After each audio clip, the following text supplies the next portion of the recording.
Gossamer. By George A. Birmingham. Chapter 1. For that mercy, said Gorman, you may thank with brief thanksgiving whatever gods there be.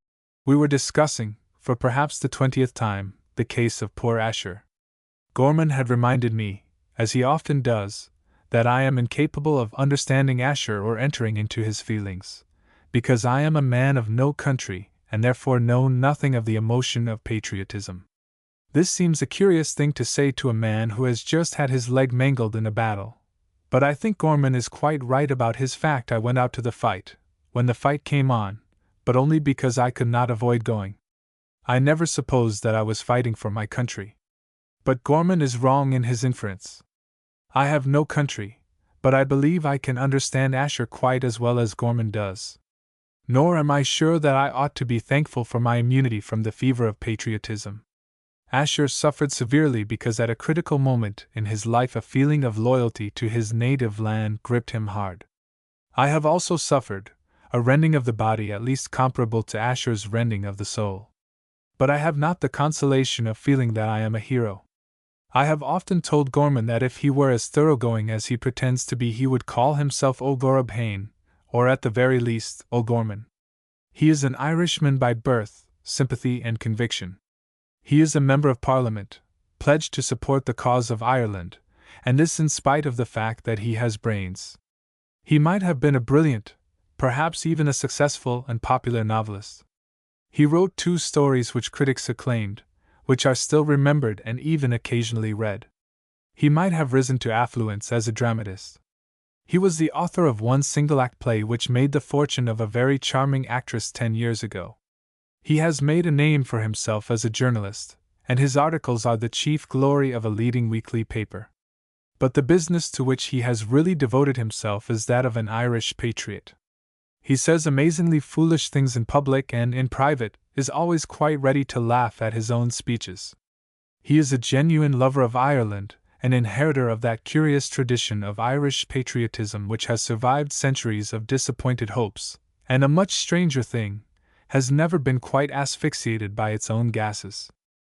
I happen to belong to that unfortunate class of Irishmen whom neither Gorman nor any one else will recognize as being Irish at all. I owned, at one time, a small estate in Company Cork. I sold it to my tenants and became a man of moderate income, encumbered with a baronetcy of respectable antiquity, and occupied chiefly in finding profitable investments for my capital. By way of recreation I interest myself in my neighbors and acquaintances, in the actual men and women rather than in their affairs. No definition of the Irish people has yet been framed which would include me, though I am indubitably a person. I take person to be the singular of people which is a noun of multitude, and come of a family which held on to an Irish property for 300 years. My religion consists chiefly of a dislike of the Roman Catholic Church and an instinctive distrust of the priests of all churches. My father was an active Unionist, and I have no political opinions of any sort. I am therefore cut off, both by religion and politics, from any chance of taking part in Irish affairs. On the other hand, I cannot manage to feel myself an Englishman. Even now, though I have fought in their army without incurring the reproach of cowardice, I cannot get out of the habit of looking at Englishmen from a distance. This convinces me that I am not one of them. I am thus, Gorman is quite right about this, a man of no country. But I understand Asher as well as Gorman does, though I take a different view of Asher's ultimate decision. I met Gorman first on board a Cunard steamer in the autumn of 1913. I was on my way to Canada. My excuse, the reason I gave to myself for the journey, was the necessity of looking into the affairs of certain Canadian companies in which I had invested money. There were rumors current in England at that time which led me to suspect that the boom in Canadian securities had reached its height and was about to subside.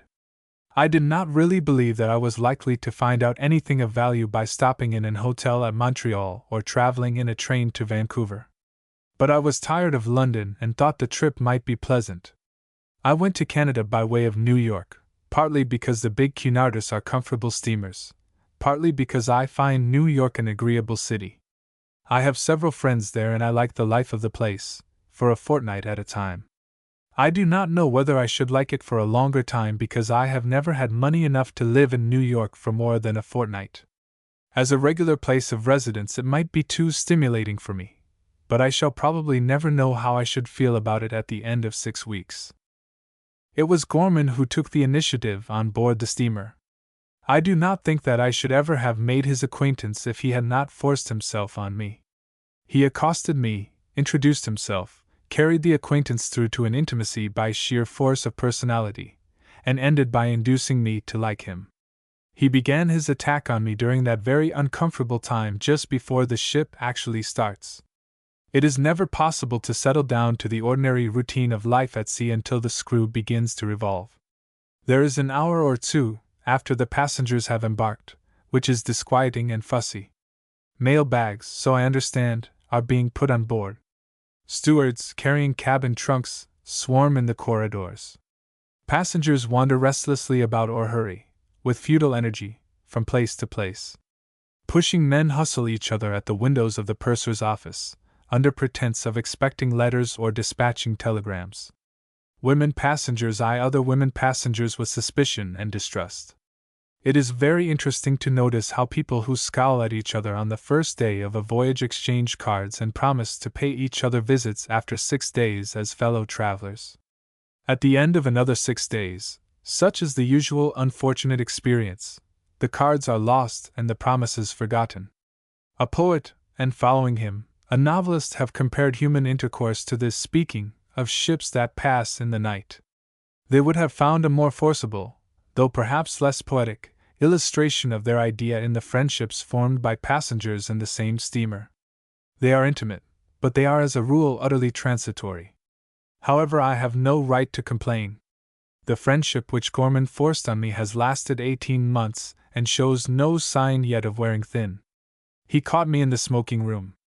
I had settled down quietly in a comfortable chair, and was wondering, as I always do in that smoking room, at the grain of the wood in the panel above the fireplace.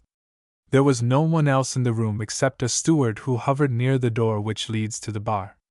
Experience has taught me that the smoking room, the most populous part of the ship during the voyage, is generally empty during the 2 hours before the start. I thought I should have the place to myself. I was halfway through my cigar and had failed to decide whether the panel is a fake or a natural curiosity when Gorman entered. He is a big man and fat. He is clean-shaved and has bushy gray eyebrows. Heavy rolls of skin hang down from his jaws. He wears an unusually large gold signet ring. His appearance is not attractive. He sat down beside me and addressed me at once. "Sir James Digby?" he said. "That is my name." I admitted it by nodding. "I was glancing over the passenger list," he said, "and saw you were on board. The purser told me you were up here somewhere. My name's Gorman, Michael Gorman." The name gave me no information beyond the fact that the speaker was an Irishman. There must be several thousand Gormans in Ireland, and I could not remember that I was acquainted with any one of them. I nodded again. "I don't suppose you remember me," said Gorman, "but you used to see me pretty frequently once, about 25 years ago. My father kept the only shop in Currigbeg, and you used to come in and buy sweets, a pennyworth at a time. You were a small boy then. I was a bit older, 15 or 16 perhaps. Currigbeg is a miserable village standing in the middle of the tract of land which used to be my property. It is close to Currigbeg House, where my father kept up such state as befitted an Irish gentleman of his day. I believe I was born there. If I thought of any place in the world as home, I suppose it would be Currigbeg, but I have no feeling for the place except a mild dislike. The house is now a nunnery, in better repair, but almost certainly more gauntly hideous than when I owned it. The village, I expect, is still as sordid as when I saw it last. I remembered Gorman's shop, a dirty little public house, where sacks of flour, tea and sugar candy were sold, as well as whiskey and emigration tickets.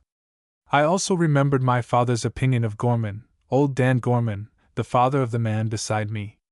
He was one of the worst blackguards in the county, mixed up with every kind of league and devilment. Those were the days when the land agitation was at its height, and Irish gentlemen, they were fighting for their existence as a class, felt rather strongly about the leaders of the people. Of any younger Gorman I had no recollection whatever. Nor did I at that moment, or for some time afterwards, connect the son of the ruffianly old publican with the journalist and politician of whom I had heard a good deal. "Funny thing," he said, "running into you like this. Let's have a drink of some sort." He snapped his fingers to attract the attention of the steward.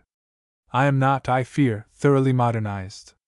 Though I like American social life, I have never been able to accept the theory of the wickedness of class distinctions. As a political system, democracy seems to me extraordinarily foolish, but I would not go out of my way to protest against it. My servant is, so far as I am concerned, welcome to as many votes as he can get. I would very gladly make mine over to him if I could. I do not suppose that it matters much in reality whether laws are made by dukes or corner boys, but I like, as far as possible, to associate with gentlemen in private life. I was not prepared to sit drinking with the son of old Dan Gorman if I could help it. I intended to say so, as politely as such a thing can be said. The man's face made me pause. He was looking at me with a curious smile, half innocent, half whimsical. His eyes expressed friendliness of a perfectly simple, unaffected kind. I realized that he was not a snob, that he was not trying to push himself on me for the sake of my position and title, the position of a disinherited Irish landlord, and a title which, for all anyone could tell by hearing it, might be the reward of a successful provincial doctor. I realized also, with an uncomfortable shiver, that he understood my feeling and was slightly amused at it. It struck me suddenly that I, and not Gorman, was the snob. The steward stood at his elbow. "Whiskey and soda?" said Gorman. "We are still in English waters. Or shall I say cocktails, as we're on our way to America? I am a temperate man and have made it a rule not to drink before luncheon. But I was so much ashamed of my first feeling about Gorman that I thought it well to break my rule. I should, under the circumstances, have considered myself justified in breaking a temperance pledge, on the principle, once explained to me by an archdeacon, that charity is above rubrics. I gave my vote for whiskey and soda as the more thoroughgoing drink of the two. A cocktail is seldom more than a mouthful. Gorman gave the order. "Don't you think," he said, "that it would be rather a good plan for us to sit together at meals? I'll make arrangements with the steward and have a table reserved for us in the upper saloon. I can manage it all right. I often cross on this boat and everybody knows me." Again he looked at me and again smiled in his fascinating childlike way. "I'm A1 at ordering meals," he said, "and it really does make a difference on these ships if you know how to get the best that's going." That was the one attempt he made to justify himself in forcing his company on me. But it was not the hope of better dinners, though I like good dinners, which led me to agree to his proposal. I was captivated by his smile. Besides, I had not, so far as I knew, a single acquaintance among the passengers. I should be better off with Gorman as messmate than set down beside some chance stranger who might smile in a disagreeable way, or perhaps not smile at all. "Very well," I said. "You arrange it. It would be pleasant," he said, "if we could get hold of a couple of other interesting people, and make 4 at our table." I do not deny that Gorman is an interesting person, but I did not see what right he had to put me in that select class. I could only hope that the other interesting people would regard me as he did.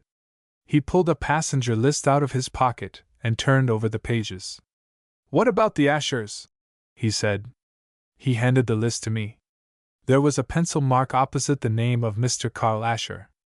Immediately below it was, "Mrs. Asher and maid." "I don't know him," I said.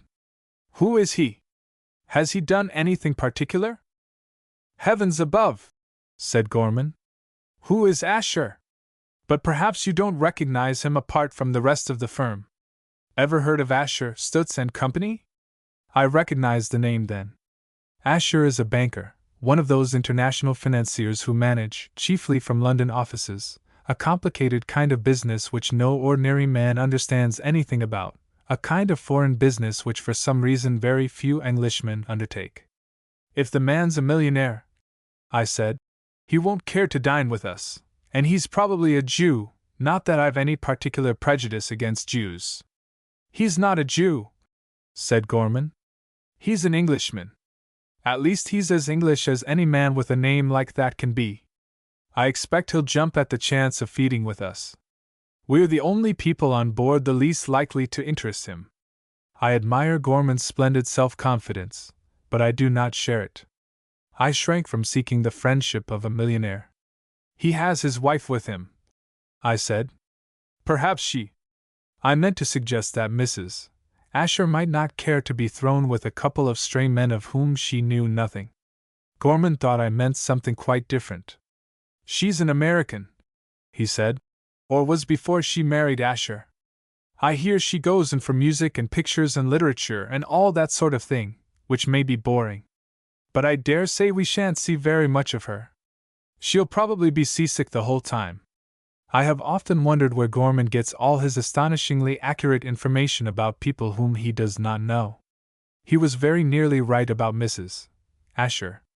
She was seasick for 4 out of the 6 days of our voyage. Anyhow, he went on, we must put up with her if we want to get hold of the husband. And I should like to do that. I've never had a chance before of being intimate with one of the big bugs of finance. I want to know what it is that those fellows really do. When Gorman put it to me that way, I withdrew all my objections to his plan. I very much want to know what those fellows really do. I am filled with curiosity, and I want to know what every kind of fellow really does. I want to have a long talk with a Parisian dressmaker, one of the men who settles what shape women are to be for the next 6 months. I want to get at the mind of a railway manager. I want to know how a detective goes about the job of catching criminals. Of course, I want to understand international banking. Besides, said Gorman, a millionaire is a very useful kind of man to know. Millionaires are useful acquaintances because there is always a chance of getting money from them. Don't count on me as a bridge player, I said. I'm no good at the game and never play for high points. You wouldn't win anything worthwhile with me as one of the party. I wasn't thinking of bridge, said Gorman. He was not. He was thinking, I fancy, of his brother. But we did not get to Gorman's brother for more than a week. Having got my consent, Gorman went off to set Asher. I use the word set deliberately, for Gorman, when bent on getting anything done, reminds me of a well-trained sporting dog. He ranges, quarters the ground in front of him, and finally, well, he set me as if I had been a grouse. He set Asher, I have no doubt, in the same way. I did not think it likely that he would secure the Ashers. Millionaires are usually shy birds, well accustomed to being pursued by all sorts of ordinary men. They develop, I suppose, a special cunning in avoiding capture, a cunning which the rest of us never achieve. However, Asher's cunning was no use to him in this case. Gorman is an exceedingly clever dog. The trumpet, bugle, cornet, or whatever the instrument is which announces meals at sea, was blaring out its luncheon tune when Gorman returned to me. He was in high triumph. He had captured the Ashers, reserved the nicest table in the upper saloon, and secured the exclusive service of the best table steward in the ship. I think he had interviewed the head cook. I began to appreciate Gorman's qualities as a traveling companion. His handling of the servants of the Cunard Company during the voyage was masterly. I never was so well looked after before, though I always make it a practice to tip generously. Gorman proposed that we should have another whiskey and soda before going down to luncheon. He is a genial soul. No churl would want to drink 2 glasses of whiskey in the early part of one day. When I refused, he looked disappointed. On the way down to luncheon, he asked the lift boy how his mother had got over her operation. It would never have occurred to me that the lift boy had a mother. If I had thought the matter out carefully, I might have reached the conclusion that there must be, or at one time have been, a mother for every lift boy in the world. But Gorman did not reason. He simply knew, and knew too, that this particular lift boy's mother had been in a Liverpool hospital, a fact which no method of reasoning known to me would have enabled him to arrive. The lift boy loved Gorman. His grins of delight showed that. Our table steward, a very competent young man, adored him. The head cook, I judged by the meals we had sent up to us, had a very strong personal affection for Gorman. I do not wonder. I am myself fond of Gorman now. So is Asher. Mrs. Asher goes further still. She respects and admires Gorman. But Mrs. Asher is a peculiar woman. She respects people whom the rest of us only like. Chapter 2. We saw very little of Asher, and nothing at all of his wife during the first 2 days of our voyage. My idea was that they stayed in their cabins. They had engaged a whole suite of rooms, in order to avoid drifting into an intimacy with Gorman and me. A millionaire would naturally, so I supposed, be suspicious of the advance of any one who was not a fellow millionaire. I was mistaken. Asher was simply seasick. When he recovered, 2 days before Mrs. Asher raised her head from the pillow, he showed every sign of wanting to know Gorman and had no objection to dining with me. In the meanwhile, I found out a great deal about Gorman. He was delightfully unreserved, not only about his own past, but about his opinions of people and institutions. Old Dan Gorman had, it appeared, married a new wife when he was about 60. This lady turned Michael, then a young man, out of the house. He bore her no ill will whatever, though she deprived him in the end of his inheritance as well as his home. For several years he messed about, the phrase is his, with journalism, acting as reporter and leader writer for several Irish provincial papers, a kind of work which requires no education or literary talent. Then he, so to speak, emerged, becoming somehow novelist, playwright, politician. I have never made out how he achieved his success. I do not think he himself knows that. According to his own account, and I never could get him to go into details. Things just happened to come along. He was entirely frank about his opinions. He regarded landlords as the curse of Ireland and said so to me. He did not seem satisfied that they are innocuous, even when, being deprived of their estates, they are no longer landlords. I do not like being called a curse, hardly anyone does, but I found myself listening to the things which Gorman said about the class to which I belong without any strong resentment. His treatment of us reminded me of Robbie Burns' address to the devil. The poet recognized that the devil was a bad character, and that the world would be in every way a brighter and happier place if there were no such person. But his condemnation was of a kindly sort, not wholly without sympathy. He held out a hope that old Nicky Bent might still hay some stake in the country, I suppose, if he would take thought and mend. The reformation would have to be a drastic one, nothing less than a complete change of his habits, character, and opinions. But such a thing was not wholly impossible. That was very much what Gorman thought about me. Next to Irish landlords, Gorman disliked financiers more than any other people in the world. He did not, by his own confession, know anything about them, but he had got into touch with a group of journalists in London which specializes in abuse of the class. Gorman repeated all the stock arguments to me and illuminated the subject with some very well-worn apologues. A financier, he said, is a bloated spider, which sits in a murky den spinning webs and sucks the lifeblood of its victims. I wondered how Asher would like this kind of talk if he ever joined our party. There was not, of course, the same note of personal bitterness in Gorman's condemnation of financiers which I noticed in his attacks on landlords. He had learned to hate my class during the impressionable years of childhood. He had only found out about financiers when he was a grown man. And no one, not even a convert to a new faith, ever believes anything with real intensity except what he was taught before he was 8 years old. But it was not to be expected that Asher would be as patient as I was, even if the abuse with which Gorman assailed his class lacked something of the conviction with which he attacked me.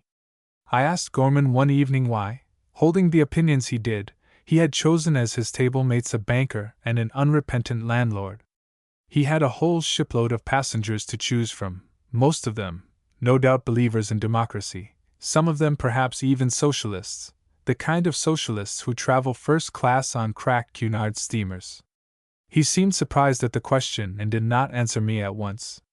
An hour or so after we had passed away from the subject, he returned to it suddenly and explained that it was necessary to distinguish between individuals and the classes to which they belong. A class, so I understood, may be objectionable and dangerous in every way, though the men who form it are delightful.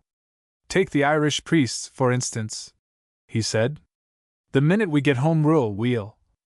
He paused significantly. Deal with them? I suggested. He nodded with an emphasis which was positively vicious. All the same, he said, there are lots of priests whom I really like, capital fellows that I'd be glad to dine with every day in the week, except Friday. Apparently he was glad to dine with Asher and me every day in the week, including Friday. There's no sense, he said, in refusing to talk to a man just because you don't like his opinions. I agreed. I even offered proof of my agreement. I was at that moment talking to Gorman, and I certainly did not like his opinions. When Asher joined us at dinner on the third evening of our voyage, he turned out to be a very quiet, gentle little man with no outward sign of great wealth about him. He drank nothing but Perrier water, which was a surprise and, I fancy, something of a disappointment to Gorman.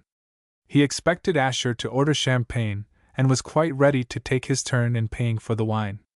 Asher smoked half a cigarette after dinner and another half-cigarette before he went to bed. Gorman confided to me that millionaires and half-crown cigars had always been associated in his mind before he met Asher.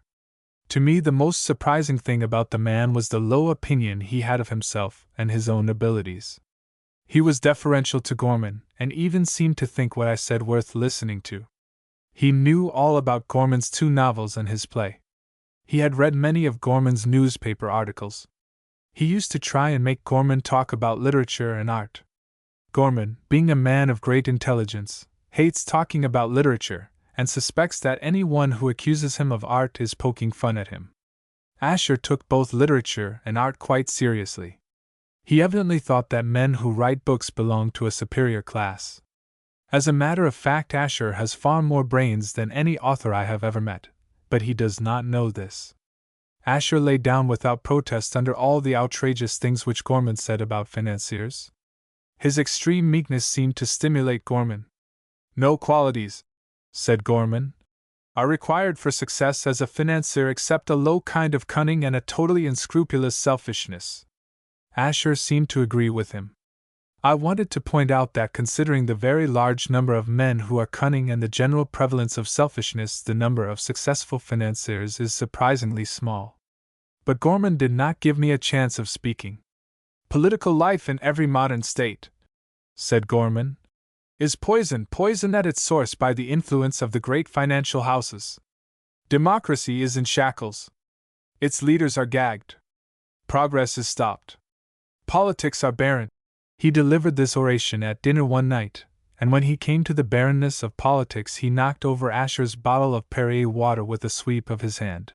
And it is the subtle influence of the financiers, the money kings, what the Americans used to call the gold bugs, which is responsible for the mischief. Asher assented with a sort of wavering smile. The proof of what I say, said Gorman, is to be found in the well-known fact. I interrupted him at this point. He had cited his well-known fact to me several times.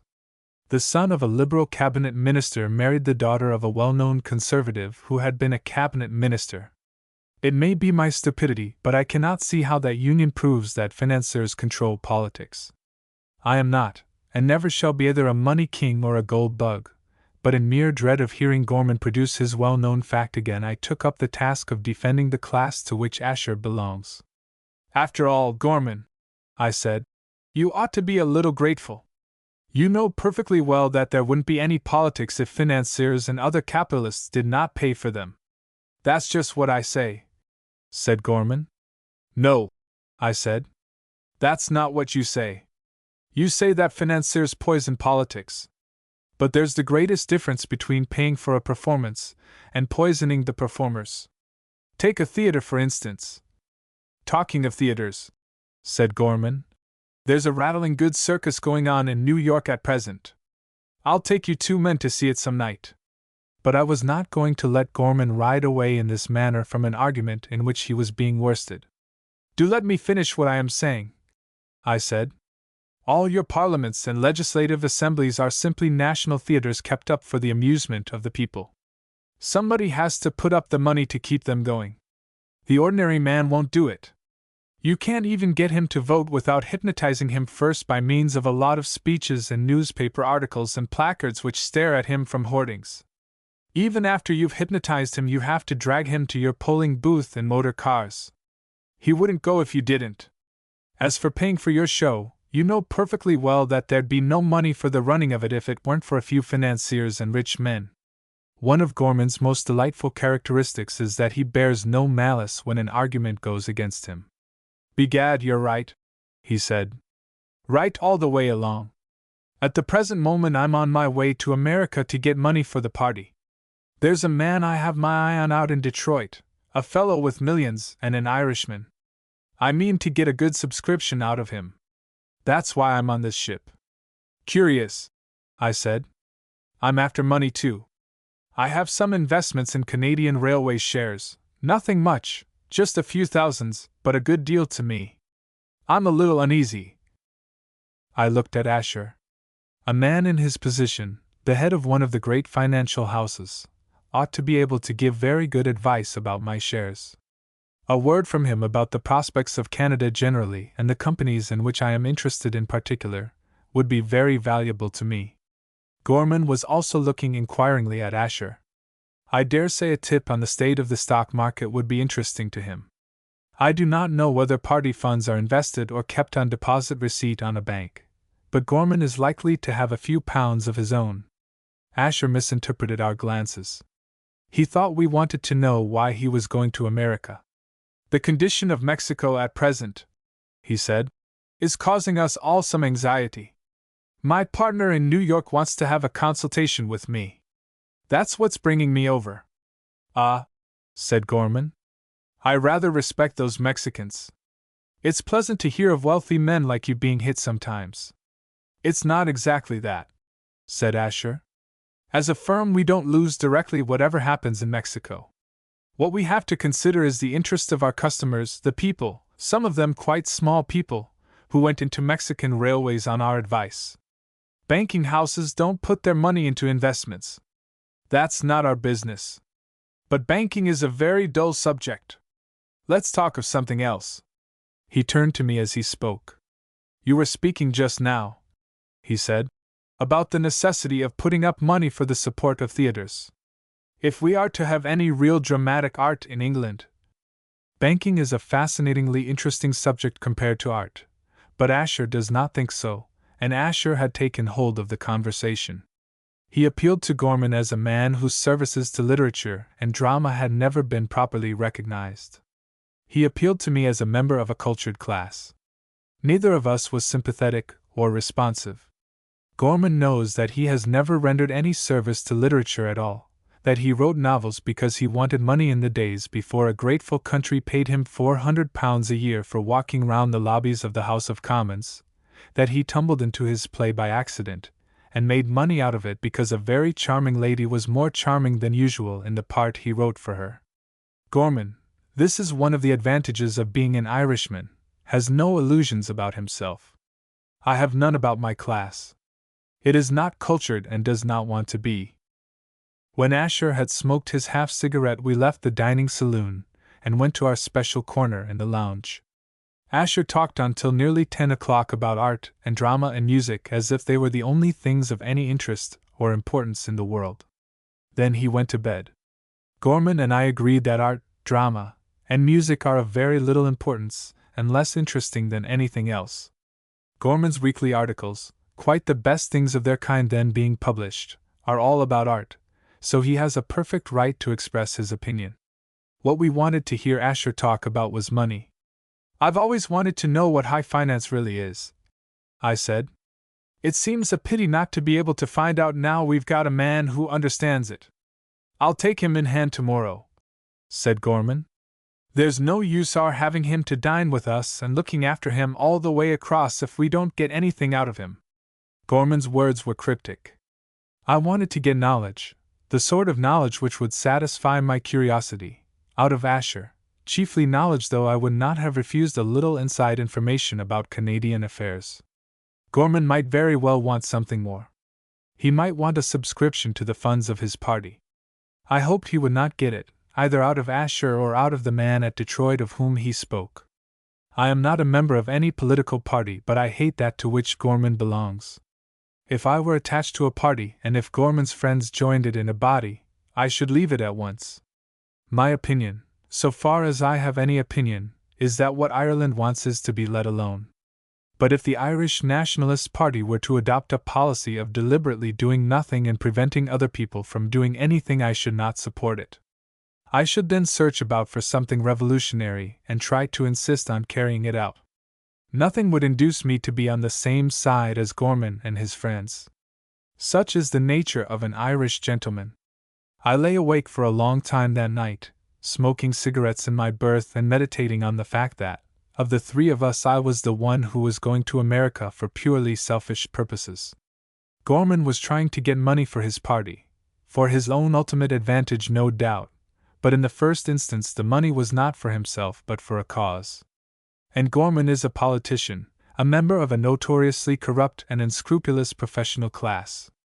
Asher was taking a long journey in order to devise some means of rescuing his client's property from the clutches of a people which had carried the principles of democracy rather further than is usual. And Asher is a financier. No one expects anything but enlightened greed from financiers.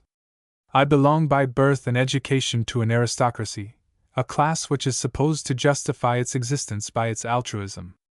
There was no doubt a valuable lesson to be learned from these considerations. I fell asleep before I found out exactly what it was. Gorman did as he promised. He took Asher in hand next day. He made the poor man walk up and down the deck with him. There is nothing on shipboard more detestable than that tramp along the deck. Only the strongest-minded man can avoid counting his steps, making an estimate of yards, and falling into the bondage of trying to walk a fixed number of miles. Conversation and even coherent thought become impossible when the mind is set on the effort to keep count of the turns made at the end of the deck. I am sure that Asher did not enjoy himself, but Gorman kept him at it for more than an hour. I watched them from the deck chair in which I sat, rolled up very comfortably in my rug. At 1 o'clock, when we ought to have gone down to lunch, Gorman stopped opposite my chair. He proclaimed his success jubilantly. "We've been talking about finance," he said. "High finance. Pity you wouldn't join us." Asher bowed towards me. Gorman described Asher's manners as foreign. I dare say they are. There is a certain flavor of formal courtesy about them which Englishmen rarely practice, of which Irishmen of my generation, partly anglicized by their education, have lost the trick. "Sir James would only have been bored," said Asher. "Not he," said Gorman. "He's just as keen as I am to know what bankers do with money." "It's a dull trade," said Asher. "Very dull. Some day I shall give it up and devote the rest of my time to." "Don't say art," said Gorman. Asher opened his eyes and looked at Gorman with a mild kind of wonder. "Of course," he said, "I can never be an artist. I haven't got the temperament, the soul, the capacity for abandon. But I might find enjoyment, the highest pleasure, in understanding, in appreciating, perhaps even in encouraging." "Sort of Maecenas," said Gorman. "I wonder if Maecenas was a banker. He seems to have been a rich man." "He was a descendant of kings," I said. "But that's no reason why he shouldn't have made money." "Anyhow," said Gorman, "you'd find art just as dull as banking if you went in for it systematically." "But artists," said Asher. "Genuine artists. Men with inspiration." "Selfish, conceited swine," said Gorman. "Well," I said, "you ought to know. You're an artist yourself. Asher told me so yesterday." "I remember your 2 novels," said Asher, "and I recognized in them the touch, the unmistakable touch." "Let's go down to lunch," said Gorman. He left the deck as he spoke. Even Gorman does not like to stand self-convicted of being a selfish, conceited swine. Asher laid his hand on my arm as we went down to the saloon. "What a brilliant fellow he is," he whispered. "I never realized before how magnificently paradoxical your Irish minds are. That pose of abject self-depreciation which is in reality not wholly a pose but a vehement protest against the shallow judgment of a conventionalized culture." Asher's language was a little confusing to me, but I could guess at what he meant. Gorman appeared to him to be an unappreciated Oscar Wilde, one of those geniuses, I am bound to admit that they are mostly Irish, who delude the world into thinking they are uttering profound truths when they are merely outraging common sense. It would be going too far perhaps to say that Asher fawned on Gorman during luncheon. He certainly showed his admiration for him very plainly. During the afternoon we talked finance again. Asher did it because he wanted to please Gorman. I listened and learned several things which interested me very much. I got to understand, for instance, why a sovereign is sometimes worth more, sometimes less, when you try to exchange it for dollars or francs, a thing which had always puzzled me before. I learned why gold has to be shipped in large quantities from one country to another by bankers, whereas I, a private individual, need only send a check to pay my modest debts. I learned what is meant by a bill drawn on London. It took me nearly half an hour to grasp that. Gorman pretended to see it sooner than I did, but when he tried to supplement Asher's explanation with one of his own he floundered hopelessly. It was while we were at tea that afternoon that Mrs. Asher put in an appearance for the first time. She was a tall, lean woman, with dark red hair, Gorman called it bronze, and narrow eyes which never seemed quite open. Her face was nearly colorless. I was inclined to attribute this to her long suffering from seasickness, but when I got to know her better I found out that she is never anything but pallid, even when she has lived for months on land and has been able to eat all she wants. The first thing she did after we were introduced to her was to put her hands up to her ears and give a low moan, expressive of great anguish. Asher explained to us that she was very musical and suffered acutely from the ship's band. I made up my mind definitely that she was not the sort of woman I like. Gorman, on the other hand, took to her at once. He could not stop the band, but he led the lady away to a distant corner of the writing room. For the rest of the voyage Gorman devoted himself to her. I do not mean to suggest that he flirted with her either frivolously, or with yearning artistic seriousness. Gorman enjoys the society of women and is never long happy without it, but I do not think he cares for love-making in any form. Besides, he spent most of his time in her company watching her playing Patience. Owen Meredith wrote a poem in which he glorified the game of chess as an aid to quiet conjugal love-making. But so far as I know, no one has suggested that Kenfield, it was Mrs. Asher's favorite kind of patience, has ever been used as an excuse for flirtation. No woman, not even if she has eyes of Japanese shape, can look tenderly at a man when she has just buried a valuable two under a pile of kings and queens in her rubbish heap. The result of Gorman's devotion to the lady was that I was left to improve my acquaintance with her husband. The more I talked to Asher, the better I liked him. His admiration for his wife's sensitiveness to sound was very touching.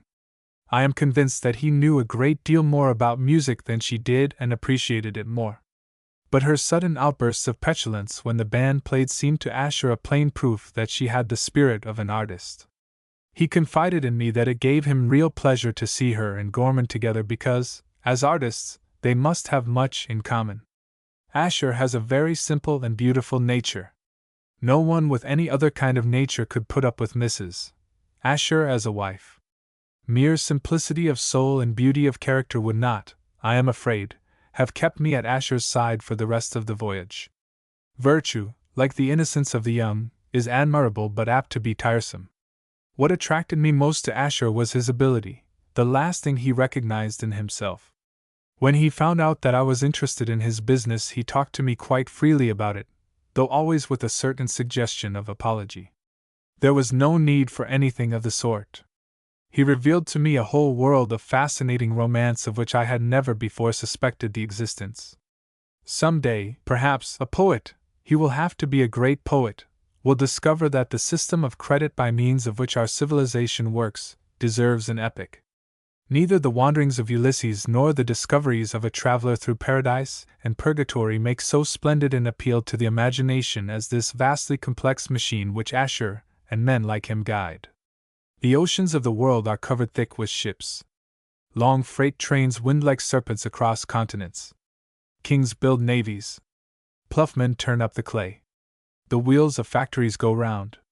The minds of men bend nature to their purposes by fresh inventions. Science creeps forward inch by inch. Human beings everywhere eat, drink, and reproduce themselves. The myriad activities of the whole wide world go profitably on. They can go on only because the Ashers, sitting at their office desks in London or New York, direct the purchase or sale of what are but scratches with a pen on bits of paper. There is, no doubt, another way of looking at the system. The ships, the kings, the mighty minds, the common men, are all of them in bondage to Asher and his kind. He and his brother financiers are the unseen rulers, the mysteriously shrouded tyrants of the world. This system of credit, which need not be at all or might be quite other than it is, has given them supreme, untempered power, which they use to the injury of men. This is Gorman's view. But is it any less romantic than the other? An epic can be written round a devil as greatly as round a hero. Milton showed us that. What is wanted in a poet's theme is grandeur, either fine or terrible. Asher's grip upon the world has surely that. Chapter 3. We landed in New York, and to my satisfaction I secured the rooms I usually occupy. They are in a small hotel off Fifth Avenue, halfway between the streets which boast of numbers higher than 50, and those others which follow the effete European customs of having names.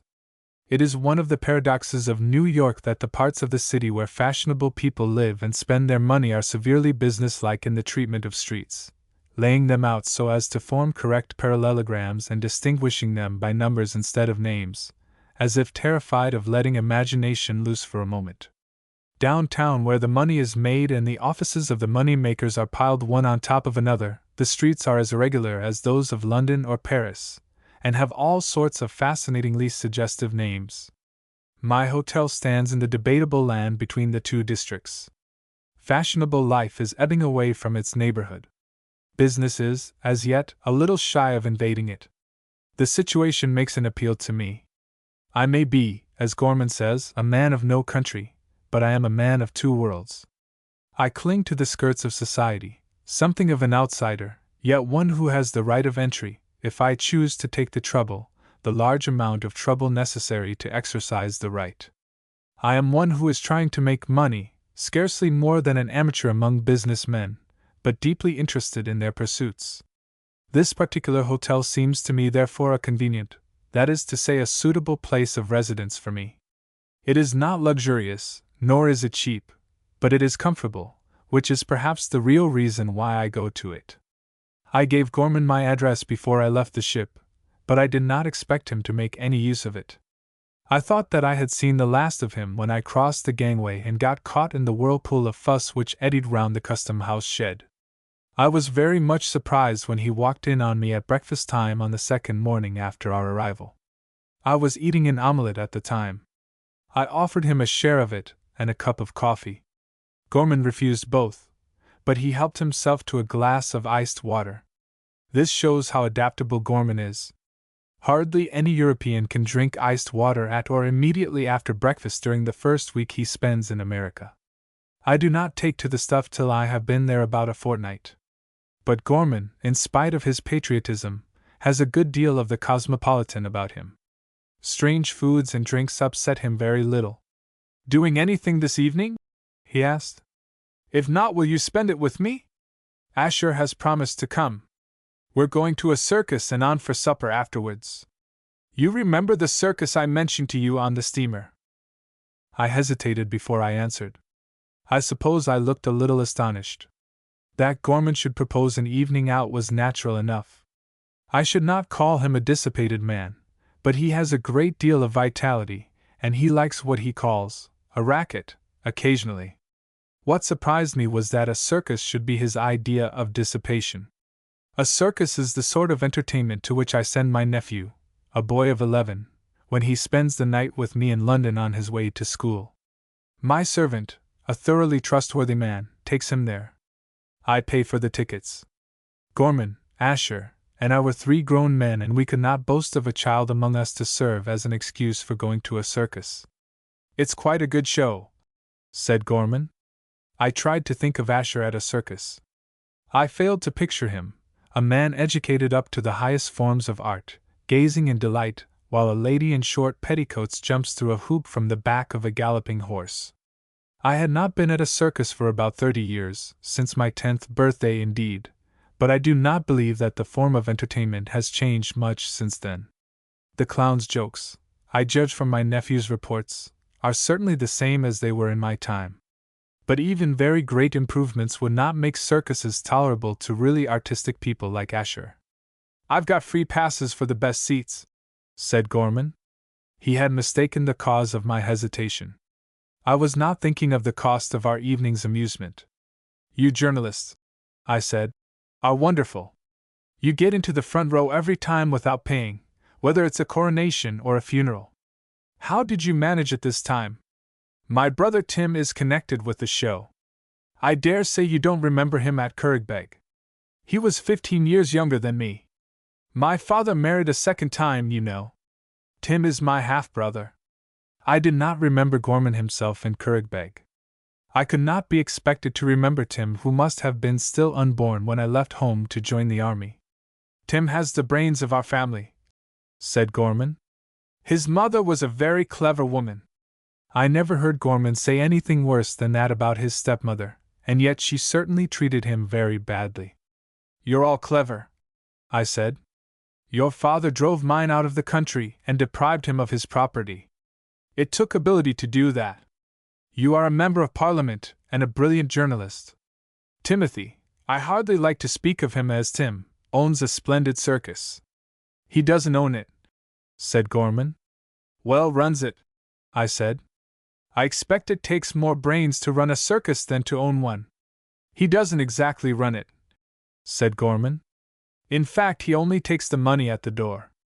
But he has brains. That's why I want Asher to meet him. I didn't ask Mrs. Asher, he added thoughtfully, though she hinted for an invitation, rather made a set at me, in fact. Give her my ticket, I said. I don't mind a bit. I'll buy another for myself in a cheap part of the house, and join you at supper afterwards. You ought not to disappoint Mrs. Asher. I don't want Mrs. Asher this time.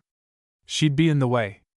She's a charming woman, of course, though she does bore me a bit about music and talks of her soul. Good heavens, I said. You haven't been discussing religion with her, surely? I didn't think you'd do a thing like that, Gorman. You oughtn't to. Never mentioned religion to her in my life. Nothing would induce me to. For one thing, I don't believe she has any. You're a Roman Catholic yourself, aren't you? Well, said Gorman, I don't know that I can say that I am exactly, but I'm not a Protestant or a Jew. But that's nothing to do with it. Mrs. Asher doesn't talk about her soul in a religious way. In fact, I don't know if you'll understand, but what she means by a soul is something quite different, not the same sort of soul. I understood perfectly. I have met several women of Mrs. Asher's kind. They are rather boastful about their souls and even talk of saving or losing them. But they do not mean what one of Gorman's priests would mean, or what my poor father, who was a strongly evangelical Protestant, meant by the phrases. We are not accustomed to souls like hers in Ireland. We only go in for the commonplace, old-fashioned sort. Gorman smiled. She wouldn't be seen with one of them about her, he said. They're vulgar things. Everybody has one. Soul or no soul, I said. You ought to invite Mrs. Asher to your party. Why not do the civil thing? I'll do the civil thing some other time. I'll take her to a concert, but I don't want her tonight. Perhaps, I said, your brother's circus is a little, shall we say, Parisian? I don't think you need mind that. Mrs. Asher isn't exactly a girl. It would take a lot to shock her. In fact, Gorman, my experience of these women with artistic souls is that the riskier the thing is, the better they like it. That is, as I have noticed, one of the great differences between a commonplace, so to speak, religious soul and a soul of the artistic kind. You save the one by keeping it as clean as you can. The other seems to thrive best when heavily manured. It is no disparagement of the artistic soul to say that it likes manure.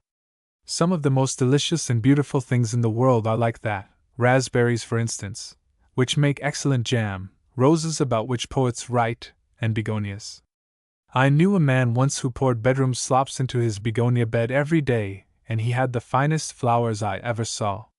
Gorman, I said, did it ever occur to you that Mrs. Asher's soul is like a begonia? Bother Mrs. Asher's soul, said Gorman. I'm not thinking about it. The circus is a show you might take a nun to. Nobody could possibly object to it. The reason I headed her off was because I wanted to talk business to Asher, very particular business and rather important. In fact, here he sank his voice to a confidential whisper. I want you to help me to rope him in. If you've succeeded in roping him into a circus, I said, I should think you could rope him into anything else without my help. Would you mind telling me what the scheme is? I'm trying to, he said, but you keep interrupting me with silly riddles about begonias. I'm sorry I mentioned begonias. All the same, it's a pity you wouldn't listen. You'd have liked the part about manure. But never mind. Go on about Asher. My brother Tim, said Gorman, has invented a new cash register. He's always inventing things, been at it ever since he was a boy. But they're mostly quite useless things, though as cute as the devil. In fact, I don't think he ever hit on anything the least bit of good till he got this cash register. Before we go further, I said, what is a cash register? It's a machine used in shops and cheap tea places for. I know now, I said. It has keys like a typewriter. That's all right. I thought for a moment it might be a book, a ledger, you know. Go on. Well, Tim's machine is out and away the best thing of its kind ever seen. There's simply no comparison between it and the existing cash registers. I've had it tested in every way and I know.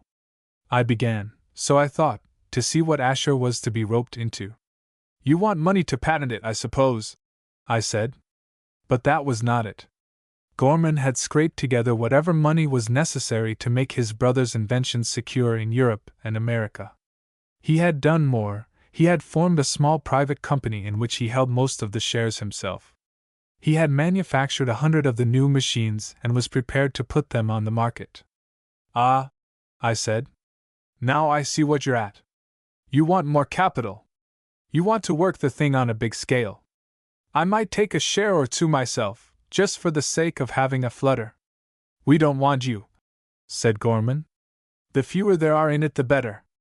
I don't want to have to divide the profits with a whole townful of people. But we might let you in if you'd get Asher for us. You have a lot of influence with Asher. I had, of course, no influence whatever with Asher. But Gorman, though he is certainly a clever man, has the defects of his class and his race. He was an Irish peasant to start with, and there never was an Irish peasant yet who did not believe in a mysterious power which he calls influence. It is curious faith, though it justifies itself pretty well in Ireland. In that country you can get nearly anything done, either good or bad, if you persuade a sufficiently influential person to recommend it. Gorman's mistake, as it seemed to me, lay in supposing that influence is equally potent outside Ireland. I am convinced that it is no use at all in dealing with a man like Asher. If a big financial magnate will not supply money for an enterprise on the merits of the thing, he is not likely to do so because a friend asks him. Besides, I cannot, or could not at that time, boast of being Asher's intimate friend. However, Gorman's mistake was no affair of mine. If Asher goes in at all, I said, he'll do it on a pretty big scale. He'll simply absorb the rest of you. The fact is, said Gorman, I don't want Asher to join. I don't want him to put down a penny of money. All I want him to do is to back us. Of course he'll get his whack of whatever we make, and if he likes to be the nominal owner of some bonus shares in our company, he can. That would regularize his position. The way the thing stands is this. I had finished my breakfast and lit a cigar. Gorman pulled out his pipe and sat down opposite to me. I am not, I regret to say, a businessman, but I succeeded in understanding fairly well what he told me. His brother's cash register, if properly advertised and put on the market, would drive out every other cash register in the world. In the long run, nothing could stand against it. Of that Gorman was perfectly convinced. But the proprietors of the existing cash registers would not submit without a struggle. Gorman nodded gravely when he told me this. Evidently their struggles were the very essence of the situation. What can they do? I said. If your machine is much better than theirs, surely. They'll do what people always do on these occasions. They'll infringe our patents. But the law. Yes, said Gorman. The law. It's just winning lawsuits that would ruin us. Every time we got a judgment in our favor, the case would be appealed to a higher court. That would happen here and in England and in France and in every country in the world civilized enough to use cash registers. Sooner or later, pretty soon too, we should have no money left to fight with. Bankrupt, I said, as a consequence of your own success. What an odd situation! No, said Gorman. You see where Asher comes in. I do. But I don't expect he'll spend his firm's money fighting speculative lawsuits all over the world just to please you. You don't see the position in the least. There'll be no lawsuits and he won't spend a penny. Once it's known that his firm is behind us, no one will attempt to touch our patent. People aren't such fools as to start playing beggar my neighbor with Asher, Stutz and Company. The whole world knows that their firm has money enough to go on paying lawyers right on until the day of judgment. I hope to goodness, I said, that we shan't need lawyers then. Gorman smiled. Up to that point it had been impossible to move him from his desperate earnestness, but a joke at the expense of lawyers is sure of a smile under any circumstances. With the possible exception of the mother-in-law joke, the lawyer joke is the oldest in the world, and like all well-tested jokes it may be relied on. There won't be any lawyers then, said Gorman. They'll go straight to hell without the formality of a trial. This seemed to me to be carrying the joke too far. I have known several lawyers who were no worse than other professional men, quite upright and honorable compared to doctors. I should have liked to argue the point with Gorman, but for the moment I was more interested in the future of the new cash register than in the ultimate destiny of lawyers. If you get Asher to back you, I said, and your patents are safe, you'll want to begin making machines on a big scale. Where will you get the money for that? You haven't quite caught on yet, said Gorman. I don't want to make the things at all. Why should I? There would have to be a large company. I have neither time nor inclination to manage it. Tim hasn't that kind of brains. Besides, it would be risky. Somebody might come along any day with a better machine and knock ours out. People are always inventing things, you know. What I want is a nice large sum of hard cash without any bother or risk. Don't you see that the other people, the owners of the present cash registers, will have to buy us out? If our machine is the best, and they daren't go to law with us, they must buy us out. There's no other course open to them. What's more, they'll have to pay pretty nearly what we ask. In fact, if we put up a good bluff, there's hardly any end to the extent to which we can bleed them. See? I saw something which looked to me like a modernized form of highway robbery. Is that sort of thing common? I said. Done every day, said Gorman. It's business. Well, I said, there's one justification for your proceedings. If half what you say about your brother's invention is true, the world will get the benefit of a greatly improved cash register. I suppose that's the way civilization advances. The world be damned, said Gorman. It'll get nothing. You don't suppose the people who buy us out are going to start making Tim's machine? They can if they like, of course, once they've paid us. But it will cost them hundreds of thousands if they do. They'd have to scrap all their existing plant and turn their factories inside out, and in the end they wouldn't make any more profit than they're making now. No, they'll simply suppress Tim's invention, and the silly old world will go on with the machines it has at present. Gorman, I said, you gave me to understand a minute or so ago that you went in for the old-fashioned kind of soul, the kind we were both brought up to. I'm not at all sure that I wouldn't rather have Mrs. Asher's new kind, even if it— Don't start talking about begonias again, said Gorman. I wasn't going to. I was only going to say that even plays in which nothing happens and grimy women say indecent things, that's art, you know, seem to me better than the sort of things your soul fattens on. I don't see any good talking about souls, said Gorman. This is a matter of business. The other people will crush us if they can. If they can't, and they won't be able to if Asher backs us, they'll have to pay us. There's nothing wrong about that, is there? Look at it this way. We've got something to sell. Cash registers, I said. But you don't propose to sell them. Not cash registers, but the right to make a certain kind of cash registers. That's what we're going to sell. We could sell it to the public, form a company to use the rights. It suits us better for various reasons to sell it to these people. It suits them to buy. They needn't unless they like. But they will like. Now if we want to sell and they want to buy and we agree on the price, where does anybody's soul come in? There is evidently, I said, a third kind of soul. The original, religious kind, the artistic kind, and what we may call the business soul. You have a mixture of all three in you, Gorman. I wish you'd stop worrying about my soul and tell me this. Are you going to help to rope in Asher or not? He'll come if you use your influence with him. My dear fellow, I said. Of course I'm going to help. Haven't you offered me a share of the loot? I thought you would, said Gorman triumphantly. But what about your own soul? I haven't got one, I said. I used to have a sort of instinct called honor which served men of my class instead of a soul. But Gorman and Gorman's father before him and their political associates have succeeded in abolishing gentlemen in Ireland.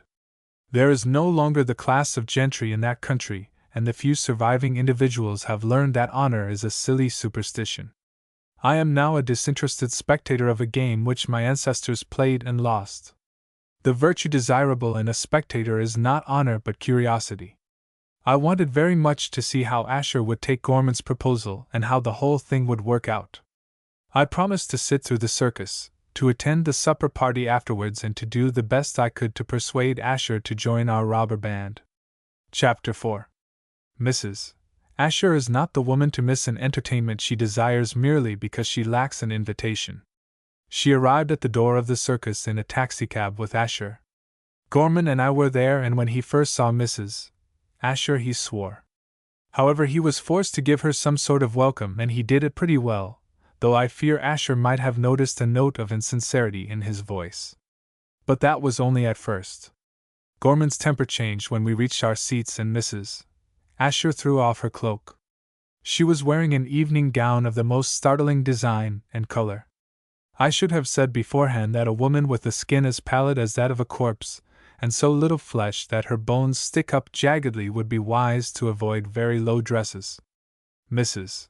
Asher displayed, when she took off her cloak, as much skin and bone as she could without risking arrest at the hands of the police. Her gown, what there was of it, was of a vivid orange color, and she wore emeralds round her neck. If the main object of wearing clothes is, as some philosophers maintain, to attract attention, then Mrs. Asher understands the art of dress. She created a sensation. That was what pleased Gorman. He is a man who likes to be the center of interest wherever he is, or if that is not possible, to be attached to the person who has secured that fortunate position. Mrs. Asher attracts the public gaze wherever she goes. I have seen people turn round to stare at her in the dining room of the Ritz in New York and at supper in the Carlton in London. The men and women who formed the audience in Gorman's circus were unaccustomed to daring splendor of raiment. They actually gasped when Mrs. Asher threw off her cloak, and Gorman felt glad that she had come. She said a few words to me about the delight which an artist's soul feels in coming into direct contact with the seething life of the people, and she mentioned with appreciation a French picture, one of Degas I think, which represents ballet dancers practicing their art. Then she and Gorman settled down in two of the three seats reserved for us. Asher and I retired modestly to the back of what I may call the dress circle. After a while, when the performance was well under way, Gorman's brother came in. I suppose the greater part of his evening's work was done, and he was able to leave the task of dealing with late comers to some subordinate clerk. He looked a mere boy, younger than I expected, as he stood at the end of the row of seats trying to attract his brother's attention. Gorman was so much occupied with Mrs. Asher that for some time he did not notice him. I had time to observe the boy. He had fair hair and large, childlike blue eyes. He was evidently nervous, for he shifted his weight from one leg to the other. He kept pulling at his tie, and occasionally patting his hair. He was quite right to be uncomfortable about his hair. It was very untidy, and one particular lock stood out stiffly at the back of his head. Gorman saw him at last and immediately introduced him to Asher and to me. but Tim was far too nervous to sit down beside us. He crept after his brother and took a chair, 3 seats beyond Gorman, away from Mrs. Asher. She spotted him directly and insisted on his sitting beside her. She is a woman who likes to have a man of some sort on each side of her. Tim Gorman was little more than a boy, but he was plainly frightened of her. I suppose that gave zest to the sport of annexing him. Besides, his eyes are very fine, and if souls really shine through eyes, showed that he was refreshingly innocent. I expect, too, that there was something piquant in the company of the clerk who takes the money at the door of a second-rate entertainment. Mrs. Asher has often told me that she is more interested in life than in anything else, even art. She distinguishes between life and real life. Mine, I gather, is not nearly so real as that of a performer in a traveling circus. I do not know why this should be so, but I have no doubt that it is. Mrs. Asher is not by any means the only person who thinks so. Tim Gorman's life was apparently real enough to attract her greatly. She paid him the compliment of talking a good deal to the boy, though she was far too clever a woman to let the elder brother feel himself neglected.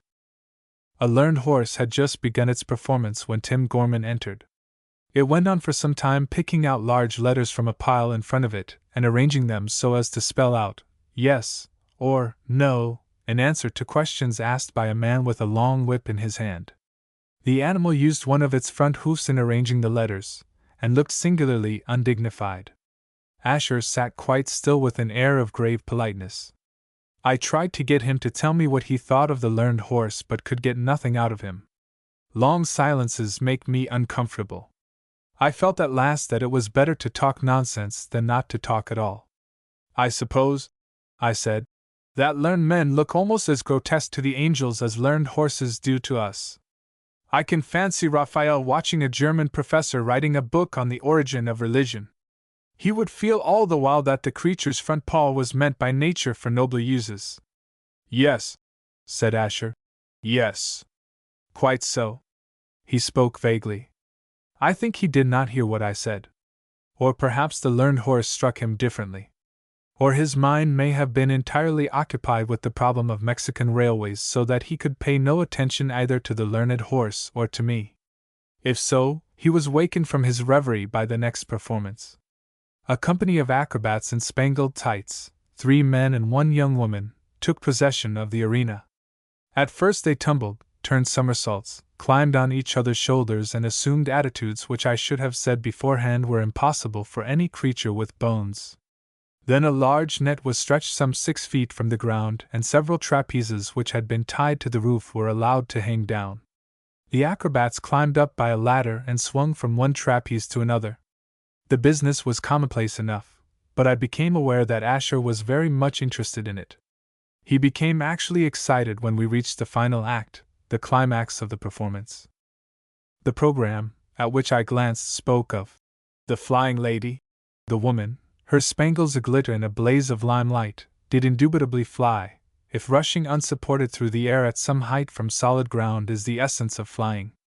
2 of the men hung on their trapezes, one by his hands and the other by his legs.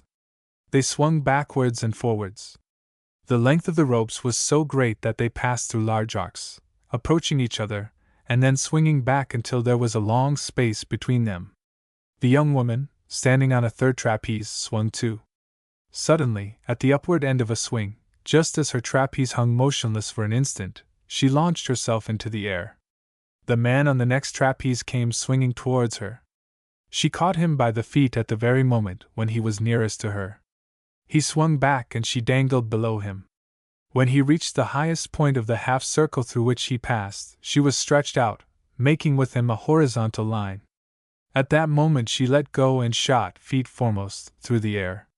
The man who hung head downwards from the next trapeze came swiftly towards her and caught her by the ankles. The 2 swung back together, and at the end of his course he let her go. The impulse of his swing sent her, turning swiftly as she flew, towards a ladder at the end of the row. She alighted on her feet on a little platform, high up near the roof of the building. There she stood, bowing and smiling. The people burst into a shout of cheering. Asher leaned forward in his seat and gazed at her. The 2 men still kept their trapezes in full swing. The third man, standing on a platform at the other end of the row, set the remaining trapeze swinging, that from which the woman had begun her flight.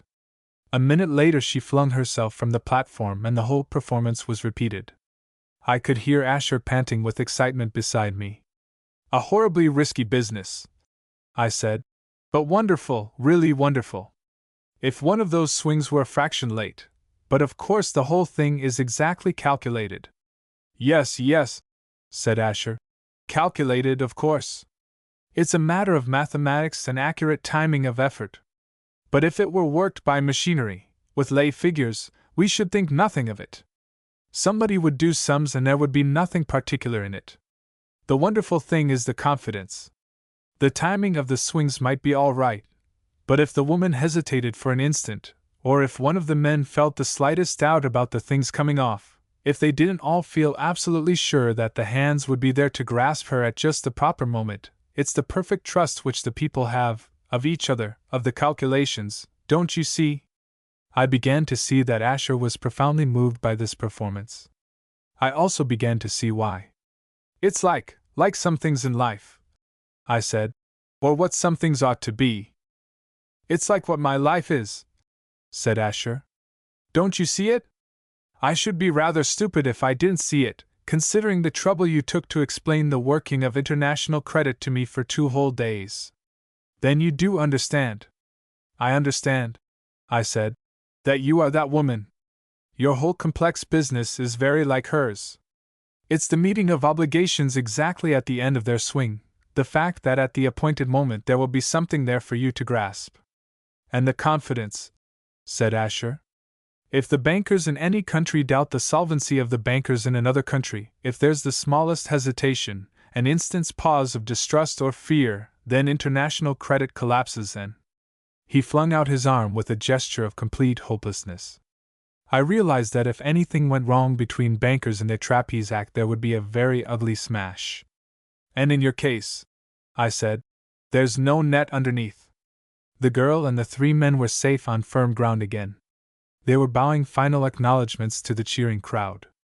I suppose they do the same thing every night of their lives, but they were still able to enjoy the cheering. Their faces were flushed and their eyes sparkled. They are paid, perhaps pretty well paid, for risking their lives, but the applause is the larger part of the reward. "Also," I said to Asher, "nobody cheers you. Nobody knows you're doing it. No, nobody knows we're doing it. Nobody sees our flights through the air or guesses the supreme confidence we bankers must have in each other. When anybody does notice us it's, well, our friend Gorman, for instance. Gorman holds the theory that financial men, Asher and the rest, are bloated spiders who spend their time and energy in trapping the world's workers, poor flies, in gummy webs. And of course Gorman is right in a way," said Asher. "I can't help feeling that things ought to be better managed. But it's a pity that men like him don't understand. Asher is wonderful. I shall never attain his mental attitude of philosophic tolerance. I do not feel that Gorman is in any way right about the Irish landlords. I felt, though I like the man personally, that he and his friends are deliberately and wickedly perverse." "Some day," said Asher, "something will go wrong. A rope will break, or a man will miss his grip, and then people in one place will be starving, while people somewhere else have food all round them rotting in heaps. Men will want all sorts of things and will not be able to get them, though there will be plenty of them in the world. Men will think that the laws of nature have stopped working, that God has gone mad. Hardly any one will understand what has happened, just that one trapeze rope has broken, or that one man has lost his nerve and missed his grip. She might have fallen clear of the net," I said, "and come down on the audience." "When we slip a trick," said Asher, "it will be on the audience that we shall come down, and the audience, the people, will be bruised and hurt, won't in the least know what has happened." Gorman, I suddenly recollected this, had an adventure in finance to propose. If Asher goes into the scheme I shall have an opportunity of watching an interesting variant of the trapeze act. We shall get the people, who own the existing cash registers on the swing and then hold them to ransom. We shall set our small trapeze oscillating right across their airy path, and declined to remove it unless they agreed to part with some of the very shiniest of their spangles and hand them over to us for our adornment. I wondered how Asher, who is so deeply moved by the perils of his own flights, would like the idea of destroying other people's confidence and upsetting their calculations. I looked down and saw that Gorman had left his seat. Mrs. Asher had been making good progress with Tim. The boy was leaning towards her and talking eagerly. She lay back in her seat and smiled at him. If she were not interested in what he was saying, she succeeded very well in pretending that she was. All really charming women practice this form of deception, and all men are taken in by it if it is well done. Mrs. Asher does it very well. When the net was cleared away and the trapezes slung up again in the roof, we had a musical ride, performed by 6 men and 6 women mounted on very shiny horses. Mrs. Asher, of course, objected strongly to the music. I could see her squirming in her seat. Asher did not find the thing interesting and began to fidget. It was, indeed, much less suggestive than either the learned horse or the acrobats. You cannot discover in a musical ride any parable with a meaning applicable to life. Nothing in the world goes so smoothly and pleasantly. There are always risks even when there are no catastrophes, and catastrophes are far too common. Asher probably felt that we were out of touch with humanity. He kept looking round, as if seeking some way of escape. Fortunately, Gorman turned up again very soon. "I hope you won't mind," he said, "but I have changed the arrangement for supper. Mrs. Asher," he nodded towards the seat in which she was writhing, "wants to meet the Gagliotti family. They're not a family, you know, and of course they're not called Gagliotti. The woman is a Mrs. Briggs, and the tallest of the men is her husband. The other 2 are no relation. I don't know their names, but Tim will introduce us." I looked at my program again. It was under the name of the Gagliotti family that the acrobats performed. "That will be most interesting," I said. "I'm afraid it won't," said Gorman. "People like that are usually quite stupid. However, Mrs. Asher wanted it, so of course I made arrangements." Mrs. Asher evidently wanted to see life, the most real kind of life, thoroughly. Not contented with having the doorkeeper of a cheap circus sitting, so to speak, in her lap all evening, she was now bent on sharing a meal with a troupe of acrobats. "It's rather unlucky," Gorman went on, "but Mrs. Briggs simply refuses to go to the plaza. I had a table engaged there." "How regal of you, Gorman," I said. "You'd have thought she'd have liked it," he said. "But she made a fuss about clothes. It's extraordinary how women will." "You can hardly blame her," I said. "I expect the head waiter would turn her out if she appeared in that get-up of hers. Very absurd of him, of course, but—" I was not conscious that my eyes had wandered to Mrs. Asher's dress until Gorman winked at me. Fortunately, Asher noticed neither my glance nor Gorman's wink. I had not thought of suggesting that Mrs. Briggs' stage costume was no more daring than what Mrs. Asher wore. "Of course," said Asher, "she wouldn't come to supper in tights. It's her other clothes she's thinking of. I dare say they are shabby." I could understand what Mrs.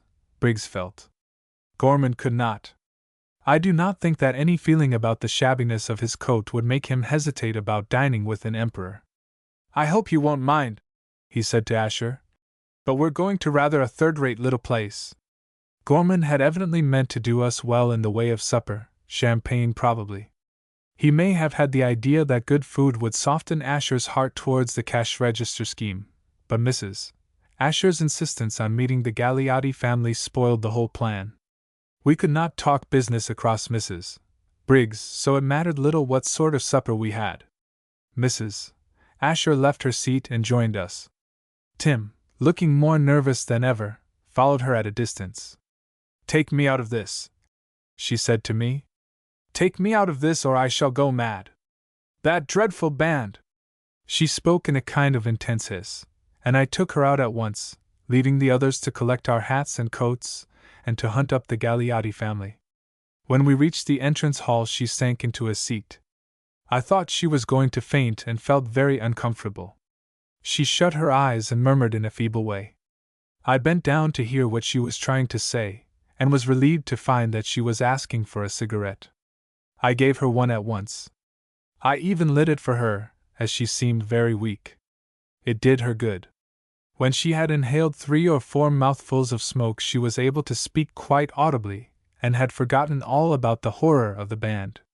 Her mind went back to the Gagliotti family. "Did you notice the muscular development of those men?" she said. "I don't think I ever saw more perfect symmetry, the tallest of the 3 especially. The play of his shoulder muscles was superb. I wonder if he would sit for me. I do a little modeling, you know. Some day I must show you my things. I did a baby fawn just before I left London. It isn't good, of course, but I can't help knowing that it has feeling. The tallest Gagliotti probably has feeling too, of a different kind. I expect he would have refused Gorman's invitation to supper if he had known that he was invited in order to give Mrs. Asher an opportunity of studying his muscular development at close quarters. Perhaps he had some idea that he was to be on show, and did not like it. Instead of wearing his spangled tights, he came to supper in a very ill-fitting tweed suit, which completely concealed his symmetry. The other 2 men were equally inconsiderate. Mrs. Briggs wore a rusty black skirt and a somewhat soiled blouse. Mrs. Asher was disappointed. She showed her annoyance by ignoring the Gagliotti family. This was rather hard on Gorman, who had invited the family solely to please her, and then found that she would not speak to them. She took a chair in a corner next the wall, and beckoned to Tim Gorman to sit beside her. Tim was miserably frightened and dodged about behind the tallest of the Gagliottis to avoid her eye. I expect her manner when the band was playing had terrified him. I felt certain that I should be snubbed, but, to avoid general awkwardness, I took the chair beside Mrs. Asher. I tried to cheer her up a little. "Just think," I whispered, "if Mr. Briggs looks so commonplace in everyday clothes, other men, even I perhaps, might be as splendid as he was if we put on spangled tights." I had to whisper because Mr. Briggs was near me, and I did not want to hurt his feelings. Mrs. Asher may not have heard me. She certainly did not answer. I went on. "Thus there may be far more beauty in the world than we suspect. We may be meeting men every day who have the figures of Greek gods underneath their absurd coats. It's a most consoling thought." It did not console Mrs. Asher in the least, but I thought a little more of it might be good for her. "In the same way," I said, "heroic hearts may be beating under the trappings of conventionality, and great souls may—" I meant to work the idea out, but Mrs. Asher cut me short by saying that she had a headache. There was every excuse for her. She wanted to see the muscles of Mr. Briggs' shoulders, and she wanted Tim Gorman to sit beside her. Double disappointments of this kind often bring on the most violent headaches. The supper party was a failure. The Gagliotti men would talk freely only to Tim Gorman and relapsed into gaping silence when Asher spoke to them. Mrs. Briggs would not speak at all until Gorman, who has the finest social talent of any man I ever met, talked to her about her baby. On that subject she actually chattered to the disgust of Mrs. Asher, who has no children herself and regards women who have as her personal enemies. We had sausages and mashed potatoes to eat. We drank beer. Even Asher drank a little beer, though I know he hated it. Not a word was said about Tim's cash register until the Gagliotti family went away and the party broke up. Then Gorman suddenly sprang the subject on Asher. Mrs. Asher, having snubbed me with her headache story, at last captured Tim Gorman. She spoke quite kindly to him and tried to teach him to help her on with her cloak, a garment which Tim was at first afraid to touch. I heard her, when Tim was at last holding the cloak, asking him to sit for her in her studio. Tim has no very noticeable physical development, but he has very beautiful eyes. Mrs. Asher may have wanted him as a model for a figure of Sir Galahad. Her interest in the boy gave us a chance of talking business. It was not a chance that I should have used if I had been Gorman.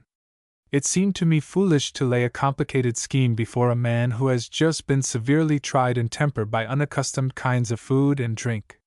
However, Gorman set out the case of the cash register in a few words. He did not go into details, and I do not know whether Asher understood what was expected of him.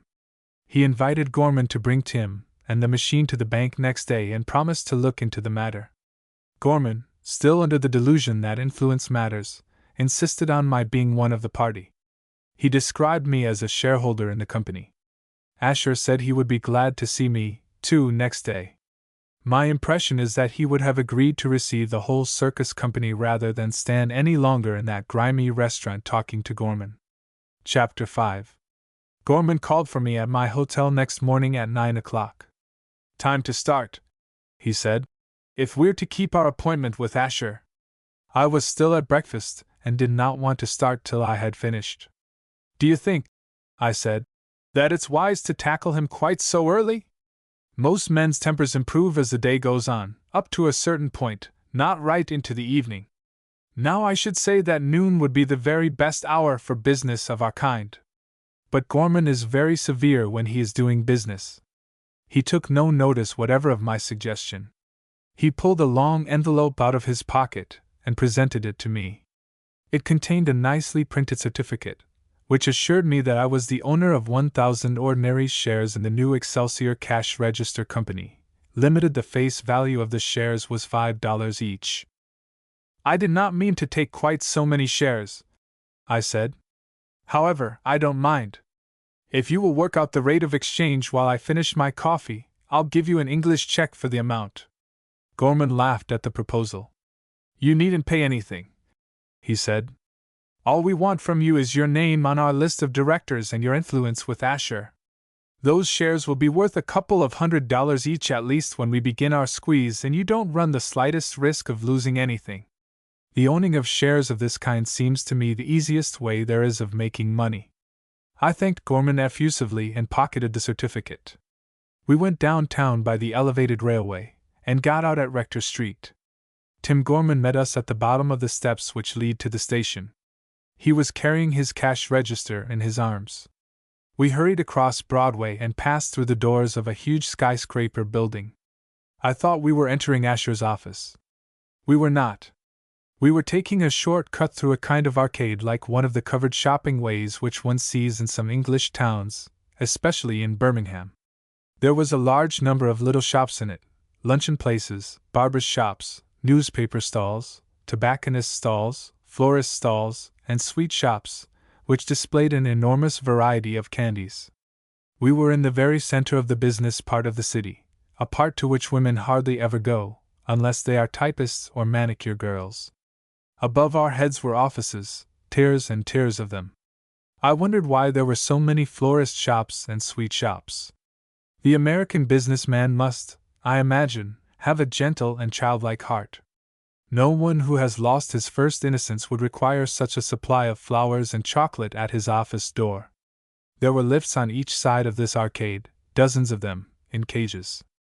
Some were labeled Express, and warned passengers that they would make no stop before the 11th floor. I should have liked very much to make a journey in an express lift, and I hoped that Asher's office might turn out to be on the 25th or perhaps the 30th floor of the building. I was disappointed. Gorman hurried us on. We emerged into the open air and found ourselves in a narrow, crooked street along which men were hurrying in great numbers and at high speed. On both sides of it were enormously tall houses. There was just one building, right opposite to us, which was of English height. It was not in the least English in any other way. It was white and very dignified. Its lines were severely classical. It had tall, narrow windows and a door which somehow reminded me of portraits of the first Duke of Wellington. The architect may perhaps have been thinking of the great soldier's nose. Gorman walked straight up to that door. "Here we are," he said. "Surely," I said, "this Greek temple can't be Asher's office? This is the exact spot." "Tell me," I said, "do we take off our shoes at the threshold or say grace, or perform some kind of ceremonial lustration? We can't go in just as we are." Gorman did not answer me. He went through the door, the terribly impressive door, without even bowing. There was nothing for me to do but follow him. Tim followed me, nursing his cash register as if it had been a baby, a very heavy and awkwardly shaped baby. We passed into the outer office.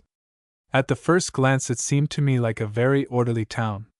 It was built over with small houses of polished mahogany and plate glass. Through the plate glass fronts, they were more than windows. I could see the furniture of the houses, roll-top desks of mahogany, broad mahogany tables, chairs and high stools. All the mahogany was very highly polished. The citizens of this town flitted from one glass-fronted house to another. They met in narrow streets and spoke to each other with grave dignity. They spoke in 4 languages, and English was the one used least. From the remoter parts of the place, the slums, if such a polished town has slums, came the sound of typewriters worked with extreme rapidity. The manual laborers, in this as in every civilized community, are kept out of sight. Only the sound of their toil is allowed to remind the other classes of their happier lot. Some of the citizens, I took them to be men of very high standing, privy councillors or magistrates, held cigars in their mouths as they walked about. These cigars are badges of office, like the stripes on soldiers' coats. No one was actually smoking. Gorman was our spokesman. He explained who we were and what we wanted. We were handed over to a clerk. I suppose he was a clerk, but to me he seemed a gentleman in waiting of some mysterious monarch, or, my feeling wavered, one of the inferior priests of a strange cult. He led us through doors into a large room, impressively empty and silent. There for a minute we left while he tapped reverently at another door. The supreme moment arrived. We passed into the inmost shrine where Asher Saturday my spirit quailed. Every great profession has its own way of hypnotizing the souls of simple men. Indeed, I think that professions are accounted great in accordance with their power of impressing on the world a sense of their mysteriousness. Ecclesiastics, those of them who know their business, build altars in dim recesses of vast buildings, light them with flickering tapers, and fill the air with clouds of stupefying incense smoke. Surgeons and dentists allow us fleeting glimpses of bright steel instruments, very strangely shaped. It is contrived that we see them in a cold, clear light, the light of scientific relentlessness. There is a suggestion of torture, not brutal but exquisitely refined, of perfected pain, achieved by the stimulation of recondite nerves of very delicate sensibility. Lawyers wear archaic robes and use a strange language in their mysteries, conveying to us a belief that justice is an ancient witch whose evil eye can be averted only by the incantation and grotesque posturing of her initiate priests. But I am not sure that financiers do not understand the art of hypnotic suggestion best of all.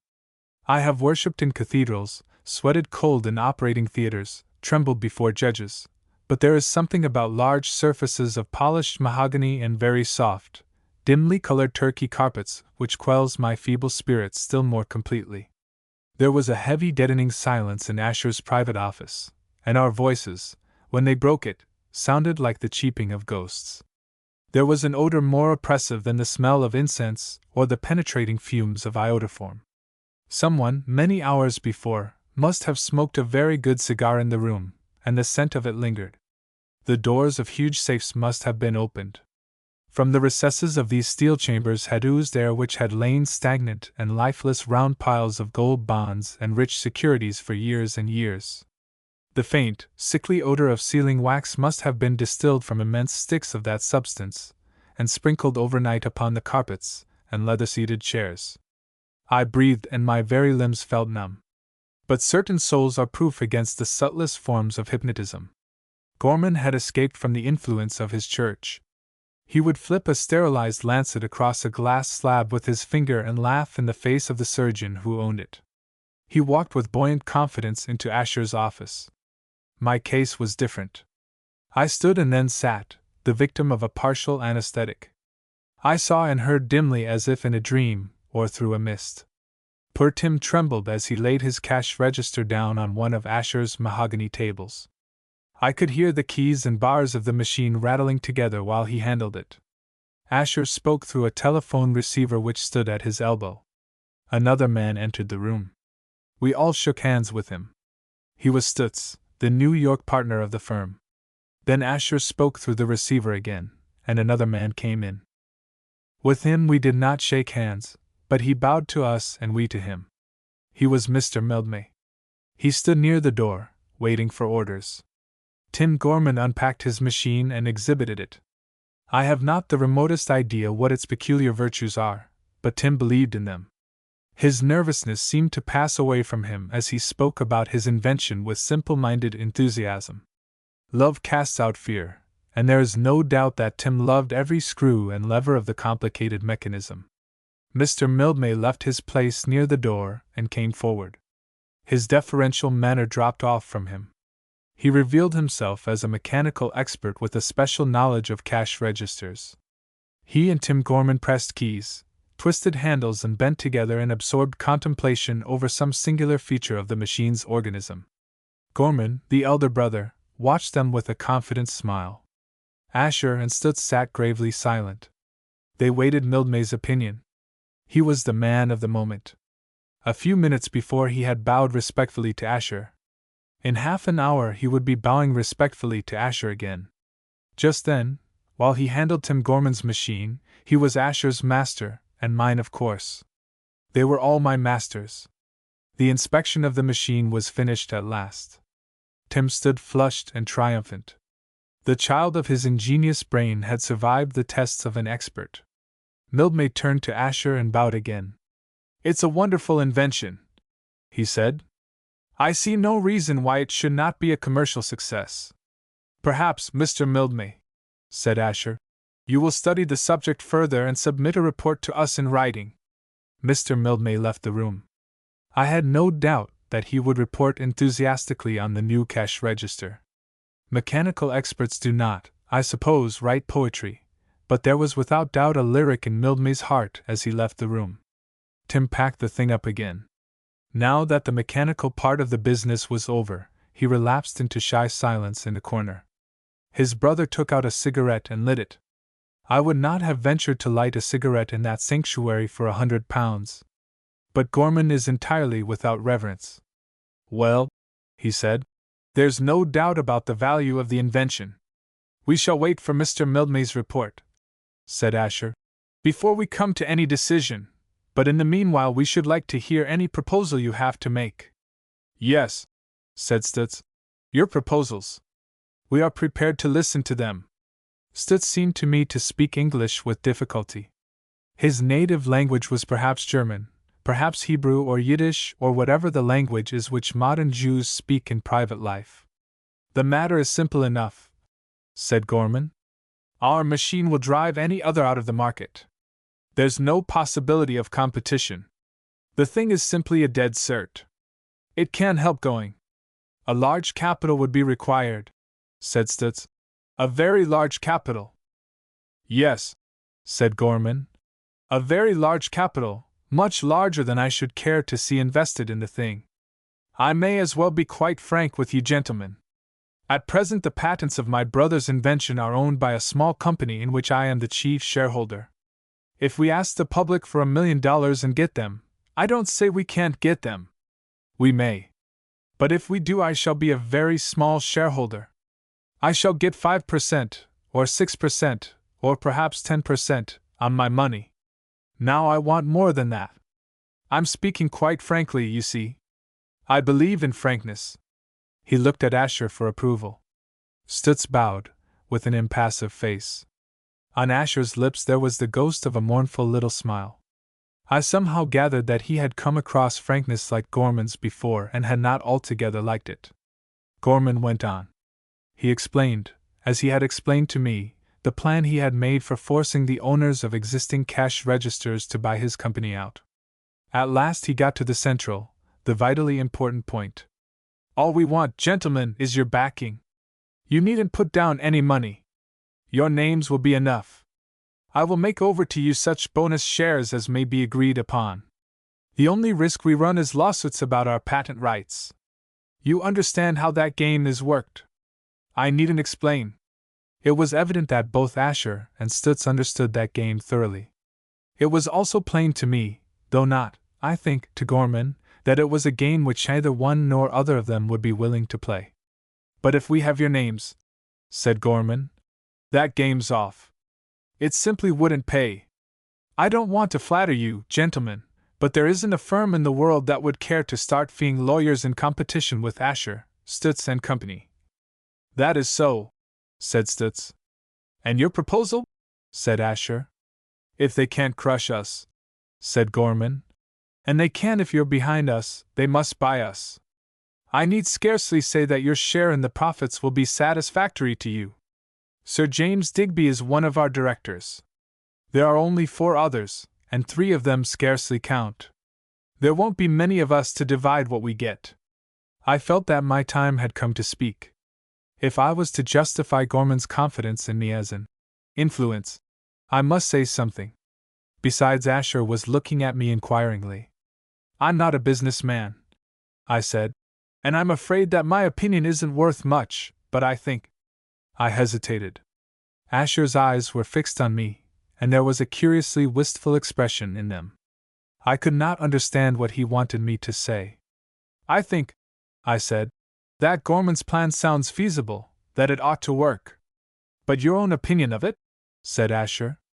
He spoke with a certain gentle insistency. I could not very well avoid making some answer. We are able to judge for ourselves, he said, whether it will work. But the plan itself, what do you think of it? Well, I said, I'm a modern man. I have accepted all the ideas and standards of my time and generation. I can hardly give you an opinion that I could call my own, but if my father's opinion would be of any use to you, he was an old-fashioned gentleman, with all the rather obsolete ideas about honor which those people had. He's dead, isn't he? Said Gorman. Oh, yes, I said. He's been dead for 15 years. Still, I'm sure I could tell you what he'd have said about this. I do not think, said Stutz, that we need consider the opinion of Sir James Digby's father, who has been dead for 15 years. I quite agree with you, I said. It would be out of date hopelessly. But your own opinion? Said Asher, still mildly insistent. Well, I said, I've been robbed of my property, land in Ireland, Mr. Stutz, by Gorman and his friends. Everybody says that they were quite right and that I ought not to have objected, so I suppose robbery must be a proper thing according to our contemporary ethics. And that is your opinion of the scheme? Said Asher. Yes, I said. I hope I've made myself clear. I think we are justified in pillaging when we can. You Irish, said Asher, with your intellects of steel, your delight in paradox and your reckless logic. Stutz was not interested in the peculiarities of the Irish mind. He went back to the main point with a directness which I admired. This is not, he said, the kind of business we care to do. Mr. Gorman, said Asher, we shall wait for Mr. Mildmay's report on your brother's invention. If it turns out to be favorable, as I confidently expect, we may have a proposal to lay before you. Our firm cannot, you will understand, take shares in your company. That is not a bank's business. But I myself, in my private capacity, will consider the matter. So will Mr. Stutz. It may be possible to arrange that your brother's machine shall be put on the market. But your proposal, said Stutz obstinately, it is not the kind of business we undertake. The interview was plainly at an end. We rose and left the room. Tim Gorman did not understand, perhaps did not hear, a word of what was said. He followed us out of the office nursing his machine, and plainly in high delight.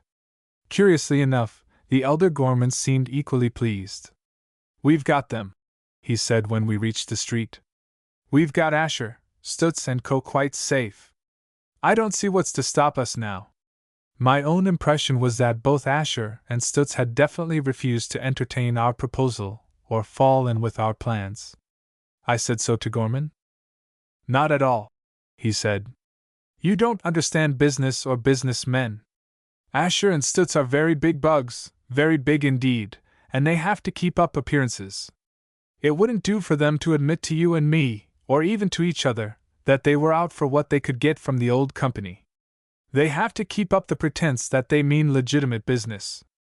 That's the way these things are always worked. But you'll find that they won't object to pocketing their checks when the time comes for smashing up Tim's machine and suppressing his patents. I turned, when I reached the far side of the street, to take another look at Asher's office. I was struck again by the purity of line and the severe simplicity of the building. 2,000 years ago men would have had a statue of Pallas Athene in it. Chapter 6. I spent a very pleasant fortnight in New York among people entirely unconnected with the Ashers or Gorman. I was kept busy dining, lunching, going to the theater, driving here and there in motor cars, and enjoying the society of some of the least conventional and most brilliant women in the world. I only found time to call on the Ashers once, and then did not see either of them. They were stopping in the Ritz-Carlton Hotel, and the young man in the office told me that Mrs. Asher spent the whole of every day in her studio. Her devotion to art was evidently very great. She could not manage to spend a holiday in New York without hiring a studio. I inquired whether any members of the Gagliotti family were sitting for her, but the hotel clerk did not know that. He told me, however, that Mr. Asher was in Washington. Gorman always says that the strings of government in modern states are pulled by financiers. Asher was probably chucking at those which are fastened to the arms and legs of the President of the United States, with a view to making that potentate dance threateningly in the direction of Mexico. I am sure that Asher does this sort of thing very nicely and kindly, if indeed he does it at all. He would not willingly destroy the self-respect even of a marionette. Of Gorman I saw nothing more before I left New York. I think he went off to Detroit almost immediately after our interview with Asher and Stutz. Gorman is not exactly the man to put his public duties before his private interests, but I am sure the public duties always come in a close second. Having settled, or thought he had settled, the affair of the cash register, he immediately turned his attention to that wealthy motorman in Detroit from whom he meant to get a subscription. The future of the Irish party possibly, its comforts probably, depended on the success of Gorman's mission. And a party never deserved comfort more. The Home Rule Bill was almost passed for the third and last time. Nothing stood between Ireland and the realization of Gorman's hopes for her except the obstinate perversity of the Ulster men. A few more subscriptions, generous subscriptions, and that would be overcome. After enjoying myself in New York for a fortnight, I went to Canada. I did not gather much information about the companies in which I was interested, but I learned a good deal about Canadian politics. The men who play that game out there are extraordinarily clear-sighted and honest. They frankly express lower opinions of each other than the politicians of any other country would dare to hold of the players in their particular fields. In the end, the general frankness became monotonous, and I tired of Canada. I went back to New York, hoping to pick up someone there who would travel home with me by way of the West Indies, islands which I had never seen. I thought it possible that I might persuade the Ashers, if they were still in New York, to make the tour with me. There was just a chance that I might come across Gorman again, and that he would be taken with the idea of preaching the doctrines of Irish nationalism in Jamaica. I called on the Ashers twice and missed them both times. But the second visit was not fruitless. Mrs. Asher rang me up on the telephone and asked me to go to see her in her studio. She said that she particularly wanted to see me and had something very important to say. I obeyed the summons, of course. I found Mrs. Asher clad in a long, pale blue pinafore. Overall is, I believe, the proper name for the garment. But it looked to me like a child's pinafore, greatly enlarged. It completely covered all her other clothes in front, and almost completely covered them behind. I recognized it as the sort of thing a really earnest artist would wear while working. Her hair was hanging in loops and wisps about her head, a disorder which was effective with dark red hair. Her hands were damp and dirty. Her face was smudged here and there, as if, in moments of artistic travail, she had pressed her muddy fingers against her forehead and chin. The room had very little furniture in it, but there were several tables, large and small. On these stood what seemed to me shapeless lumps of various sizes, swathed in damp rags. They reminded me a little of the shrouded objects on the tables of dissecting rooms after the students have gone home. There was the same suggestion of mutilated human forms. Mrs. Archer saw me looking at them. "Some of my little things," she said, "but nothing finished. I don't know why it is, but here in New York I find it very difficult to finish anything." "You're not singular in that," I said. "The New York people themselves suffer in exactly the same way. There isn't a street in their city that they've finished or ever will finish. If anything begins to look like completion, they smash it up at once and start afresh. It must be something in the air, A restlessness, a desire of the perfection which can never be realized. Mrs. Asher very carefully unwrapped a succession of damp rags from one of the largest of her lumps which was standing on a table by itself. I have, since then, seen nurses unwrapping the bandages from the wounded limbs of men. The way they did it always reminded me of Mrs.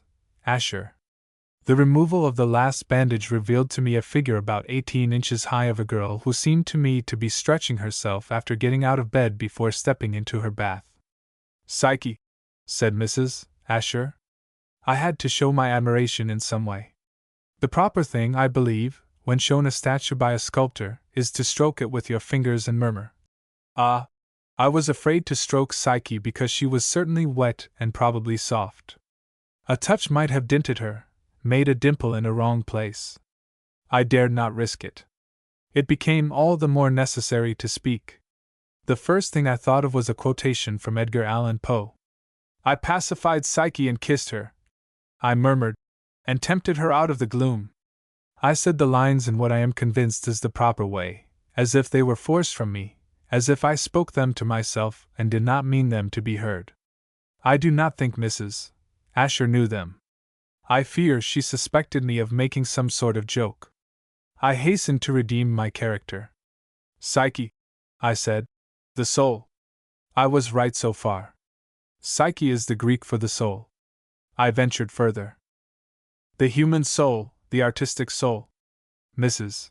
Asher appeared to be absolutely hanging on my words. I plunged on.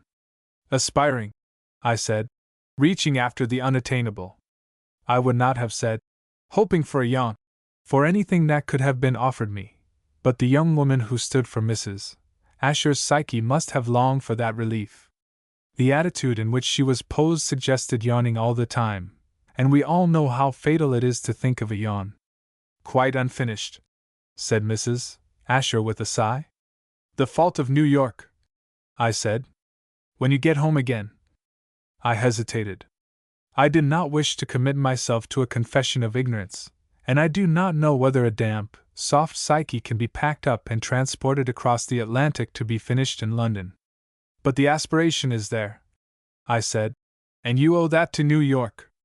The air, the very same air which forbids completion, is charged with aspiration. We all feel it. The city itself aspires. Since the great days when men set out to build a tower the top of which should reach unto heaven, there has never been such aspiration anywhere in the world. Look at the Woolworth building." I was maundering and I knew it. Mrs. Asher's statuette was very nice and graceful, a much better thing than I expected to see, but there was nothing in it, nothing at all in the way of thought or emotion. There must be hundreds of people who can turn out clay girls just as good as that Psyche. Somehow I had expected something different from Mrs. Asher, less skill in modeling, less care, but more temperament.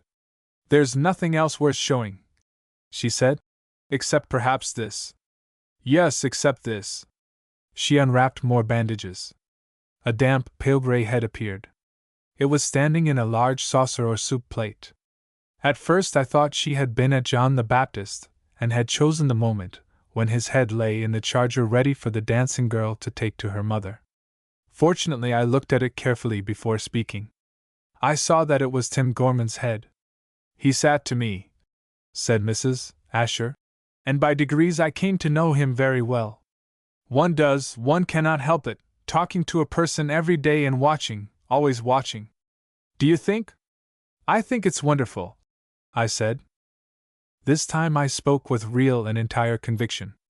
I am no expert judge of anything in the world except perhaps a horse or a bottle of claret, but I was impressed by this piece of Mrs.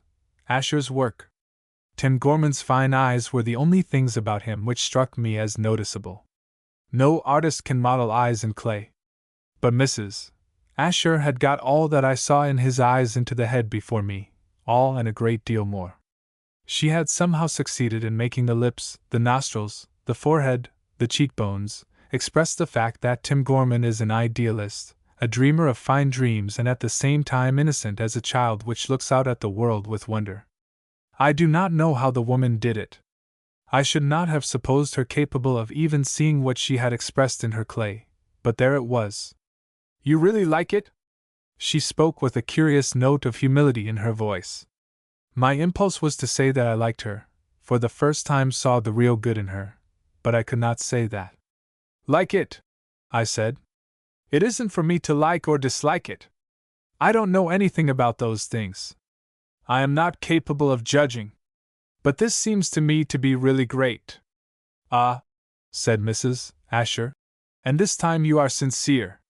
She looked at me quite gravely as she spoke. Then a smile slowly broadened her mouth. That's not the way you spoke of poor Psyche's aspiration, she said. You were laughing at me then. A cold sweat broke out on my forehead.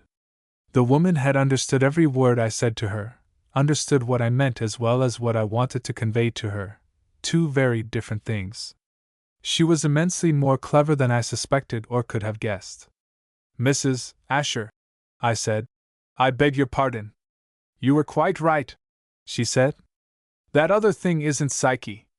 It's just a silly little girl, the model. There wasn't anything about her that I could see, nothing but just a pretty body. So she dismissed my apology and turned to Tim Gorman's head again.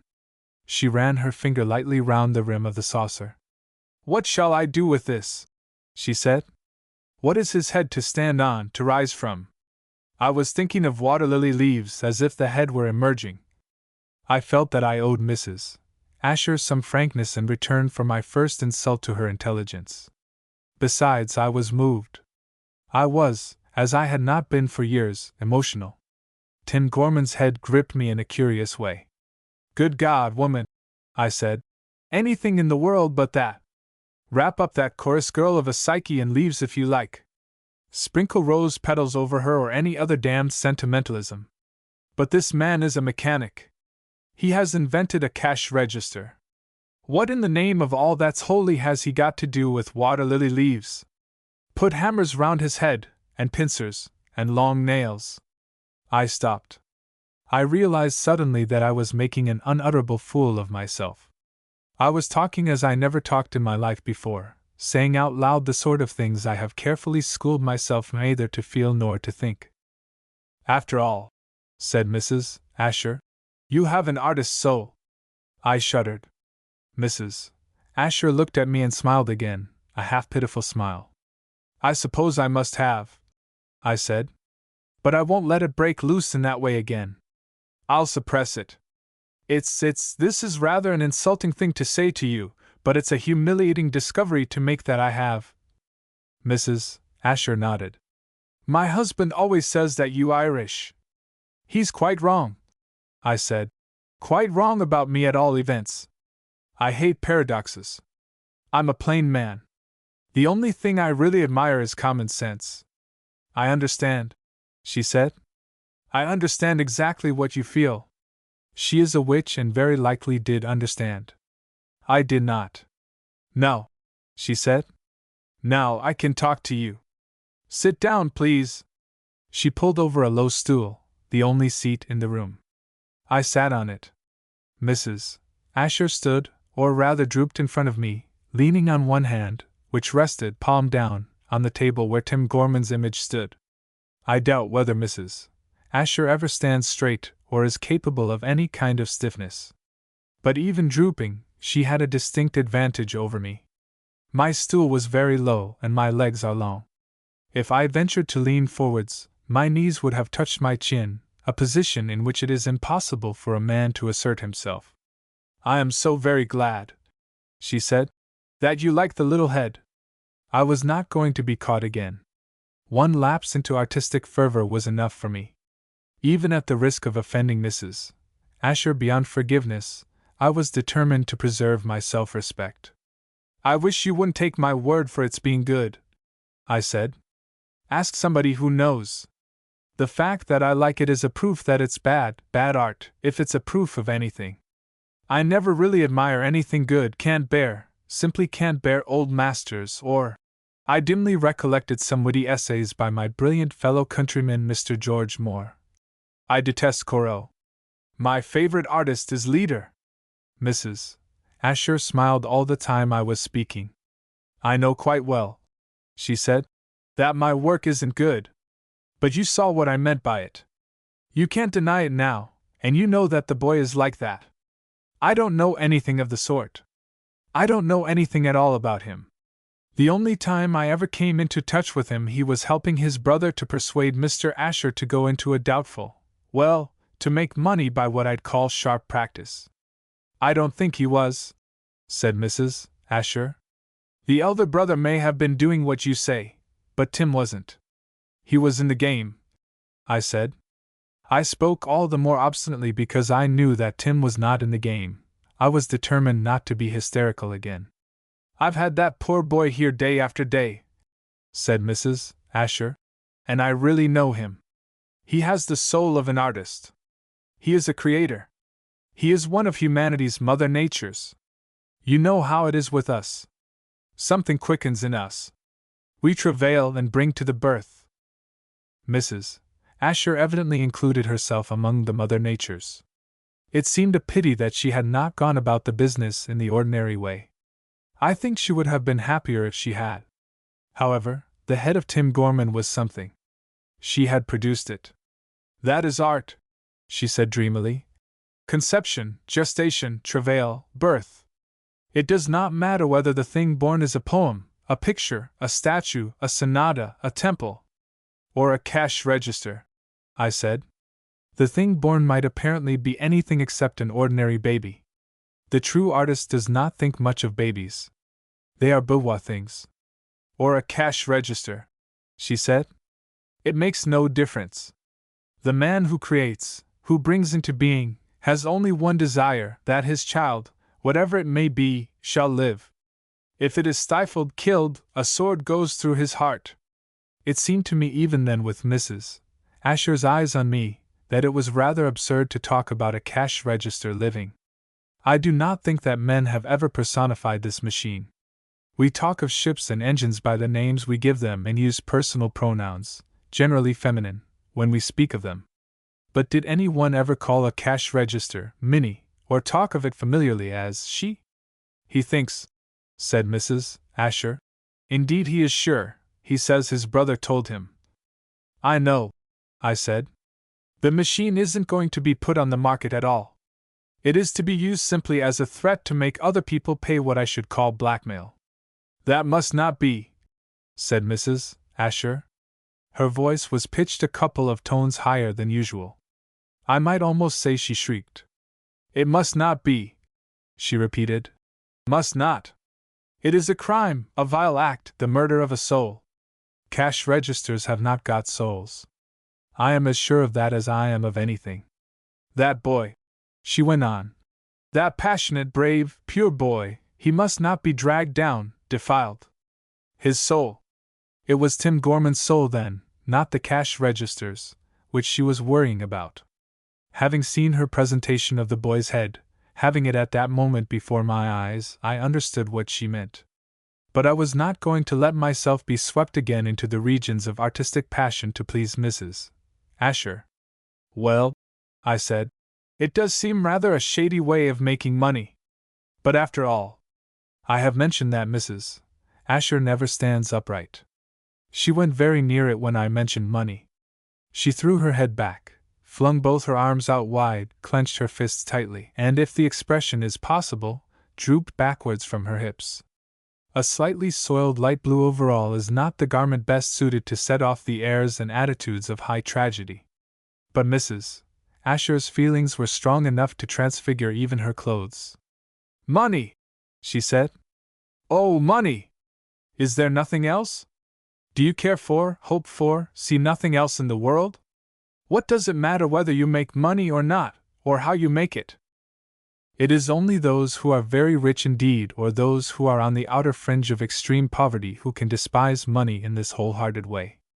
The wife of a millionaire, the millionaire himself, probably attaches some value to money because he has to get it, and the regular tramp can say, "Oh, money? Is there nothing else?" The rest of us find money a useful thing and get what we can of it. Mrs. Asher let her arms fall suddenly to her sides, folded herself up and sat down, or rather crouched, on the floor. From that position she looked up at me with the greatest possible intensity of eye. "I know what you're thinking," she said. You're thinking of my husband. But he hates money just as much as I do. All he wants is to escape, to have done with it, to live peaceably with me, somewhere far away, far, far away from everywhere." Her eyes softened as she spoke. They even filled with water, tears, I suppose? But she seemed to me to be talking nonsense. Asher was making money, piling it up. He could stop if he liked. So I thought. So any sensible man must think. And as for living somewhere far, far away, what did the woman want to get away from? Every possible place of residence on the earth's surface is near some other place. You cannot get far, far away from everywhere. The thing is a physical impossibility. I made an effort to get back to common sense. "About Tim Gorman's cash register?" I said. "What would you suggest?" "You mustn't let them do that hateful thing," she said. "You can stop them if you will." "I don't believe I can," I said. "I'm extraordinarily feeble and ineffectual in every way. In business matters I'm a mere babe."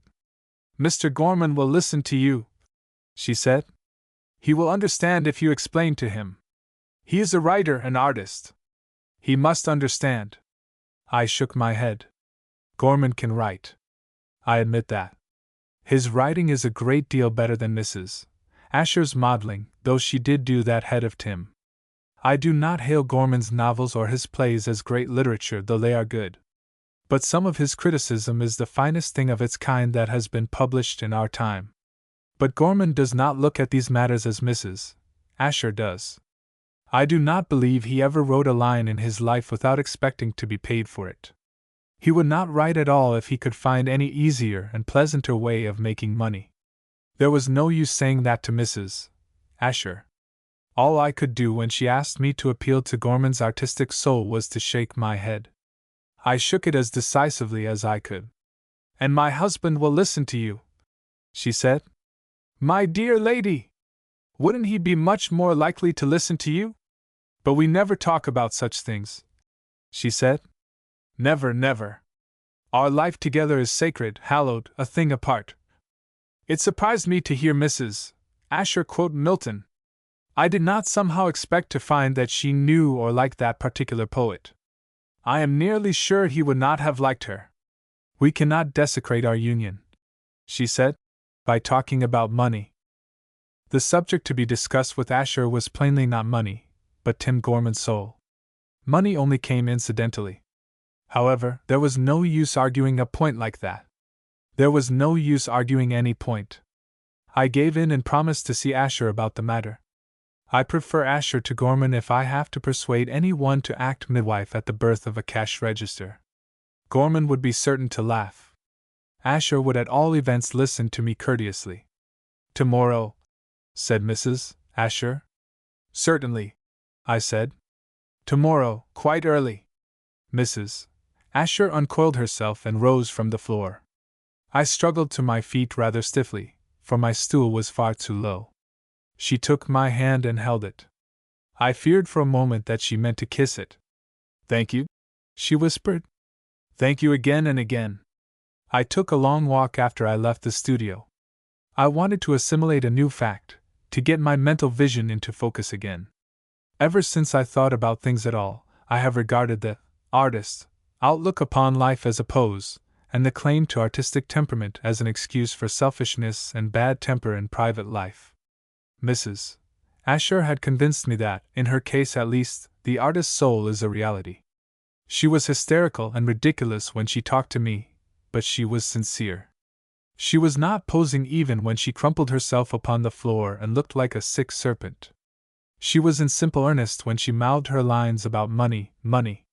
There might be, probably were, several other people in the world like Mrs. Asher, might even be many others. That was the new fact which I wanted to digest. I reflected that I myself was kin to her, had in me, latent and undeveloped, an artist's soul. I had felt the thing fluttering when I lost my self-control and talked flamboyantly about the head of Tim Gorman. It was necessary that I should keep a firm grip on myself. I belong to a class which has lost everything except its sanity.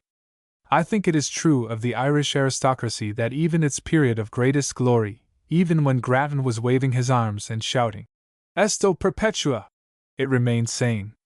I have nothing else left of what my forefathers bequeathed to me, but I still have this temperament.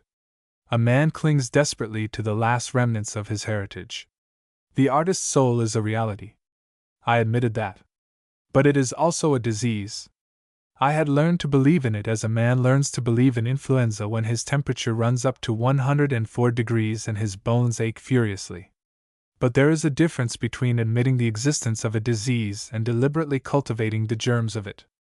I crossed Fifth Avenue at 32nd Street in great peril of my life, for the traffic at that point is as wild as the emotions of the artistic soul. It came into my mind that quite possibly the thrills and throbs which Mrs.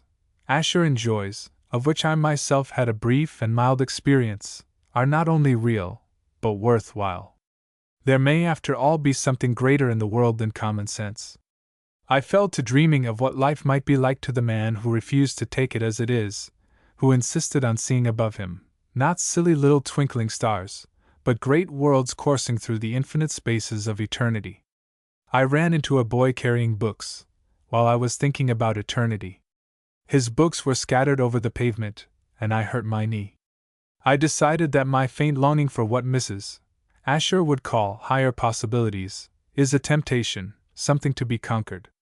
I finished my meditation with a retro satanas, and returned to my hotel for luncheon, confident that I should come out victor in my struggle.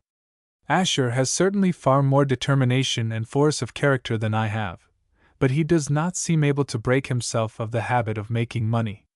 His wife says that he hates doing it and wants to stop. But he goes on doing it.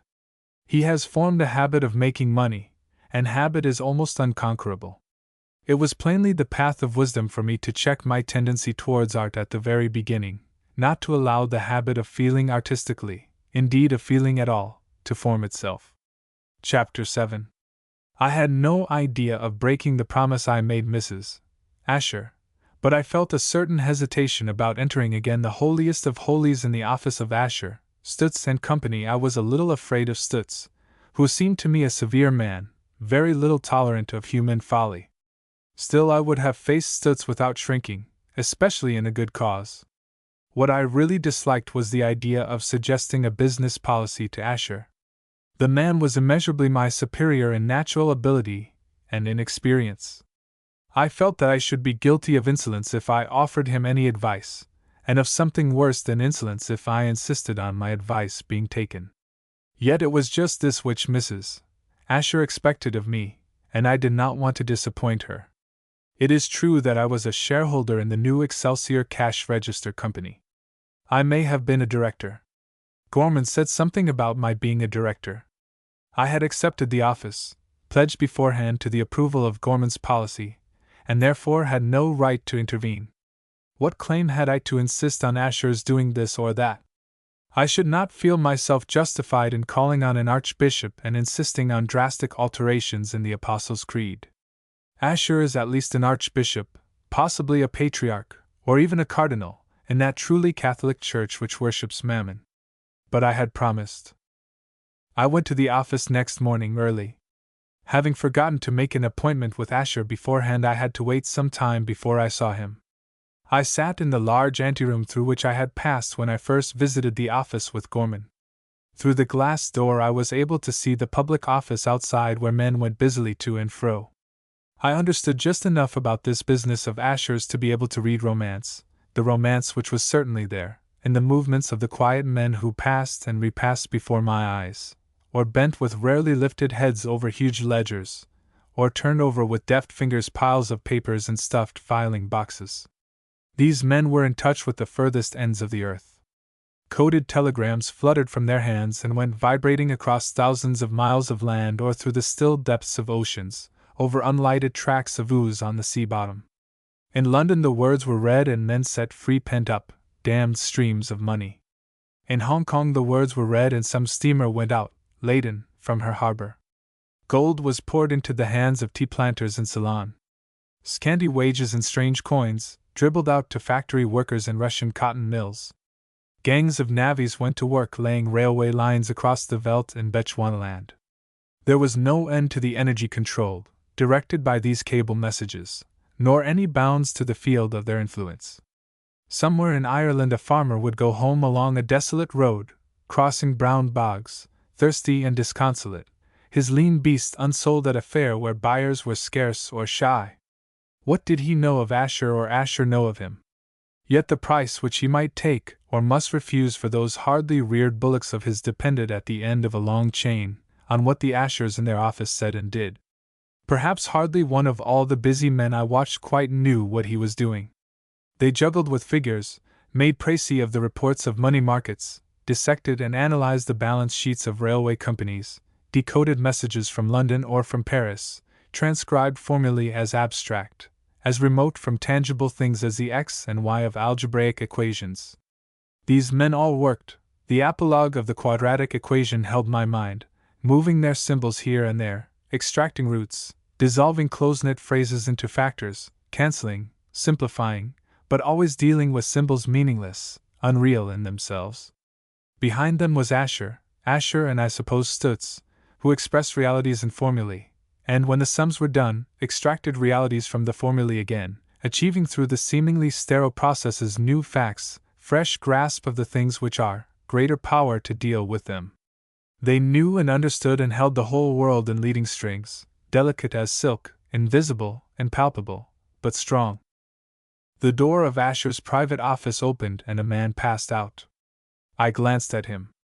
He was a clean-shaved, keen-eyed, square-jawed man, the type which American business methods have produced, a man of resource and quick decision, but a man, so I guessed, who dealt with things, and money only as the price of things, the reward of making them.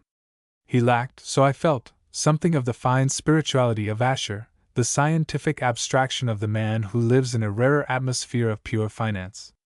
A clerk at my elbow invited me to leave my place and take my turn with Asher. I could not bring myself to plunge straightway into my business. I began by pretending that I had no real business at all.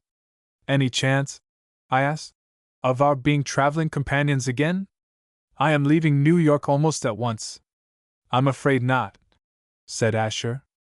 "I've a great deal to do here still." "Those Mexican affairs?" "Those among others. The government here seems to be making rather a muddle of Mexico," I said.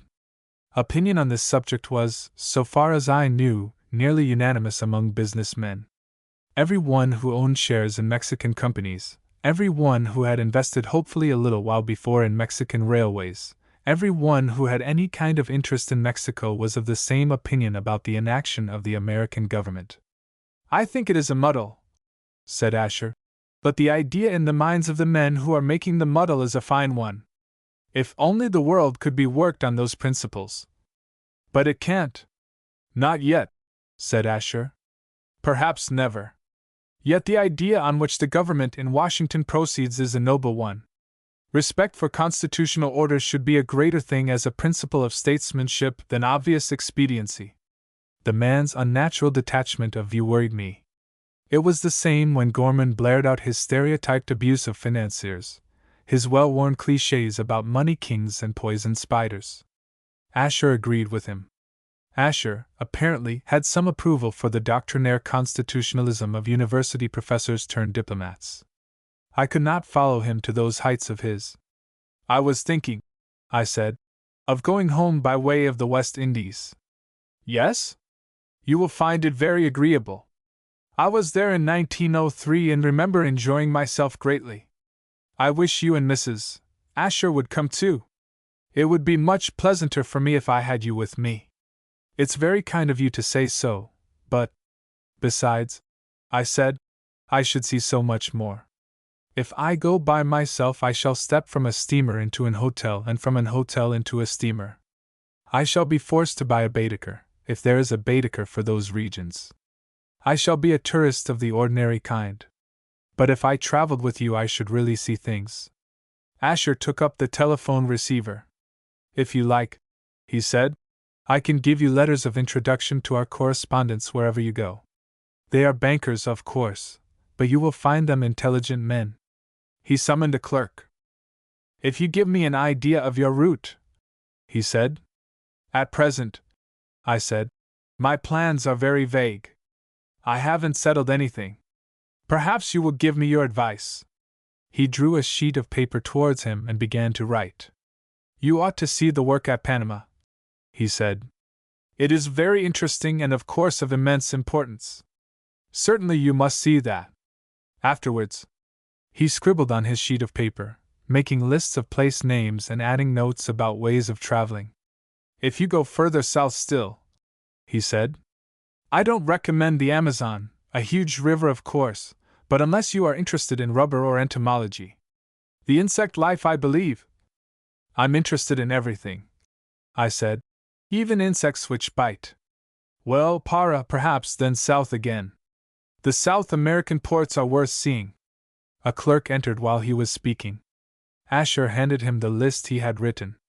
Look out the names of our agents in these places, he said, and have letters of introduction made out to them for Sir James Digby. The clerk left the room and I thanked Asher warmly. It seemed to me that he was taking a great deal of trouble for which he could expect no kind of reward. He waved my gratitude aside. I think, he said, that our agents will be able to make your trip interesting for you. They can tell you what you want to know about the trade and the natural wealth of the places you visit. They will put you in the way of finding out the trend of political feeling. It is their business to know these things, and in visiting new countries, new in the sense that they have only lately felt the influences of our civilization, it is just these things that you will want to know. If you were going to Italy or Egypt or Greece. Asher sighed. I felt that he would have preferred Italy to Brazil if he had been traveling for pleasure. Ah, there, I said, an artist or a scholar would be a better friend to have than a banker. Even there, said Asher, the present and the future matter more than the past, perhaps. But are you tied at all by time? The tour which I have indicated will take some months. I am an idle man, I said. I shall go on as long as your introductions last, gathering knowledge which will not be the slightest use to me or any one else. I had better provide you with a circular letter of credit, said Asher. It is never wise to carry considerable sums about in your pocket. We had got to money, to business in the strictest sense of the word. My opportunity had plainly come for attacking the subject of the cash register. Yet I hesitated. A banker ought to be the easiest man in the world to talk business to. There is no awkwardness about the subject of toothache in a dentist's parlor. He expects to be talked to about teeth. It ought to have been an equally simple thing to speak to Asher about the future of a company in which we were both interested. Yet I hesitated. There was something in his manner, a grave formality, which kept me miles away from him. I thanked him for the promise of the letter of credit, and then sat silent for a minute. By the way, said Asher, I have just had a visit from a man on business in which you are interested. Was that the man who passed me in the anteroom before I was shown in here? Yes. He came to talk to me about Gorman's new cash register. He was not an accredited agent, you will understand. He did not profess to represent anybody. He was not empowered to treat with us in any way, but… Asher smiled faintly. I understand, I said.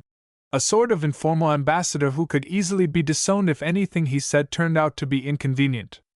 In politics, men of that sort are very useful, but I somehow had the idea that business methods are more straightforward. All negotiations, said Asher, whether in politics or business, are carried on in much the same way. But before I go into his suggestions, I had better tell you how the matter stands. Mildmay sent us his report, and it was entirely favorable to the new machine. I think the invention is likely to turn out a valuable property. We have made inquiries and find out that the patent rights are duly protected here and in all the chief European countries. In fact, it was really that and not my travels which I came to talk to you about today. I may take it that we have got a good thing. We think so, said Asher, and our opinion is confirmed by the fact that we are not the only people who think so. If I am right about the man who visited me this morning, we have very good evidence that our opinion is sound. The men who are in the best position to know about cash registers, who are most interested in their future. The makers of the existing machines? Exactly. That is to say, if I am right about my visitor. But how could anyone know about Tim Gorman's invention? Asher shrugged his shoulders. Surely, I said, Gorman can't have been such a fool as to talk to newspaper reporters. We need not suppose so, said Asher. My experience is that anything worth knowing always is known. The world of business is a vast whispering gallery. There is no such thing as secrecy. Well, I said, the main point is that this man did know. What did he want? He wanted us to sell the patent rights, said Asher. What he said was that he had a client. He posed as some kind of commission agent, who would pay a substantial sum for them. That is just what Gorman said would happen once it was understood that your firm is behind the new company. Gorman is, well, astute. But you understand, I am sure, that we cannot do that kind of business. I always had a suspicion, I said, that Gorman's scheme was fishy. I do not say fishy, said Asher. Gorman's plan is legitimate business, but business of an unenlightened kind. What is wrong with Gorman is that he does not see far enough, does not grasp the root principle of all business. We have a valuable invention. I do not mean merely an invention which will put money into the pocket of the inventor and into our pockets.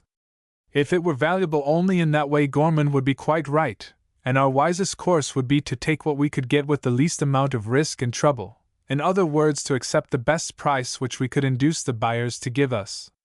But this invention is valuable in quite another way.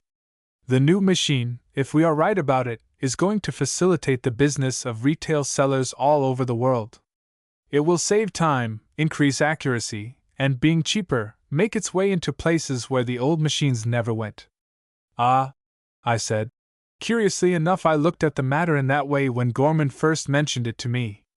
I said that the world ought to get the benefit of this invention. Asher nodded. I see that, I went on.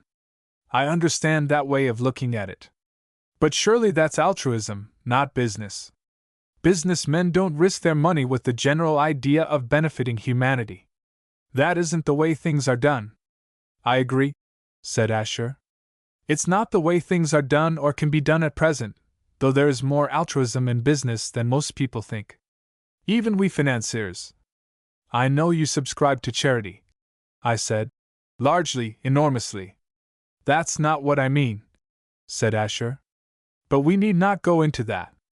I believe that business is not philanthropy, finance is not altruism. Then why? I said.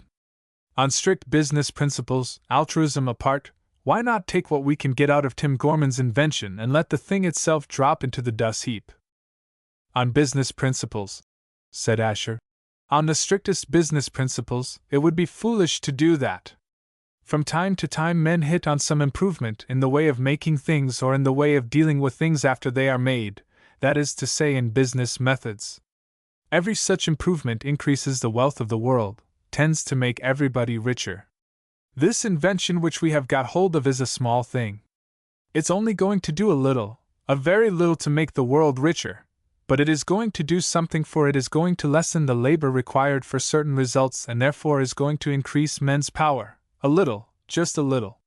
That is why we must make the thing available, if we can, in order to add to the general wealth, and therefore to our own wealth.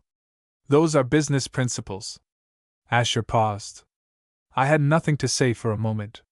Business principles as he explained them were not the business principles I was accustomed to, certainly not the business principles on which Gorman acted.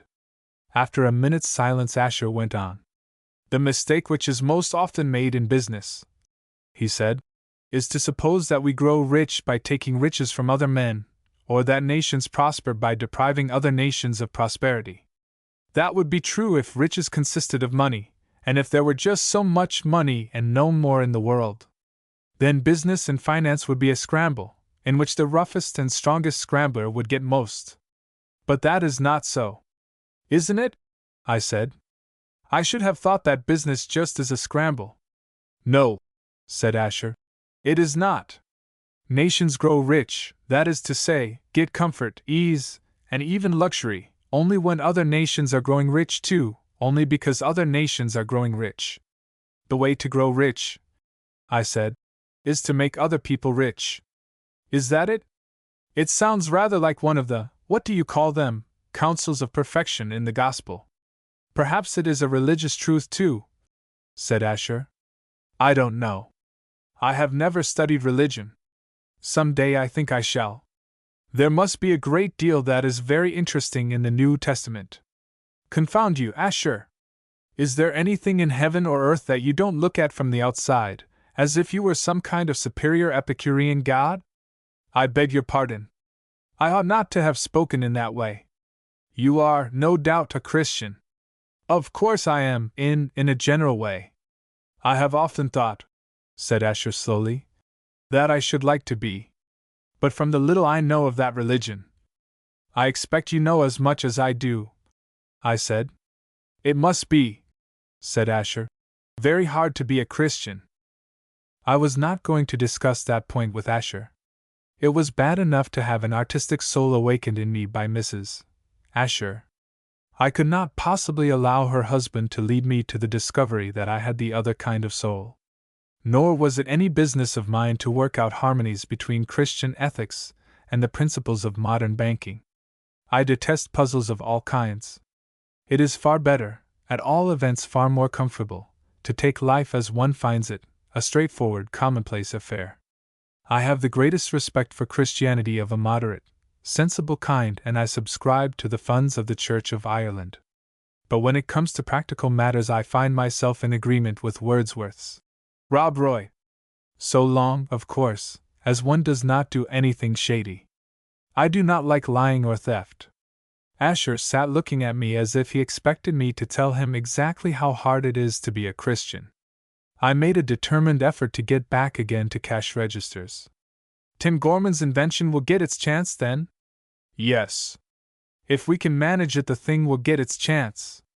It will be made, and I think people will use it. Mrs. Asher will be very pleased to hear that. Ah, said Asher. Is she interested? But I remember now. Young Gorman has been sitting to her. She would naturally be interested in him. Her idea, I said, is that Tim Gorman is producing a baby, with all the usual accompaniments of that difficult business, labor, you know, and pain. She regards you as the doctor in attendance, and she thinks it would be exceedingly wrong of you to choke the little thing. Asher looked at me quite gravely. For a moment I was afraid that he was going to say something about the paradoxical brilliance of the Irish mind. I made haste to stop him. That's Mrs. Asher's metaphor, I said. Not mine. I should never have thought of it. I don't know enough about the artistic soul to appreciate the feelings of people who give birth to cash registers. But the idea is plain enough.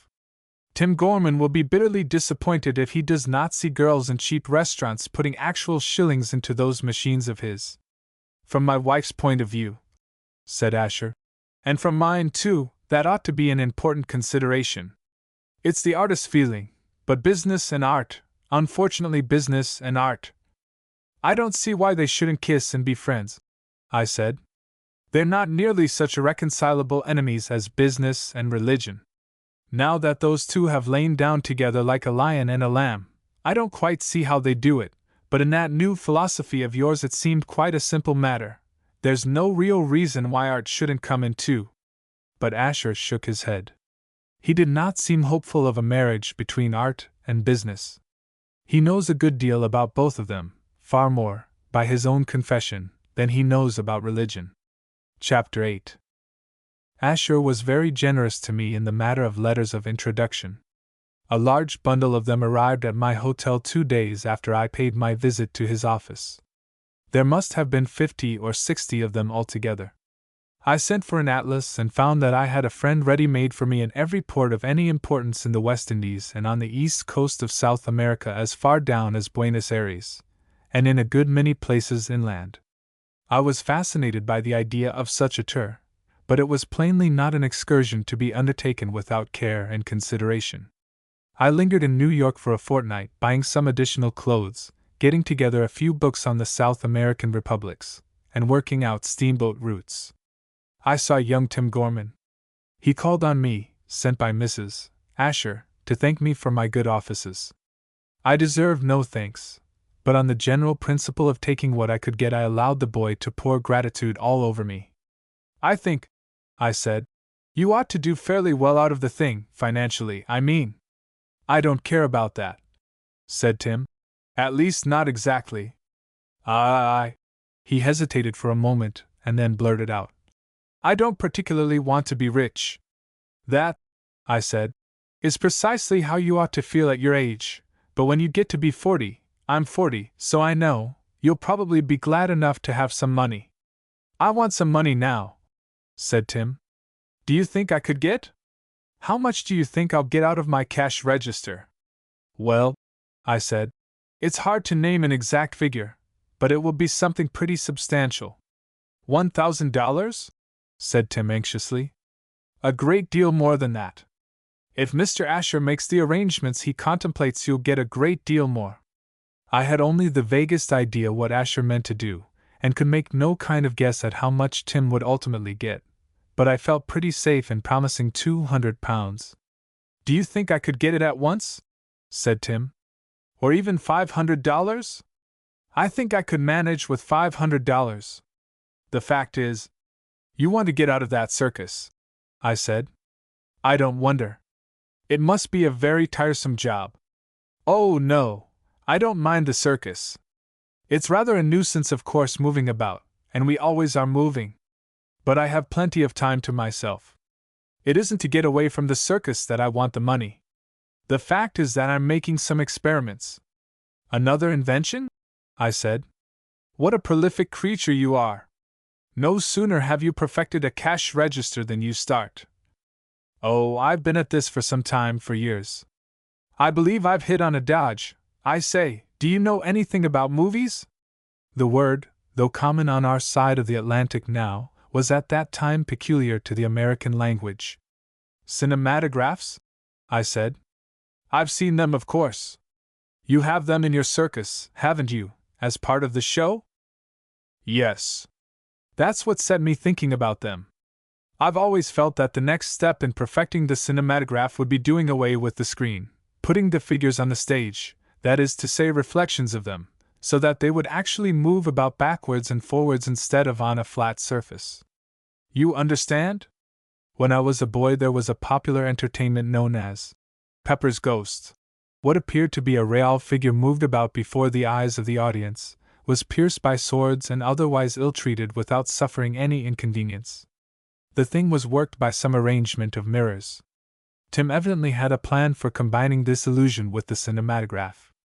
Don't you think, he said, that it would be a great thing? It would be a perfectly beastly thing, I said.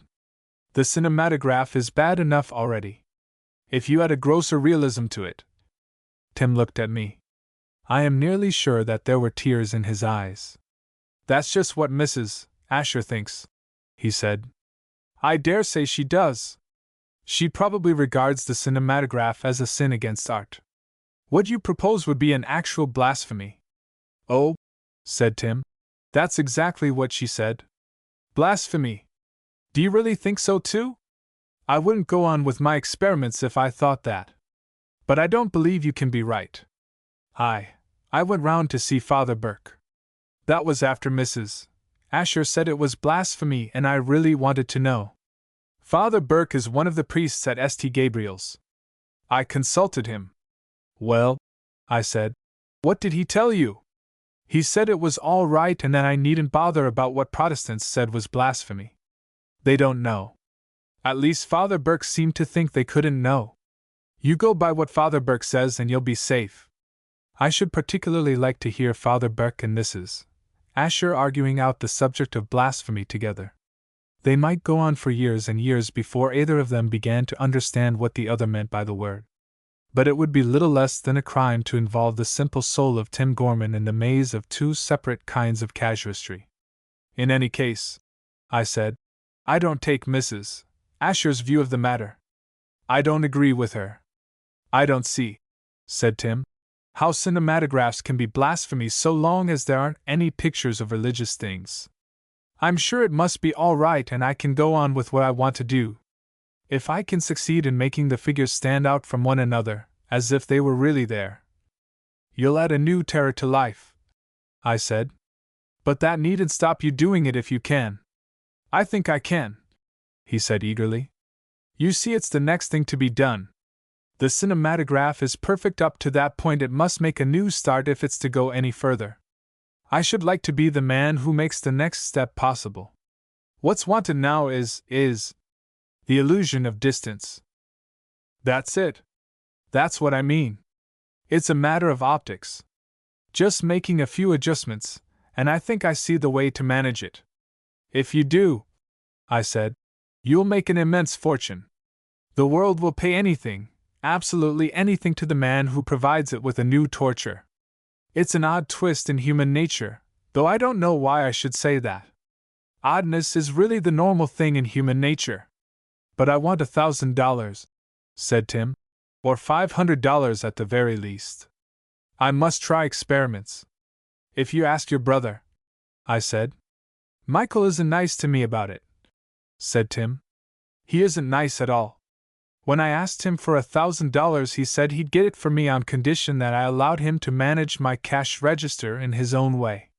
But I won't do that. I know what he wants to do. His idea, he said, is to let your invention lapse. I know. The machine will never be made. But I want it to be made. I want to see it working everywhere all over the world. You see, I'm always traveling about with the circus, sometimes in America, sometimes in England. We go to a lot of different towns. We go to all the big towns there are. I want to be able to go into shops everywhere, in every town in the world, and see my machine there. Don't you understand? Perfectly, I said. Mrs. Asher explained the whole position to me thoroughly. It's the artist's soul in you. A look of puzzled annoyance came over the boy's face. His forehead wrinkled and his fine eyes took an expression of painful doubt as they met mine. Mrs. Asher says things like that, he said, and I don't know what she means. I am not an artist. I never learned to draw even, at least not pictures. I can do geometrical drawing, of course, and make plans of machines, but that's not being an artist. I can't paint. Why does she say I am an artist? That, I said, is one of her little mannerisms. You will have to put up with it. Tim uses the word artist in a simple old-fashioned way, very much as Father Burke uses. Blasphemy. There is a good deal to be said for their practice. People like Mrs. Asher ought to invent new terms when they want to express uncommon thoughts. They have no right to borrow words like artist and blasphemy from common speech in order to set them parading about the world with novel meanings attached to them. It is not fair to people like Tim Gorman and his Father Burke. It is not fair to the words themselves. I should not like to be treated in that way if I were a word. I cannot imagine anything more annoying to a respectable, steady-going word than to be called upon suddenly to undertake work to which it is not accustomed. The domestic housemaid is perfectly right in resisting any effort to make her do new kinds of work. Her formula, "It's not my place," used when she is asked to make a slice of toast, is unanswerable. Why should words be worse treated than housemaids? It is the business of artists to stand for the man who paints pictures in oils. Blasphemy describes aggravated breaches of the third commandment. What right had Mrs. Asher or anyone else to press them into new services? There ought to be a strong trade union among words. And now, said Tim, she says I'm not an artist after all because I want to make movies more real. And she's angry with me. She turned me out of her studio because I wouldn't promise not to. Of course, I wouldn't promise such a thing. I think I see how it can be done. The great difficulty is to secure an exact adjustment of the mirrors. There are other difficulties. There's the awkwardness of transparent figures crossing in front of each other. Also, my dear boy, I said, don't explain the thing to me. I am totally incapable of understanding anything connected with mechanics, optics, or hydrostatics. I can make as good an attempt as most men at replying intelligently to Mrs. Asher even when she talks of values, atmospheres, feeling, and sympathy, though her use of these familiar words conveys only the vaguest ideas to my mind. I can, after a period of intense mental effort, understand what Asher means by exchanges, premiums, discounts, and bills, though he uses these words in unfamiliar ways. but I am defeated utterly by the man who talks about escapements, compensating balances, and clutches. I suspected that Tim Gorman would pelt me with even more recondite scientific terms if I let things go on. You may take my word for it, I said, that you'll get $1,000 and more in the end, but you may have to wait for it. In the meanwhile, keep on thinking out your plan for doubling the horrors of our places of popular entertainment. That was all I could do for Tim Gorman. I do not think that he deserved more than cold comfort and disagreeable advice. I might have given him, or lent him, a little money if he had been at work on a really useful invention, something which would benefit humanity. There are lots of such things waiting to be invented. There ought to be some way of stabbing a man who insists on ringing you up on the telephone at unreasonable hours and saying tiresome things.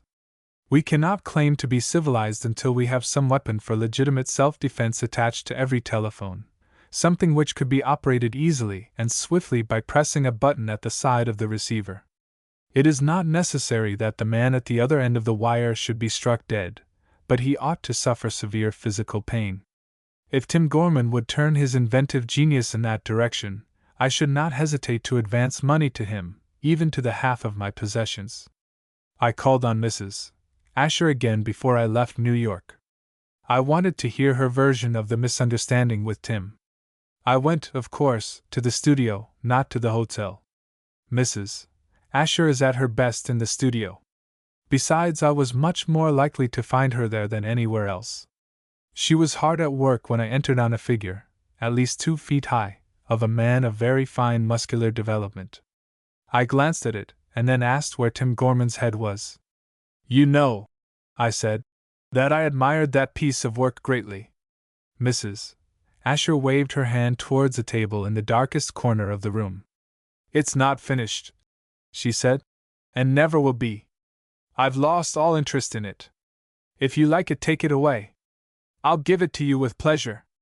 I found poor Tim, not even swathed in wet bandages, among a litter of half-finished fawns and nymphs and several attempts at a smooth-haired dog. Mrs. Asher had done very little work at him since I saw him before. She had, in pursuance of her own idea, turned half the saucer on which the head stood into a mat of water-lily leaves. The other half, and I felt gratified when I saw this, was worked up into an unmistakable hammer and a number of disproportionately large nails. Tim's face and head still expressed lofty idealism in the way which had fascinated me when I first saw the thing.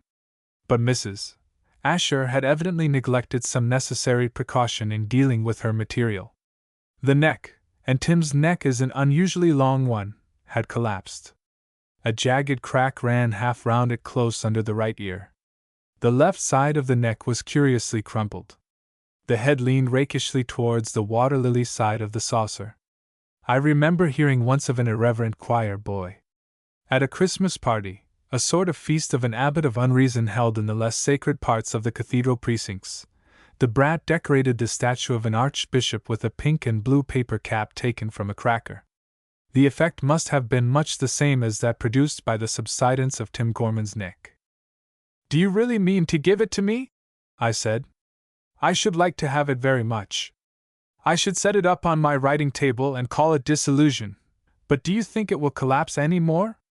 Has it collapsed? I suppose it did not dry properly. Mrs. Asher did not even look at it. Oh, I said, the present effect, the cynical contempt for the original noble spirituality, is the result of an accident? What tricks circumstances play on us! A slight irregularity in drying and a hero becomes a clown. The case of Imperial Caesar dead and turned to clay is not so bad as that of an idealist whose neck has cracked. I'm dreadfully disappointed in that boy, said Mrs. Asher. Will you forgive me if I do not talk of him? Even now I cannot bear to. She sighed heavily, showing how much she felt the loss of Tim's soul.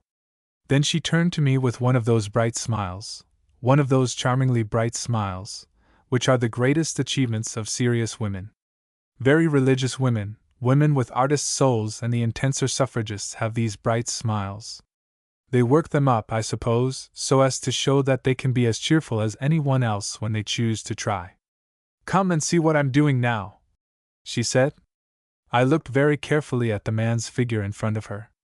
This, she said, is manhood, virility, energy, simple strength, directness, all that this poor neurotic world is yearning for, the primal force, uncomplex, untroubled, just the exultation of the delight of being. It reminds me faintly of someone, I said. The head and face, I mean, but I can't quite fix the likeness. She clapped her hands with delight. You see it, she said. I am so glad. It's not meant to be a mere likeness. I need not tell you that. Still, I'm glad you see that it resembles him. I am working to express his soul. The mere features, the limbs, are nothing. The being which burns within, that is what I am trying to express, but the fact that you see the external likeness makes me feel more sure that my interpretation of the physical features is the right one. Surely, I said, it's not Gorman, the other Gorman, the elder Gorman, Michael. Yes, she said. Has he been sitting for you? I asked. I stopped myself just in time. I was very nearly saying, sitting to you like that? The figure on which she was at work was entirely undraped. I do not suppose that Mrs. Asher would have been the least embarrassed even if I had said, like that. The artist's soul scorns conventions. But I should have felt awkward if she had answered, yes. Not exactly sitting to me, she said. He just comes here and talks. While he talks, I catch glimpses of his great, buoyant, joyous soul and fashion the poor clay to express it. I did not know he was back in New York, I said. Oh, yes, he has been here a week, perhaps more. To me it seems as if he had been here forever. I could not even guess at what she meant by that, so I did not try to answer her. I wonder he didn't look me up, I said. Ah, said Mrs. Asher, he has had no time. That abundant, restless energy of his is forever pressing out into fresh activities. I gathered, more from her tone than from her actual words, that only an effete, devitalized creature would call on me. A man of abundant energy would naturally sit half the day in Mrs. Asher's studio, while she made a fancy body for him in damp clay. She clasped her hands and gazed with rapt intensity at the statue of Gorman's soul. His patriotism, she said. After living in that atmosphere of nebulous cosmopolitanism which is what we hyper-civilized people have created in the world, it is everything to get back to the barbaric simplicity of the old love for country. Did he happen to mention, I asked, whether he succeeded in wheedling $5,000 out of that Detroit man? Mrs. Asher did not hear that, or if she did chose to ignore it. The splendid destiny of Ireland, she said, has been to escape age after age the malarial fever of culture. The Romans never touched her shores. The Renaissance passed her by. She has not bowed the knee to our modern fetish of education. You and I have our blood diluted with. Gorman must have been at his very best while he talked to Mrs. Asher. He had evidently made a kind of whirlpool of her mind. Her version of his philosophy of history and politics seemed to me to be going round and round in narrowing circles with confusing speed. The conception of the Romans as apostles of the more malarial kinds of culture was new to me. I had been brought up to believe, not that any one does believe this as an actual fact, that Ireland was once, and to some extent still is, an island of saints and scholars. I did not obtain any very clear idea of what Mrs. Asher's blood was diluted with, but there must have been several ingredients, for she went on talking for quite a long time. When she stopped, I made a protest on behalf of my country. We're not so backward as all that, I said. We have a board of national education and quite a large number of technical schools. In the convents they teach girls to play the piano. Mrs. Asher shook her head slowly. I gathered that she knew much more about Irish education than I did and regarded it as unworthy even of serious contempt. Dear Ireland, she said. Splendid Ireland! I suppose Gorman must have been talking to her about fairies, the dignified, Celtic kind, and the dear dark head of Kathleen and I Houlihan. Gorman is capable of anything. However, as my country was being admired, I thought I might as well get a little of the credit for myself. I am an Irishman, I said. Mrs. Asher looked at me with withering scorn. You, she said. You are. She was evidently in difficulties. I helped her out as best I could. An Irish gentleman, I said. An alien, she replied. A stranger in the land you call your own. That, I said, is just what I say, put more forcibly and picturesquely. Then Gorman came in, without knocking at the door. I was very glad to see him. In another minute Mrs. Asher and I would, perhaps, have quarreled. Gorman saved us from that catastrophe. I do not think I ever understood before that moment the secret of Gorman's charm. He came into that studio, a place charged with the smell of damp clay, like a breeze from a nice green field. He was in a thoroughly good temper. I suspect that he hurt Mrs. Asher's hand when he shook it. I've just been looking at Mrs. Asher's statue of your soul, I said. Splendid muscles in the calves of its legs. You must be enormously proud of them. Gorman, under pretense of seeking a place in which to put his hat, turned his back on Mrs. Asher for a minute. As he did so, he deliberately winked at me. Some day I mean to get Gorman in a private place. Away from everywhere, as Mrs. Asher would say. When I get him there, I shall ask him 2 questions and insist on having an answer. First, I shall ask him why he devotes himself to Mrs. Asher. He is not in love with her. We Irish have not many virtues, but we can boast that we seldom make love to other men's wives. Besides, Mrs. Asher is not the kind of woman who allows strange men to make love to her. She is, in essentials, far less emancipated than she thinks. It is just possible that he finds her responsive to his fondness for the more flamboyant kinds of rhetoric. Gorman really likes talking about Ireland as an oppressed and desolated land. It is easy enough to move large audiences to enthusiasm by that kind of oratory. It is not so easy, I imagine, to get single, sympathetic listeners in private life. Mrs. Asher apparently laps up patriotic sentiment with loud purrs. That may be why Gorman likes her. The next thing I mean to ask him is what he means by patriotism. I can understand quite easily what Irish patriotism meant 10 years ago. Gorman's friends wanted my land, a definite, tangible thing. I wanted it myself. But now they have got the land, and yet Gorman goes on talking patriotism. It is not as if he had no sense of humor. Gorman sees the absurdity of the things he says just as plainly as I do. The ridiculous side of his own enthusiasm is never long absent from his consciousness, yet he goes on just the same. I wish I understood how he manages it. Chapter 9. Now that my leg has been smashed up hopelessly, by that wretched German shell, I shall never ride or shoot again. I have to content myself with writing books to occupy my time, a very poor form of amusement compared to tramping the fields after partridge. I suppose it is inevitable that a man in my position should indulge in regretful memories. My mind goes back now and then to certain days in my boyhood, and I find myself picturing scenes through which I shall not move again. There are fields stretching back from the domain which used to be mine. In the autumn many of them were stubble fields, and among them were gorse-covered hills. I used to go through them with my gun and dogs in early October mornings.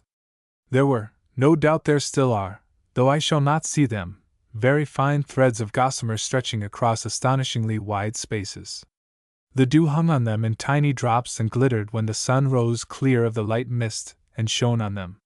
Sometimes the threads floated free in the air, attached to some object at one end, the rest borne about by faint breaths of wind, waved to and fro, seeking other attachment elsewhere. Some threads reached from tufts of grass to little hummocks, or to the twigs which formed the boles of elm trees. Others still, with less ambitious span, went only from one blade of grass to another or united the thorns of wind bushes. The lower air, near the earth, was full of these threads. They formed an indescribably delicate net cast right over the fields and hills. I used to see them glistening, rainbow-colored when the sun rays struck them. Oftener I was aware of their presence only when my hands had touched and broken them, or when they clung to my clothes, dragged from their fastenings by my passing through them. I have no idea what place these gossamer threads occupy in the economy of nature. I find it difficult to believe that the life of the fields and gorsy hills and young plantations would be either better or worse if there were no such thing as gossamer. but I am no longer contented with my ignorance. I mean to find out all that is known about Gossamer, and satisfy myself of the truth of the tradition that the threads are spun by tiny spiders, though surely with very little hope of snaring flies. I spent 6 months making the tour which Asher planned for me. I returned to London in the spring of 1914, full of interest in what I had seen and learned.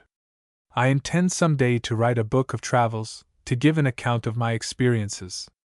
I shall describe the long strip of the world over which I wandered as a landscape on a quiet autumn morning, netted over with gossamer. That is the way it strikes me now, looking back on it all. Asher and men like him have spun fine threads, covering every civilized land with a web of credit, infinitely complex, so delicate that a child's hand could tear it. A storm, even a strong breeze comes, and the threads are dragged from their holdings and waved in wild confusion through the air. A man, brutal as war, goes striding through the land, and without knowing what he does, bursts the filaments and destroys the shimmering beauty which was before he came. That, I suppose, is what happens. But the passing of a man, however violent he is the passing of a man and no more. Even if a troop of men marches across the land, their marching is over and done with soon. They have their day, but afterwards there are other days. Nature is infinitely persistent, and gossamer is spun again. I remember meeting, quite by chance, on a coasting steamer on which I traveled, a bishop. He was not, judged by strict ecclesiastical standards, quite entitled to that rank. He belonged to some American religious organization of which I had no knowledge, but he called himself, on the passenger list, Bishop Zachary Brown. He was apostolic in his devotion to the gospel as he understood it. His particular field of work lay in the northern part of South America. He ranged, so I understood, through Ecuador, Colombia, and Venezuela. He was full of hope for the future of these lands, their spiritual future. I had long talks with him and discovered that he regarded education, the American form of it, and commerce, the fruit of American enterprise, as the enemies of superstition and consequently the handmaids of the gospel. He wanted to see schools and colleges scattered over the republic in which he was interested. He wanted to see these lands heavily fertilized with capital. "If you have any spare money," he said, "put it into," I think he said, fruit farming in Colombia. Whatever the business was, I forgot at the time to make a note of the particulars. He promised that it would develop enormously when the Panama Canal was opened. The advice may have been perfectly sound, but I do not think it was disinterested. Bishop Zachary Brown was not anxious about my future or my fortune. He did not care, cannot have cared, whether the Panama Canal made me rich or not. Nor did it seem to him an important thing that the fruit trade of South America should develop. What he cared for was his conception of religion. He saw in the inflow of capital the way of triumph for his gospel, the means of breaking up old careless, lazy creeds, the infusion of energy and love of freedom. Asher, so I conceived the situation, was to stretch his threads from Calvary to the grapefruit trees of Cartagena. At Bahia I was introduced to a Brazilian statesman. I met him first at the house of one of Asher's banker friends. We talked to each other in French, and, as we both spoke the language badly, understood each other without much difficulty. It is one of the peculiarities of the French language that the worse it is spoken the easier it is to understand. A real Parisian baffles me completely. My Brazilian statesman was almost always intelligible. He was interested in international politics, the international politics of the Western Hemisphere. I found that he was distrustful of the growing power of the United States. He suspected a policy of empire, a far-reaching scheme of influence, if not actual dominion, centered in Washington. He regarded the Monroe Doctrine as the root from which such an extension of power might grow. It was no business of mine to argue with him, though I am convinced that the citizens of the United States are of all peoples the least obsessed by the imperial idea. I tried, by looking sympathetic, to induce him to develop his theory. In the end I gathered that he hoped for security from the imperial peril through the increase of wealth, and therefore power in the South American republics. "Our natural resources," he said, "are enormous but undeveloped. We cannot become strong in a military sense. We cannot possess fleets with which to negotiate. I should have said threaten, instead of negotiate, for that was plainly what he meant. But statesmen have to be careful in their use of words. Unless we can obtain capital with which to develop our wealth, the great money-lending countries, England and France, ought in their own interests to pour capital into our republics. The return, in the end, would be enormous. But more important still, they would establish a balance of power in the Western world. Why do not your financiers understand? Again Asher. Battleships are to be towed across the ocean, from the shipyards of the Clyde to these far-off seas, at the ends of the gossamer threads which Asher spins. The gospel and international politics are caught in the same web. I seem to see Diocletian the Emperor and St. John, who said, "Love not the world," doing homage together to the power of capital, leading each other by the hand through the mazes of the system of credit. I saw beautiful scenes, wide harbors where stately ships lay anchored, through whose shining gates fleets of steamers trudged. I never escaped from the knowledge that the gossamer threads stretched from mast to mast, a rigging more essential than the ropes of hemp and wire. I saw the lines of steel on which trains go, stretched out across vast prairies, and knew that they were not in reality lines of steel at all but gossamer threads. I saw torrents made the slaves of man, the weight of falling water transmuted into light and heat and forced to drive cars swiftly through city streets. But all the wheels and giant masses of forged steel were tied together by these same slender threads which Asher spun in the shrine of that Greek temple of his, Asher and his fellow bankers. Always the desire was for more capital. There was room for thousands of ships instead of hundreds. There were whole territories over which no trains ran. There was potentiality of wealth so great that, if it were realized, men everywhere would be raised above the fear of want. A whole continent was crying out to Asher that he should fling his web across it, join point to point with Gossamer, in Amazonian jungles, Peruvian mountain heights, Argentine plains and tropical fruit gardens. I met and talked with many men whose outlook upon life was profoundly interesting to me. Those whom I came to know best were Englishmen or men of English origin. Some of them had built up flourishing businesses, selling the products of English factories. Some acted as the agents of steamboat companies, arranging for freights and settling the destinations of ships which went voyaging. Some grew wheat or bred cattle. Like all Englishmen whose lot is cast in far countries, they retained their feeling for England as a home and became conscious, as Englishmen in England seldom are, of love for their own land. Like all Englishmen, they grumbled ceaselessly at what they loved. They spoke with contempt of everything English. They abused English business methods and complained that Germans were ousting Englishmen from the markets of the world. They derided English government and English statesmanship, ignoring party loyalties with a fine impartiality. They decried English social customs, contrasting the freedom of life in the land of their adoption with the convention-bound ways of their home. Yet it always was their home. I felt that, even when their contempt expressed itself in the bitterest words. Whatever their opinions were or their affectations, however widely their various activities were separated, these men were all consciously dependent on the smooth working of the system of worldwide credit. They were Asher's clients, or if not Asher's, the clients of others like Asher. They were in a sense Asher's dependents.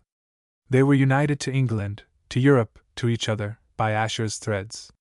Whether they bred cattle and sold them, whether they grew corn, whether they shipped cargoes or imported merchandise, the gossamer net was over them. I returned to London with these impressions vivid in my mind. Perhaps I tried to persuade myself of this, too vivid. I had traveled, so I argued, under the shadow of a great banker. I had gone among bankers. It was natural, inevitable, that I should see the world through bankers' eyes. Perhaps credit was not after all the life-blood of our civilization. I failed to convince myself. The very fact that I could go so far under the shadow of a bank proves how large a shadow a bank throws.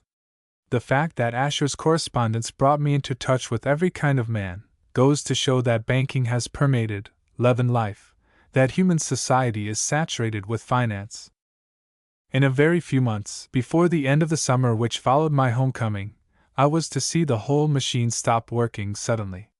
The war god stalked across the world and brushed aside, broke, tore, tangled up, the gossamer threads. Then, long before his march was done, while awestruck men and weeping women still listened to the strident clamor of his arms, the spinners of the webs were at work again, patiently joining broken threads, flinging fresh filaments across unbridged gulfs, refastening to their points of attachment the gossamer which seemed so frail, which yet the storm of violence failed to destroy utterly. Chapter 10. I reached home early in May and underwent an experience common, I suppose, to all travelers.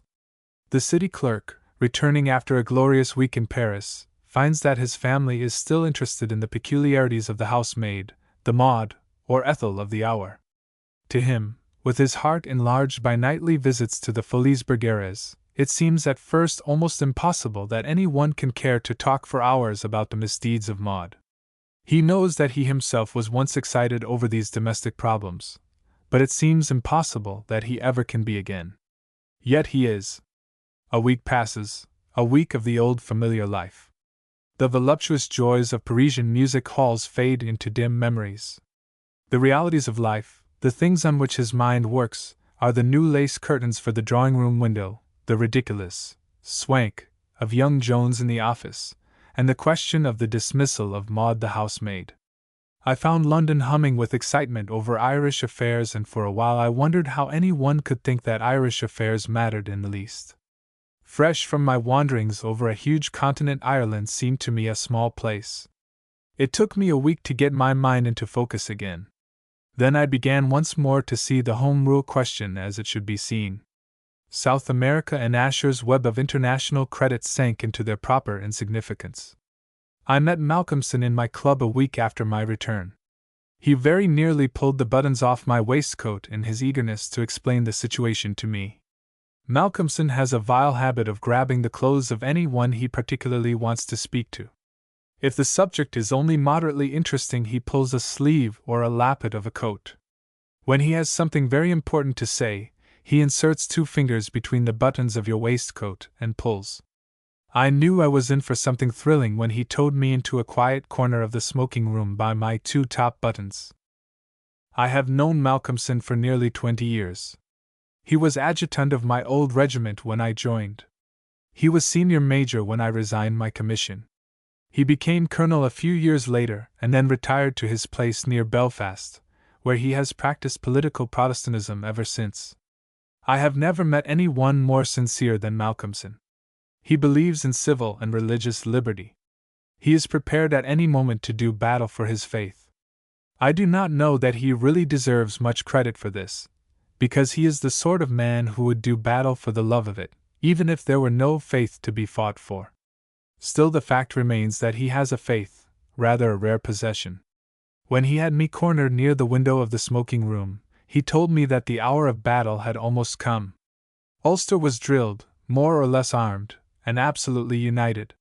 Rather than endure Home Rule, Malcolmson and I think 100,000 other men were going to lay down their lives.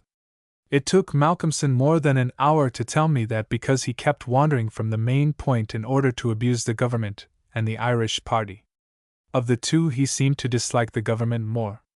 Irish politics are of all subjects the most wearisome to me, but I must admit that Malcolmson interested me before he stopped talking. I began to wish to hear what Gorman had to say about the matter. I could not imagine that he and his friends contemplated a siege of Belfast, to rank in history alongside of the famous attempt to starve Derry. There was no difficulty about getting hold of Gorman. In times of furious political excitement he is sure to be found at the post of duty, that is to say, in the smoking room of the House of Commons. I wrote to him and invited him to dine with me in my rooms.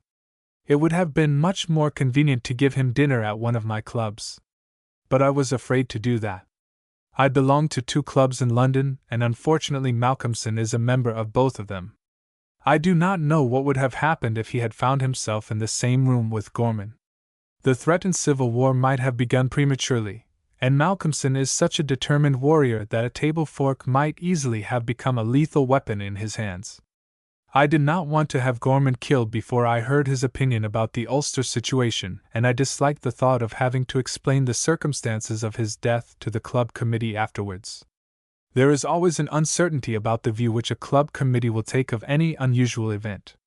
I might very easily have been asked to resign my membership. Gorman accepted my invitation, but said he would have to be back in the House of Commons at 9 o'clock.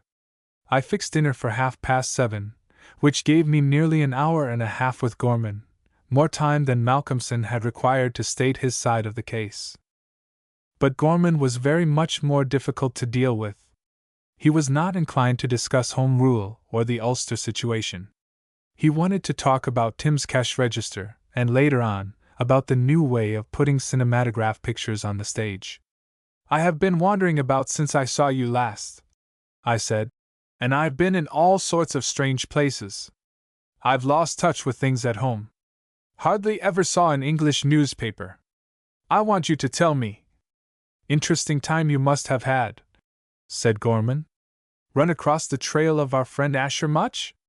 I expect you did." Gorman very nearly sidetracked me there. I was strongly tempted to tell him about the impression which Asher's Gossamer had made on me. "The slime of the financier," said Gorman, "lies pretty thick over the world. You've seen those large black slugs which come out in summer after rain, big juicy fellows which crawl along and leave a shiny track on the grass. They're financiers." "Yes," I said, "quite so. But tell me about Home Rule." "It's all right. Can't help becoming law. We have it in our pockets. This time next year," I said, "you'll be sitting in a parliament in Dublin." "There'll be a parliament in Dublin all right this time next year, but I'm not sure that I'll be in it. After all, you know, Dublin's rather a one-horse place. I don't see how I could very well live there. I might run over for an important debate now and then, but you see I've a lot of interests in London. I suppose you've heard about the new cash register company and what Asher's done." "Not a word. Do I still hold those shares of mine?" "Unless you've sold them you do, but they'll be very little good to you.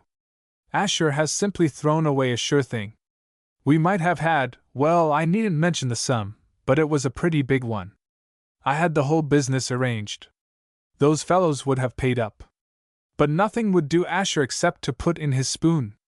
I'm blessed if I see what his game is. He has one, of course, but I don't see it." "Perhaps," I said, "he wants to have your brother's invention worked for what it's worth." "Rot," said Gorman. "Why should he? I expect he has some dodge for squeezing us out and then getting a bigger price all for himself, but I'm damned if I see how he means to work it. These financial men are as cunning as Satan, and they all hang together. We outsiders don't have a chance." "What about Ulster?" I said. "I was talking to a man last week who told me." "All bluff," said Gorman. "Nothing in it. How can they do anything? What Asher says is that he wants the old company to take up Tim's invention and work it. There's to be additional capital raised and we're to come in as shareholders. Asher, Stutz and Company will underwrite the new issues and take 3.5%, that's what he says. But of course, that's not the real game. There's something behind. Doesn't it occur to you that there may be something behind the Ulster movement too?" "No, what can they do? The bill will be law before the end of July. They say they'll fight." "Oh," said Gorman, "we've heard all about that till we're sick of the sound of it. There's nothing in it. The thing's as plain as anything can be. We have a majority in Parliament, and the bill will be passed. That's all there is to say. I wish to goodness I saw my way as plainly in the cash register affair." Gorman's faith in parliamentary majorities is extremely touching. I suppose that only politicians believe that the voting of men who are paid to vote really affects things. I doubt whether men of any other profession have the same wholehearted faith in the efficacy of their own craft. Doctors are often a little skeptical about the value of medicines and operations. No barrister that I ever met thinks he achieves justice by arguing points of law. But politicians, even quite intelligent politicians like Gorman, seem really to hold that human life will be altered in some way because they walk round the lobbies of a particular building in London and have their heads counted 3 or 4 times an hour. To me it seemed quite plain that Malcolmson would not bate an ounce of his devotion to civil and religious liberty even if Gorman's head were counted every 5 minutes for 10 years and Gorman were paid 1,000 a year instead of 400 a year for letting out his head for the purpose. Why should Malcolmson care how often Gorman is counted? There is in the end only the original Gorman with his single head. Anyhow, said Gorman, I'm keeping in with Mrs. Asher. He winked at me as he said this. I like Gorman's way of adding explanatory winks to his remarks. I should frequently miss the meaning, the full meaning of what he says if he did not help out his words with these expressive winks. This time he made me understand that he had no great affection for Mrs. Asher, regarded her rather as a joke which had worn thin, but hoped to pick up from her some information about her husband's subtle schemes. I knew his hopes were vain. In the first place, the Ashers do not talk business to each other, and she knows nothing of what he is doing. In the next place, Asher had no underhand plot with regard to the cash register. He was acting in a perfectly open and straightforward way. But Gorman cannot believe that anyone is straightforward. That is one of the drawbacks to the profession of politics. The practice of it destroys a man's faith in human honesty. How's Tim? I asked. Last time I saw him he was in great trouble because Mrs. Asher said he was committing blasphemy. Tim's in England, said Gorman. I was rather angry with him myself for a while. If he had followed my advice about the cash register. But Tim always was a fool about money, though he has brains of a sort, lots of them. Still working with that circus? Oh dear no, left that months ago. He got some money. No, I didn't give it to him. I fancy it must have been Asher. Anyhow, he's got it. He's down in Hertfordshire now, living in a barn. Why? A barn seems an odd place to live in. Drafty, I should think. He wanted space, said Gorman. A great deal of space to work at his experiments. I'm inclined to think there may be something in this new idea of his. The living picture idea? Making real ghosts of the figures? That's it. And do you know, he's getting at it. He showed me some perfectly astonishing results the other day. If he pulls it off. You won't let Asher get hold of it this time, I said. Gorman frowned. I wouldn't let Asher touch it if I could help it, but what the devil can I do? We shall want capital, and I suppose Asher is no worse than the rest of them. By them, Gorman evidently meant capitalists in general and financiers in particular. That's the way, he said. Not only do these scoundrels control politics, reducing the whole system of democracy to a farce. Come now, I said, don't blame the capitalists for that. Democracy would be a farce if there never was such a thing as a capitalist. Not content with that, said Gorman, they keep an iron grip upon industry. They fatten on the fruits of other men's brains. They hold the working man in thrall, exploiting his energy for their own selfish greed, starving his women and children. Gorman ought to keep that sort of thing for public meetings. It is thoroughly bad form to make speeches to an audience of one. I must say that he seldom does. I suppose that his intimate association with Mrs. Asher had spoiled his manners in this respect. She encouraged him to be oratorical. But I am not Mrs. Asher, and I saw no reason why I should stand that kind of thing at my own dinner table. But the day is coming, I said, when organized labor will rise in its might and claim its heritage in the fair world which lies bathed in the sunlight of a nobler age.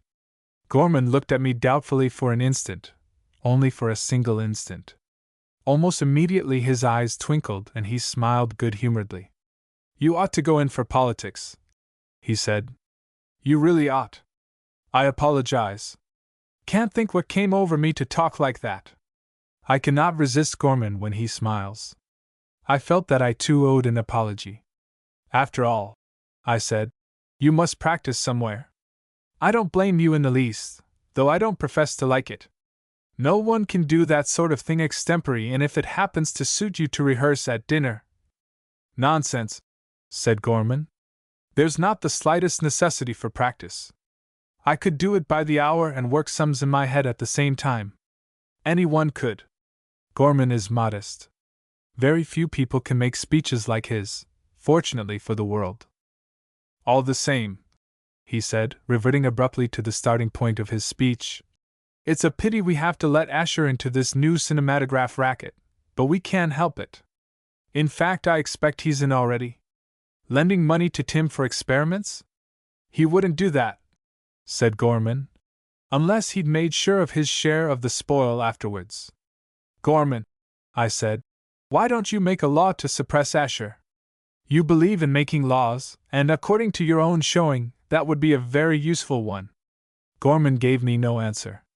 I knew he could not, because there is no answer to give.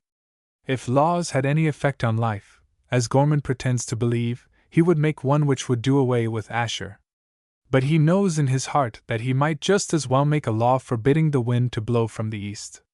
Instead of taking any notice of my question, he pulled out his watch and looked at it.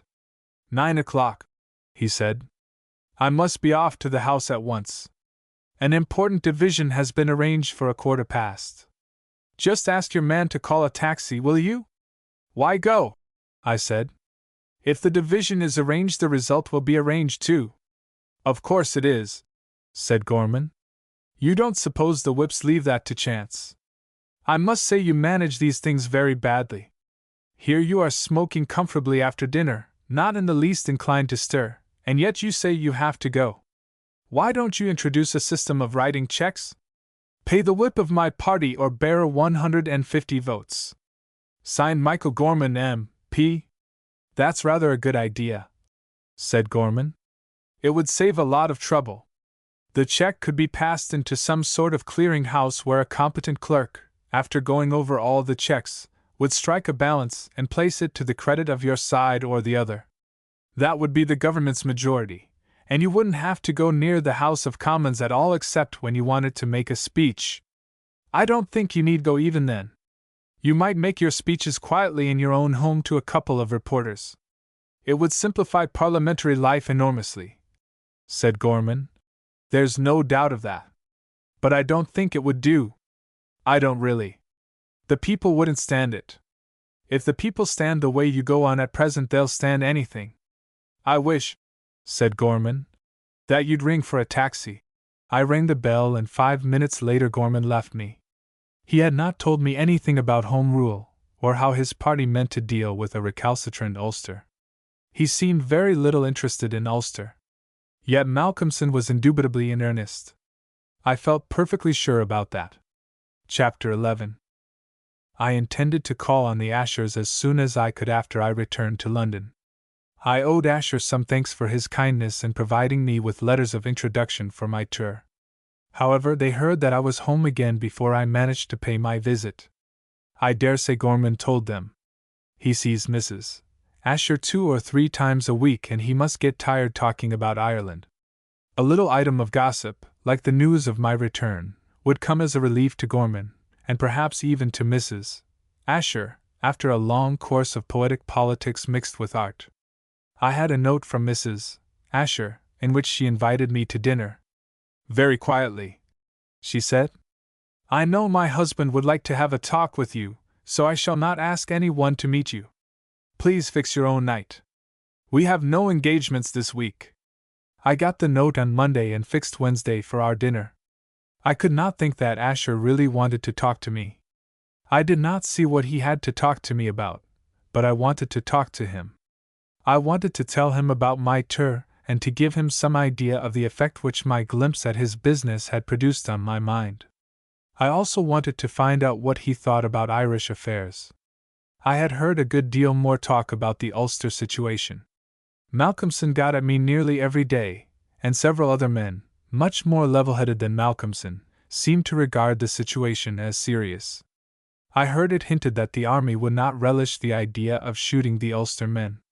I understood the feeling. If I were still in the army, I should not like to be told to kill Malcolmson. He was my brother officer at one time, and I found him a good comrade.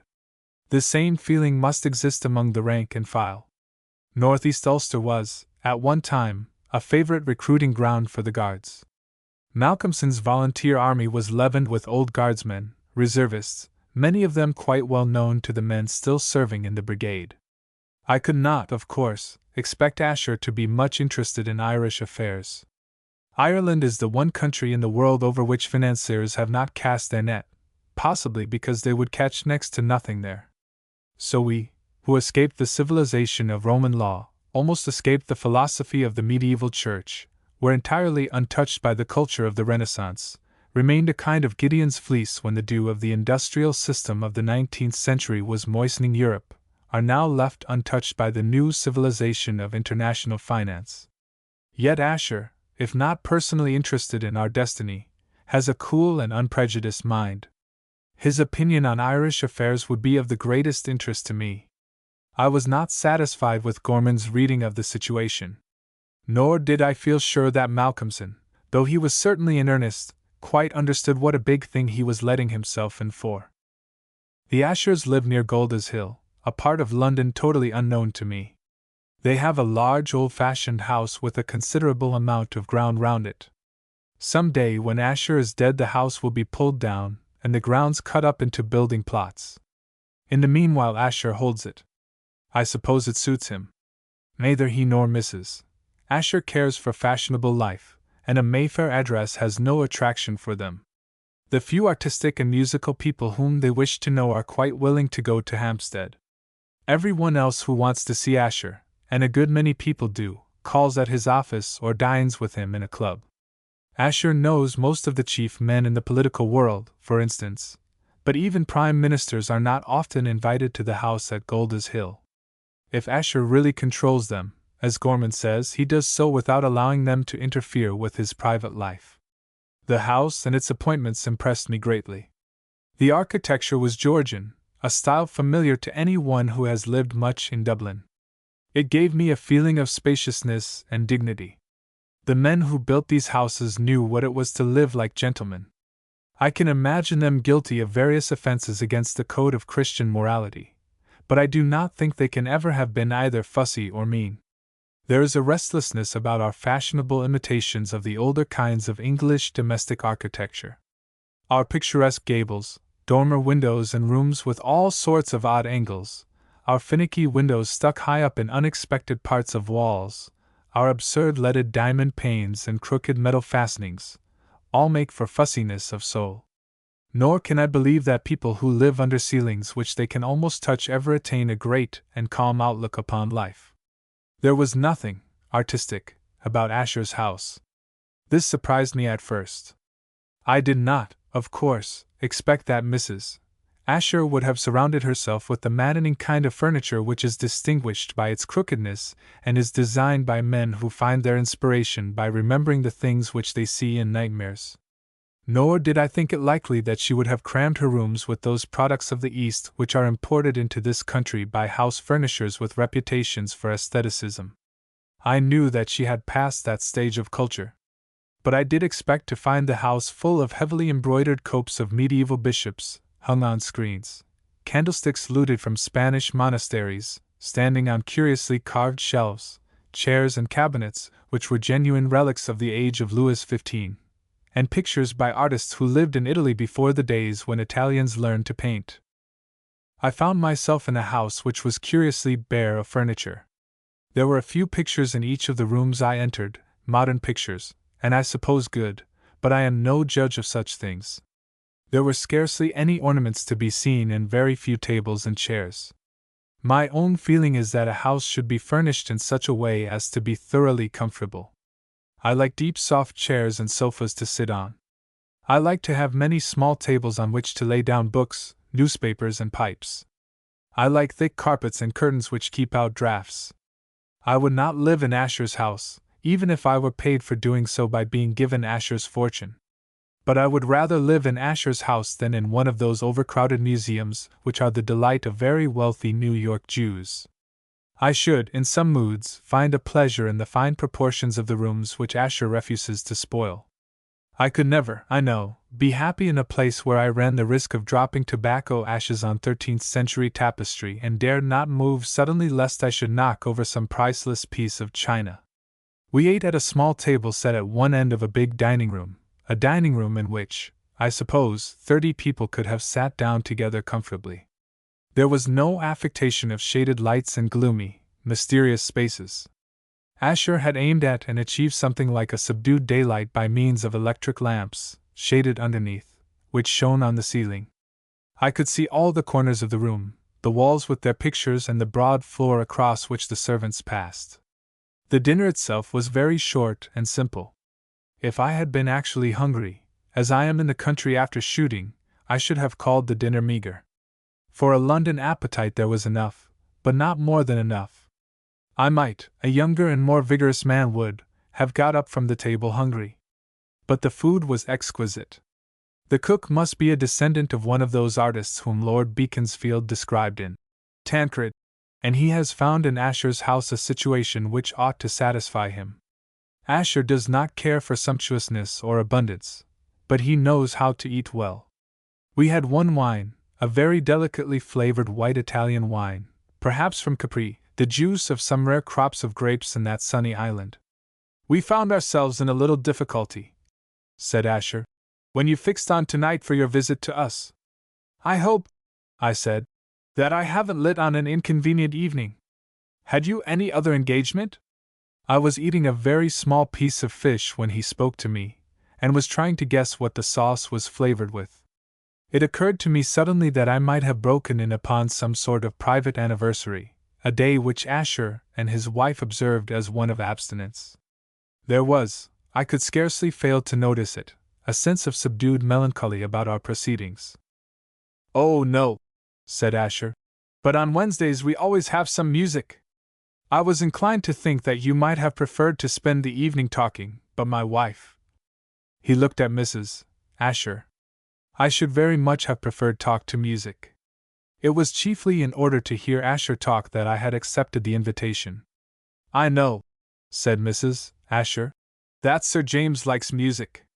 She laid a strong emphasis on the word no, and I felt that she was paying me a nice compliment. What she said was true enough. I do like music, some kinds of music. I had heard for the first time the night before a song, then very popular, with a particularly attractive chorus. It began to run through my head the moment Asher mentioned music. I didn't want to do it. I liked that song. I was not sure that I should like the Asher's music equally well. However, I had no intention of contradicting Mrs. Asher. I'm passionately fond of music, I said. Asher is a singularly guileless man. I cannot imagine how anyone so unsuspicious as he is can ever have succeeded as a financier, unless indeed people are far honester about money than they are about anything else. I do not think Mrs. Asher believed that I am passionately fond of music. Her husband did. The little shadow of anxiety which had rested on his face cleared away. He became almost cheerful. Tonight, he said, we are going to hear some of the work of. He said a name, but I utterly failed to catch it. I had never heard it before, and it sounded foreign, very foreign indeed, possibly Kurdish. Said Asher, is one of the new Russian composers. I heard the name that time, but I can make no attempt, phonetic or other, to spell it. I suppose it can be spelled, but the letters must be given values quite new to me. The alphabet I am accustomed to is incapable of representing that man's name. I dare say you know him, said Mrs. Asher. I strongly suspected that she was trying to entrap me. I have never been quite sure of Mrs. Asher since the day she discovered that I was talking nonsense about the statuette of Psyche. Sometimes she appears to be the kind of foolish woman to whom anything may be said without fear. Sometimes she displays most unexpected intelligence. I looked at her before I answered. Her narrow, pale green eyes expressed nothing but innocent inquiry. She might conceivably think that I had already made a careful study of the music of the new Russian composer. On the other hand, she might be luring me on to say that I knew music which was to be played in her house that night for the first time. I made up my mind to be safe. No, I said, I never even heard of him. Then Asher began to talk about the man and his music. He became more animated than I had ever seen him. It was evident that Russian music interested Asher far more than finance did, that it was a subject which was capable of awakening real enthusiasm in him. I listened, eating from time to time the delicate morsels of food offered to me and sipping the delicious wine. I did not understand anything Asher said, and all the names he mentioned were new to me, but for a time I was content to sit in a kind of half-conscious state, hypnotized by the sound of his voice and the feeling that Mrs. Asher's eyes were fixed on me. Not until dinner was nearly over did I make an effort to assert myself. I was talking to Gorman the other day, I said, about Irish affairs and especially about the Ulster situation. I have also been hearing Malcolmson's views. Malcolmson is a colonel and an Ulster man. You know the sort of views an Ulster colonel would have. Asher smiled faintly. He seemed no more than slightly amused at the turn Irish affairs were taking. After all, neither international finance nor Russian music was likely to be profoundly affected by the Ulster rebellion. Malcolmson will not use the word rebellion, but I must. There is no other word to describe the actions he contemplates. No wonder Asher takes small interest in the matter. On the other hand, Mrs. Asher was profoundly moved by the mention of Ulster. I could see genuine passion in her eyes. Belfast, she said, stands for all that is vilest and most hateful in the world. It is worse than Glasgow, worse than Manchester, worse than Birmingham. Belfast is, no doubt, the main difficulty. If there were no Belfast, the resistance of the rest of Ulster would be inconsiderable. I admired the political instinct which enabled Mrs. Asher to go straight to the very center of the situation. But in all probability, Gorman gave her the hint. Gorman does not seem to understand how real the Ulster opposition is, but he has intelligence enough to grasp the importance of Belfast. What puzzled me first was the extreme bitterness with which Mrs. Asher spoke. What has Belfast ever given to the world? She asked. Well, I said, ships are built there, and of course there's linen. I believe they manufacture tobacco and… That, said Asher, is not quite what my wife means. The gifts which a city or a country give to the world must be of a more permanent kind if they are to be of real value. Ships, linen, tobacco, we use them, and in using we destroy them. They have their value, but it is not a permanent value. Ultimately, a city will be judged not by its perishable products, but by art, said Mrs. Asher. I might have known it. Mrs. Asher would be sure to judge cities, as she judges men, by their achievement in that particular line. I was bound to admit that the reputation of Belfast falls some way short of that of Athens as a center of literature and art. Or thought, said Asher, or criticism. It is curious that a community which is virile and fearless, which is able to look at the world and life through its own eyes, which is indifferent to the general consensus of opinion. Belfast is all that, I said. I never knew anyone who cared less what other people said and thought than Malcolmson. Yet, said Asher, Belfast has done nothing, thought nothing, seen nothing. But perhaps that is all to come. The future may be, indeed I think must be, very different. Asher will never be a real leader of men. His habit of seeing two sides of every question is an incurable weakness in him. Mrs. Asher does not suffer in that way. She saw no good whatever in Belfast, nor any hope for its future. Never, she said, never. A people who have given themselves over to material things, who accept frankly, without even the hypocrite's tribute to virtue, the money standard of value, who ask does it pay, and ask nothing else. Have you ever been in Belfast? Yes, I said, often. The churches are ugly, decidedly ugly, though comfortable. Mrs. Asher shuddered. Comfortable, she said. Yes. Comfortable. Think of it. Churches, comfort.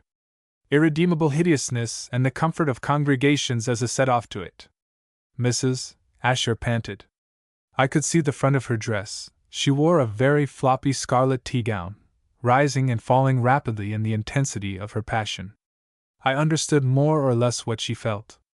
If God is at all what we think He is, sublime, then there is something a little grotesque about requiring a cushioned pew, a good system of heating and a nice fat footstool as aids to communion with Him.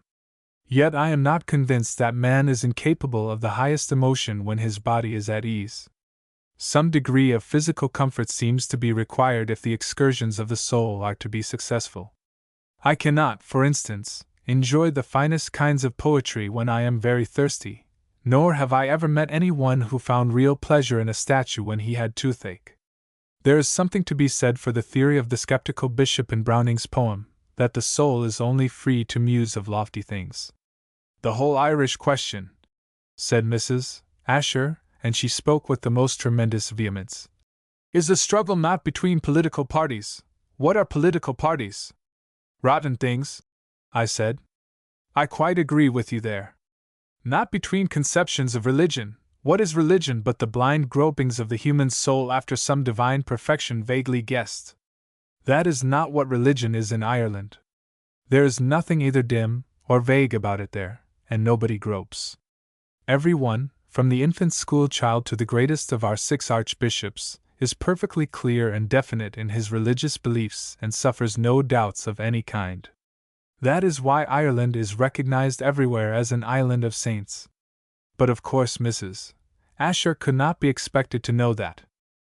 It is a struggle, she said, getting back to the Irish question as the subject of her sentence, between a people to whom art is an ideal and a people who have accepted materialism and money for their gods, an atheist people. It has been the great misfortune of my life that I have never been able to escape from the Irish question.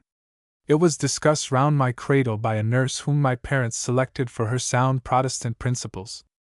The undertaker will give his views of the Irish question to his assistant, while he drives the nails into the lid of my coffin. I should not have supposed that any one could have hit on an aspect of it wholly new to me. But Mrs. Asher did. Never before had I heard the problem stated as she stated it. That, I said, is an extraordinarily interesting way of looking at it. The only difficulty I see is... It is true, said Mrs. Asher. That was precisely my difficulty. It was not true. I went back to my recollections of old Dan Gorman, a man as intensely interested in the struggle as ever anyone was. I remembered his great pot-belly, his flabby skin, his whiskey-sodden face. I remembered his grasping meanness, his relentless hardness in dealing with those in his power. The most thoroughly materialized businessman in Belfast has more spirituality about him than old Dan Gorman ever had. Nor did I believe that his son, Michael Gorman, would have accepted Mrs. Asher's account of his position. He would have winked, humorously appreciative of an excellent joke, if any one had told him that he was a crusader, out to wrest the sacred sepulchre of art from the keeping of the Saracens of Ulster. I did not, of course, attempt to reason with Mrs. Asher. There is nothing in the world more foolish than trying to reason with a woman who is possessed by a cause. No good ever comes of it. But Mrs. Asher is quite clever enough to understand a man even if he does not speak. She felt that I should have been glad to argue with her if I had not been afraid. She entered on a long defense of her position. She began with the Irish players, and the moment she mentioned them I knew what she was going to say. The one instance, she said, the single example in the modern world of peasant art, from the soil, redolent, fragrant of the simple life of men and women, in direct touch with the primal forces of nature itself. There is nothing else quite like those players and their plays. They are the self-revelation of the peasant soul. From the whitewashed cabins of the countryside, from the streets of tiny, world-forgotten villages, from the islands where the great Atlantic thunders ceaselessly, these have come to call us back to the realities of life, to express again the external verities of art. That is all very well. I agreed with Mrs. Asher thoroughly about the art of Synge's plays, and Lady Gregory's and Yeats, and the art of the players. But it is merely silly to talk about the soil and whitewashed cottages, and self-revelation of peasant souls. Neither the dramatists nor the players are peasants or ever were. They are very clever, sometimes more than clever, members of the educated classes, who see the peasants from outside just as I see them, as Mrs. Asher would see them if she ever got near enough to what she calls the soil to see a peasant at all. When Mrs. Asher had finished with the Irish players she went on, still in a white heat of excitement, to the attempt to revive the Irish language.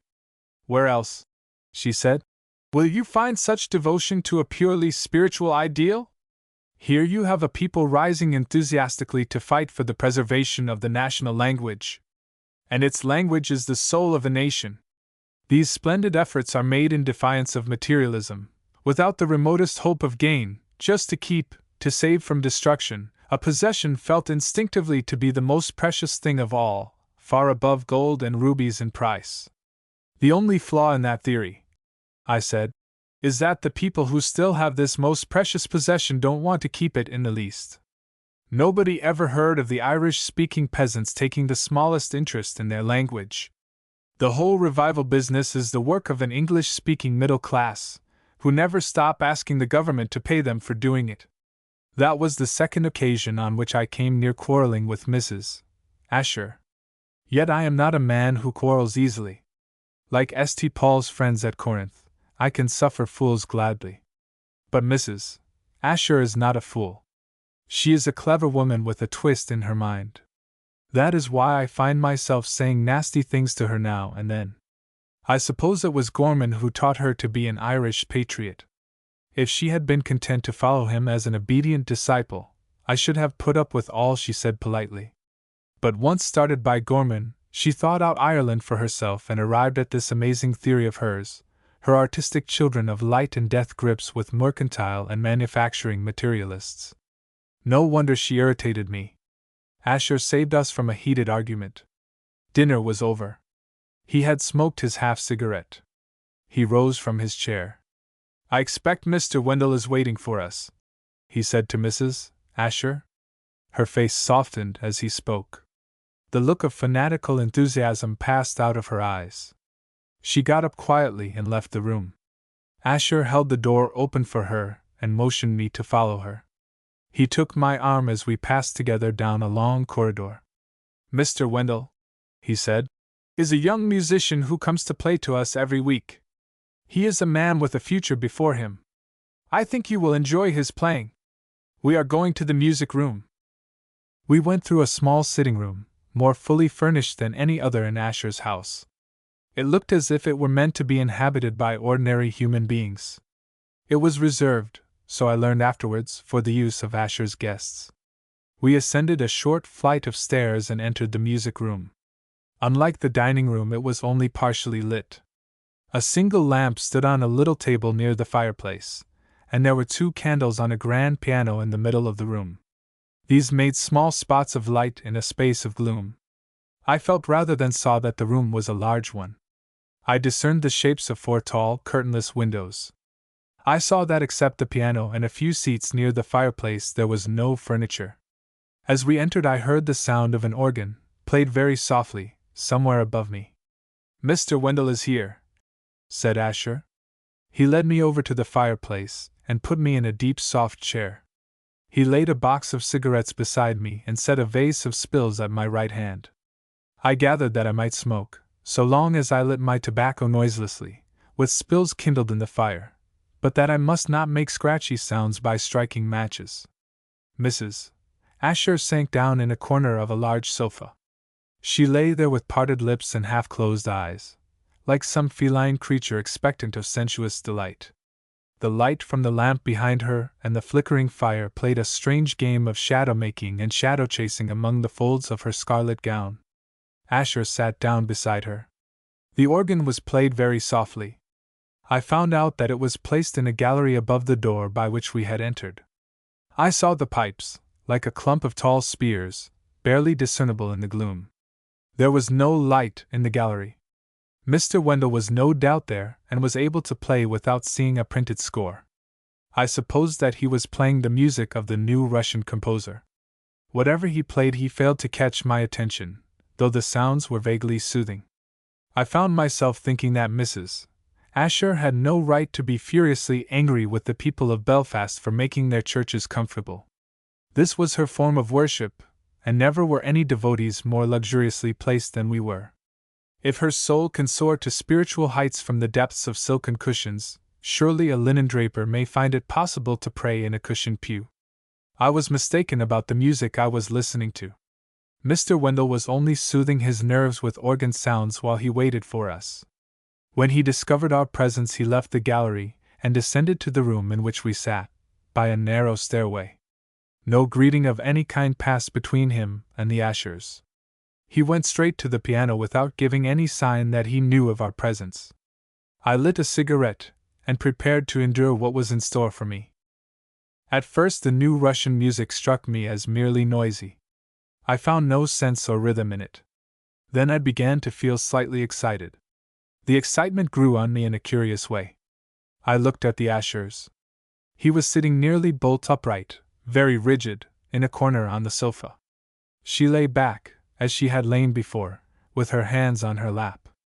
The only change that I noted in her attitude was that her fists were clenched tightly. Mr. Wendell stopped playing abruptly. There was a short interval of silence, through which I seemed to feel the last chord that was struck vibrating in my spine. Then he began to play again. Once more the feeling of excitement came on me. I am far from being a Puritan, but I suppose I have inherited from generations of sternly Protestant ancestors some kind of moral prejudice. I felt, as the excitement grew intenser, that I had discovered a new, supremely delightful kind of sin. There came to my memory the names of ancient gods and goddesses denounced by the prophets of Israel: Peor and Baalim, Milcom, Moloch, Ashtaroth. I knew why the people loved to worship them. I remembered that Milton had rejoiced in the names of these half-forgotten deities, and that Milton loved music. No doubt he, too, understood this way of sinning, and very rightly, he placed the gods of it in hell. Wendell, at the piano, stopped and began again. He did this many times. His music was loud sometimes soft, but it did not fail to create the sense of passionate deliciousness and, for a time, a longing for more of it. After a while my senses grew numb, sated I suppose. I looked over at the Ashers. She still lay as she had lain at first, but her fists were no longer clenched. All her muscles seemed to be relaxed. Asher had crept over close to her. He lay back beside her, and I saw that he held one of her hands clasped in his. His eyes were fixed intently on hers, and even as I watched I saw her lids droop before his gaze. She gave a long, soft sigh of satisfaction. I realized that Asher and his wife were lovers still, though they had been married for a score or more of years. That strange emotion, which touches human life with romance for a year or two and then fades into a tolerant companionship, had endured with them. In some way altogether unknown to me, the music and all the art in which they delighted had the power of stimulating afresh or recreating again and again the passion which drew them together. Under the influence of art they enjoyed a mystical communion with each other, not wholly spiritual, but like all mysticism, a mixture of the physical, the ecstasy of contact, actual or imagined, with yearnings and emotions in which the body has no part. I suppose the music had its effect on me, too, gave me for a few moments a power of sympathy not usually mine. I understood Asher as I had never understood him before. I knew that the man I had hitherto seen, austere, calm, intellectual, the great financier whom the world sought, was a man with a mask before his face. That accident and the excitement of the music had enabled me to see the face behind the mask. I understood, or supposed I understood, Mrs. Asher, too. All her foolish fine phrases and absurd enthusiasms were like cries in which tortured creatures find some kind of relief from pain, or the low, crooning laughter of a young mother with her baby at her breast. They were the inevitable, almost hysterical gaspings of a spirit wrought upon over highly and over often by the passion of romantic love. A mask hid the man's face. The woman was not strong enough to wear it. Chapter 12. It is difficult now, in 1915, to regard the things which happened during the first half of last year as events in any proper sense of the word. But at the time they excited us all very much, and we felt that the whole future of the country, the empire, perhaps of the human race, depended on how the government met the crisis with which it was faced. It seems curious that we could have believed such a thing, but we did. I remember quite distinctly the circumstances under which I first heard the news of the protests made by certain cavalry officers against what they supposed to be the government's policy in Ulster. I am not, thank God, called upon to pass a judgment on that very tangled business, or to give any opinion about the rights or wrongs of either side. I do not even profess to know the facts. Indeed, I am inclined to doubt whether there were any facts. In affairs conducted mainly by politicians there seldom are facts. There are statements, explanations, pledges and recriminations in great abundance, but facts are not to be discovered, for the sufficient reason that they are not there. What happened or seemed to happen was described as a plot, a mare's nest, an aristocratic conspiracy, an assertion of principle, a mutiny, a declaration of loyalty, and a newspaper scare, according to the taste of the person who was speaking. The safest thing to call it, I think, is an incident. I went down to the club at 12 o'clock, intending to smoke a cigar and look at the picture papers before luncheon. I found Malcolmson in the outer hall. His head was bent over the machine which reels off strips of paper with the latest news printed on them. The machine was ticking vigorously, and I knew by the tense attitude in which Malcolmson was standing that something very important must have happened. My first impulse was to slip quietly past and get away to the smoking room before he saw me. I like Malcolmson, but he is tiresome, particularly tiresome when there is important news. I crossed the hall cautiously, keeping an eye on him, hoping that he would not look round till I was safe. Malcolmson has reached that time of life at which a man's neck begins to bulge over his collar at the back, forming a kind of roll of rather hairy flesh, along which the starched linen marks a deep line from ear to ear. I noticed as I passed that Malcolmson's neck was far more swollen than usual, and that it was rapidly changing color from its ordinary brick red to a deep purple. The sight was so strange and startling that I stopped for a minute to see what would happen next. I have never heard of a man's neck bursting under pressure of strong excitement, but Malcolmson's looked as if it must break out in some way. While I was watching, the machine suddenly stopped ticking and Malcolmson turned round. His face was nearly as purple as his neck. His mustache, always bristly, looked as if it was composed of fine wires charged with electricity. His eyes were blazing with excitement. "Come here, Digby," he said. "Come here and read this." He caught up the paper which the machine had disgorged and allowed it to hang across his hands in graceful festoons. There seemed to me to be a great deal of it. "I wish you'd tell me about it," I said. "I hate reading those things. The print is so queer." I knew that Malcolmson would tell me about it whether I read it for myself or not. There was no use getting a double dose of the news, whatever it was. "The damned government's done for at last," said Malcolmson triumphantly. "And Home Rule's as dead as a door-nail." "Good," I said. "Now we shall all be able to settle down." "How did it happen? Earthquake in Dublin? But that would hardly do it. Cabinet ministers committed suicide unanimously?" "The army," said Malcolmson, "has refused to fire on us. I knew they would and they have." "Were they asked to?" I said. "Asked to," said Malcolmson. "They were told to, ordered to. We've had our private information of what was going on. We've known all about it for a week or more. Belfast was to be bombarded by the fleet. 2 brigades of infantry were to cross the Boyne and march on Portadown. The cavalry, supported by light artillery, were to take Enniskillen by surprise. We were to be mowed down and sabred before we had time to mobilize. The most infamous plot in modern times. A second St. Bartholomew's massacre. But thank God the army is loyal. I crossed tonight to take my place with my men."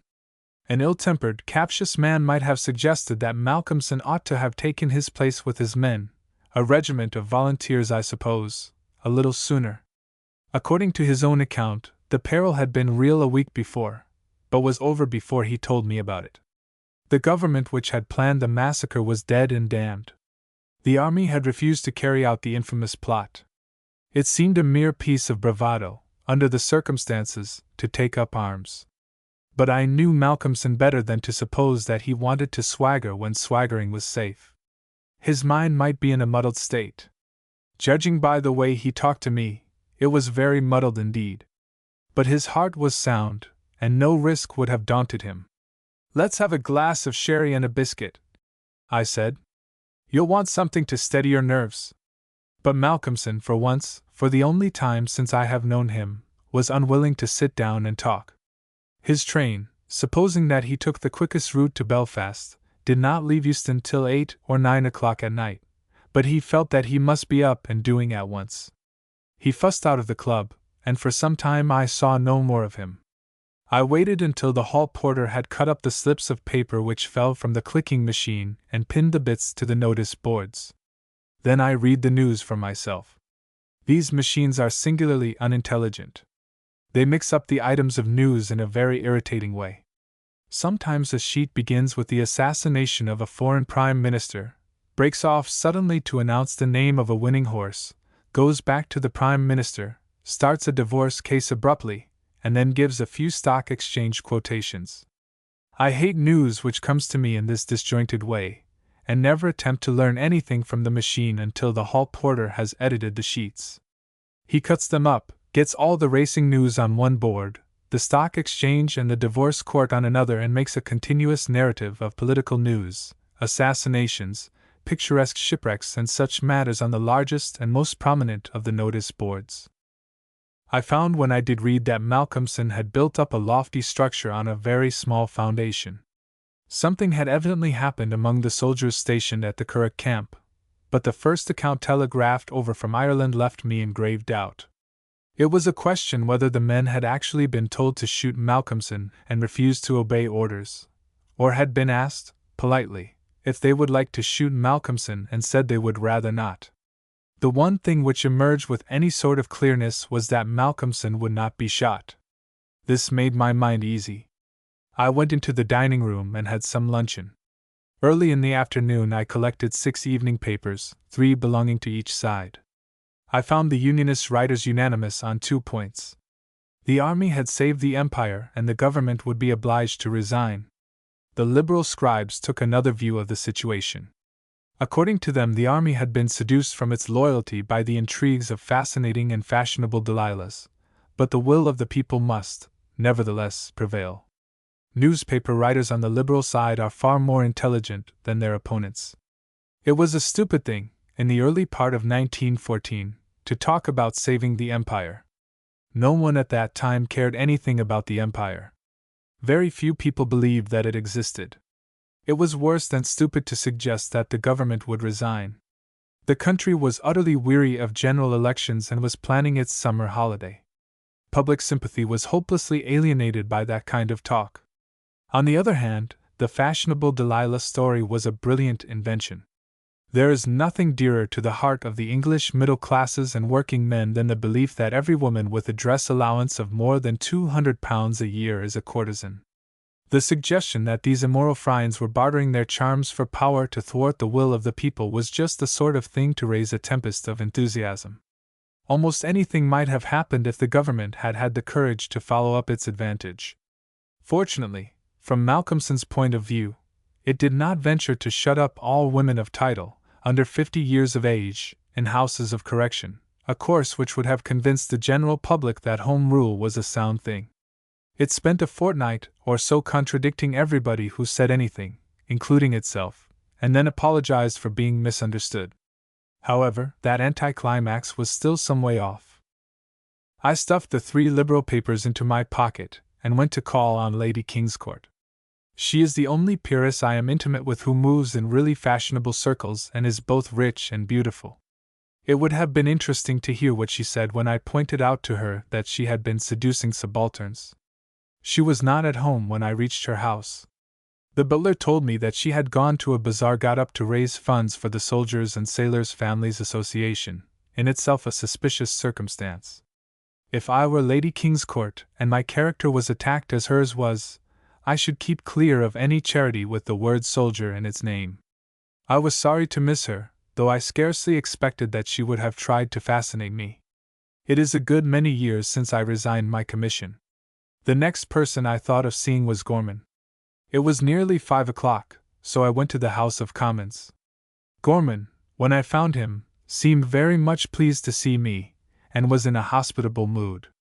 He took me to a room, which must have originally been meant for a cellar, and gave me tea. "I've been ringing you up on the telephone all day," he said, "and couldn't get you. Where have you been?" "Down at the club," I said. "Talking to Malcolmson about the plot, what you'd call the situation, I suppose. You can hardly be expected to admit that there is a plot. Now, do tell me what you think about the situation." "Damn the situation," said Gorman. "That," I said, "seems the sensible view to take. Is it the one usually held? Is that what they're saying up there?" I pointed to the ceiling with my thumb.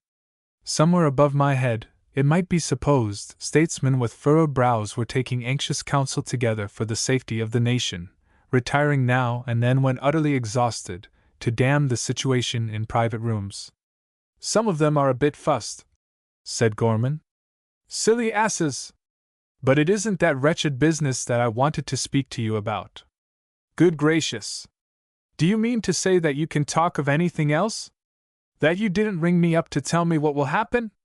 Nothing will happen, said Gorman. 2 or 3 muddled-headed young fools at the Curragh will get court-martialed. That's all. What I wanted to see you about is this new invention of Tim's. There's really something in it. Gorman, I said, you're fiddling while Rome is burning.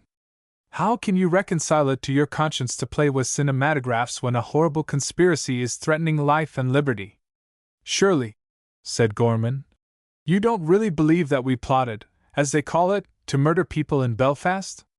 I don't know whether you did or not, I said. But that's not the conspiracy I'm alluding to. Look here. I pulled out of my pocket the 3 papers which I had meant for Lady Kingscourt, and showed Gorman the articles about the fashionable ladies seducing soldiers. You can't expect our side, I said, to sit down under this kind of thing without a struggle. We shall make counter-accusations.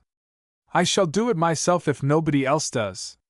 I'm warning you beforehand, Gorman, so that you won't be surprised when you find your character in rags. Gorman looked at his watch. I know you like talking that sort of nonsense, he said, and I don't mind listening, not a bit, but just let me ask you this before you start. Will you come down with me this evening and see Tim's invention? If you will, I'll order a motor from Harrods or somewhere, and we'll run down after dinner. There's no use going in broad daylight, for we can't see the thing properly till after dark. I shall be delighted, I said. Very well. Excuse me a moment while I go and get on the phone to engage the motor. I waited, feeling a little sore. I dare say I do talk nonsense and like talking it, but no politician who ever lived has a right to tell me so. I intended to greet Gorman when he returned with the proverb about living in glass houses and throwing stones. He came back, smiling radiantly. My ill humor passed away at once. No, he said. Go on with what you were telling me. I pointed out to you, I said, that duchesses, marchionesses, countesses, and other abandoned women of that kind have been flirting with military officers in such a way as to interfere with the governing of this country in accordance with the principles of democracy. Is that what they say? Said Gorman. He picked up one of the papers which I had laid on the table and satisfied himself that the thing was really in print. Well, he said, they had to say something. I dare say people will believe them. The English are an extraordinarily credulous race, fools in fact. That's why I'm a Home Ruler. You must remember, I said, that I'm a Unionist. Are you? Speaking confidentially now, are you really? My father was, I said, and I don't like to see these things in print about the party without making some kind of reply. What I'm thinking of doing is writing a sort of circular letter to all the papers on our side and saying that to my certain knowledge you and Mrs. Asher have been using undue and unfair influence over each other for the last 6 months. If it's wrong for a woman to talk politics to a soldier, it must be much more wrong for one to talk art to a politician. Mrs. Asher, said Gorman, is an extraordinary woman. The more I see of her, the less inclined I am to be surprised at anything she says or does. She's tremendously keen just now on Home Rule and Ireland generally. That is amazing, I said. It isn't in itself, said Gorman, but the way she gets at it is. I mean that theory of hers about. Yes, I know. She will insist on thinking that you and everybody else on your side are artists. And yet, said Gorman, I can't persuade her to look at Tim's new invention. Mrs. Asher's prejudice against cinematographs, improved or unimproved, was certainly strong. I found it hard to understand exactly how she felt. She found no difficulty in regarding Gorman, a devoted politician, as a hero. When she had no objection to the form of entertainment with which he provided the public, it was difficult to see why she kicked against moving pictures.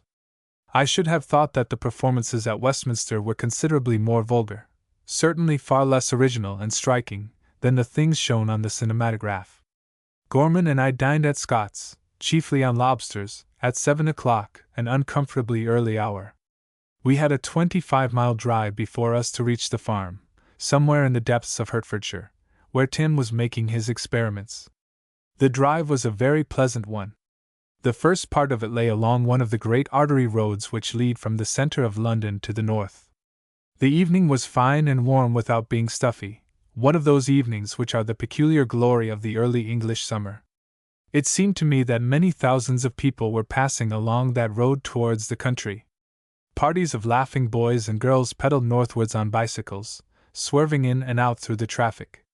Stout, middle-aged men, with fat, middle-aged women beside them, drove sturdy ponies, or lean, high-stepping horses, in curious old-fashioned gigs.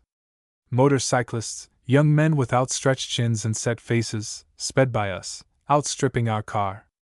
Others we passed, riders who had side cars attached to their cycles, young men these, too, but soberer, weighted with responsibility. They had their wives in the side cars, wives who looked little more than girls, though many of them held babies in their arms, and one now and then had a well-grown child wrapped in rugs at her feet.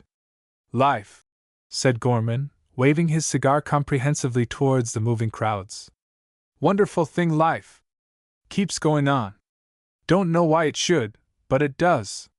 Nothing seems to make any difference to it. Not even your politics," I said.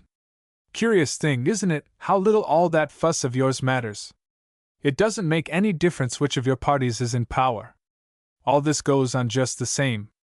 That young fellow, there, the one who didn't quite break his neck at the lamp-post, would go down to his office tomorrow exactly as he always does, if every member of the House of Commons dies in the night.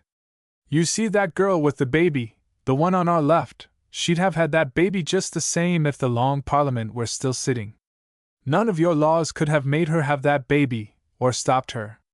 You are simply fussing in an unimportant way, raising silly little clouds of dust which will settle down again at once.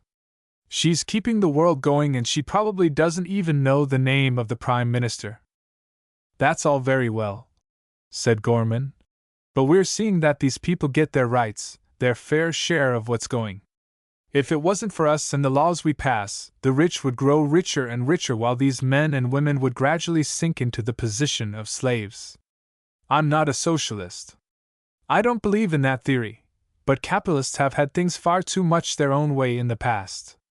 Asher. Oh, Asher. I like Asher, of course, personally, but speaking of him as a typical member of a class, he's simply a parasite. All financiers are. He ought to be abolished, wiped out, done away with. He fulfills no useful function." Our motor sped along. A cycle with a side car just kept pace with us for a while. A nice, clean-shaven, honest-looking young fellow was in the saddle. His girl-wife sat beside him in the basketwork slipper which he dragged along. It was her baby which I had pointed out to Gorman a moment before. "Perhaps," I said, "they have had tinned peaches for tea." "Very likely," said Gorman. "Just the sort of thing they would have. I know that class. Lived among them for years. He comes home at 6:30. She has put on a clean blouse and tidied her hair so that he'll kiss her, and he does. Then he kisses the baby, probably likes doing that too, as it's the first. Then he has a wash and she brings in the tea. Bread and butter for her with a pot of marmalade, an egg, at this time of year certainly an egg, for him. And tinned peaches. Eaten with teaspoons out of saucers," said Gorman. "And they'll enjoy them far more than you did that lobster salad at Scott's. I'm sure they will. And that is just where Asher comes in." "I don't see it," said Gorman. "Unless you mean that they'd be eating hothouse peaches if there were no Ashers." "I did not mean that. I am, indeed, pretty sure that if there were no Ashers, if Gorman succeeded in abolishing the class, neither the city clerk, nor his pretty wife, nor any one else in England would eat hothouse peaches. There would not be any. I am inclined to think that if Asher were done away with there would not even be any tinned peaches. Tinned peaches come from California. Somebody grows them there. That man must be kept going, fed, clothed sufficiently, housed, while the peach trees grow. He must be financed. Somebody else collects the peaches, puts them into tins, solders airtight lids on them, pastes labels round them. He works with borrowed money. Somebody packs the tins in huge cases, puts them in trains, piles them into ships, dispatches them to London, getting his power to do these things in some mysterious way from Asher. While she washes up the cups and saucers, said Gorman, he brings round that motorcycle. Paid for, I said, in monthly installments. Probably, said Gorman, with a deposit of £25 to start with. It's Asher, I said, who makes that possible. It's Asher, said Gorman, who makes that necessary. If it were not for Asher's rake-off, the tax he levies on every industry, the machine could be bought right out for the original £25 and there would be no installments to be paid. Possibly. But the tires of the machine were made of rubber. I remembered my visit to Para, the broad, steaming Amazon, the great ships crawling slowly past walls of forest trees, the pallid white men, the melancholy Indians. It may be possible to devise some other means of getting the precious gum from the Brazilian forest, but at present the whole business is dependent on Asher. We left that motorcycle behind us at last and sped faster along a stretch of road where the traffic was less dense. You notice, said Gorman, the way London is swallowing up the country. That was once a rural inn.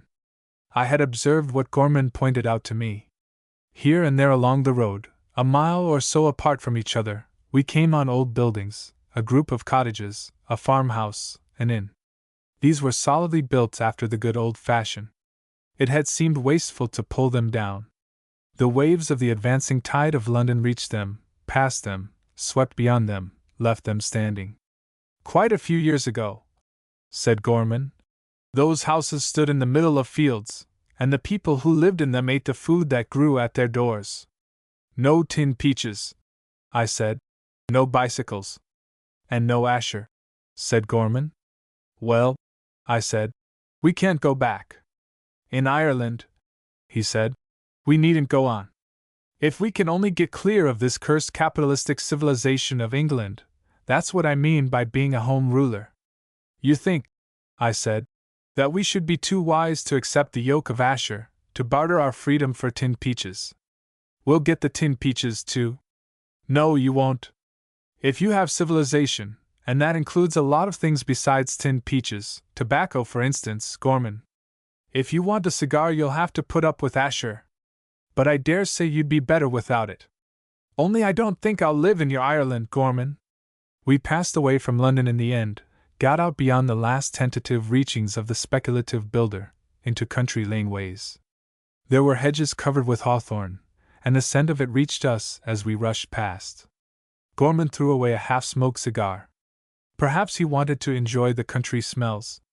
Perhaps he was preparing himself for life in the new Ireland which he hoped to bring into being. We reached the barn in which Tim Gorman lived, at about 9 o'clock. He was waiting for us, dressed in his best clothes. I knew they were his best clothes because they were creased all over in wrong places, showing that they had been packed away tightly in some receptacle too small to hold them. It is only holiday clothes which are treated in this way. Besides putting on this suit, Tim had paid us the compliment of washing his face and hands for the first time, I imagine, for many days. He shook hands with me shyly, and greeted his brother with obvious nervousness. I have everything ready, he said. Quite ready. But I can't promise, you may be disappointed. I've had endless difficulties, if you will allow me to explain.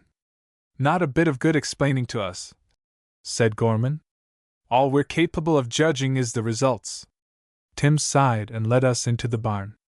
It was a large, bare room, ventilated. No one could say it was lit, by 3 or 4 unglazed openings in the wall. These Tim blocked with hay so as to exclude the lingering twilight of the summer evening. At one end of the building was a stage built, I thought, of fragments of packing cases.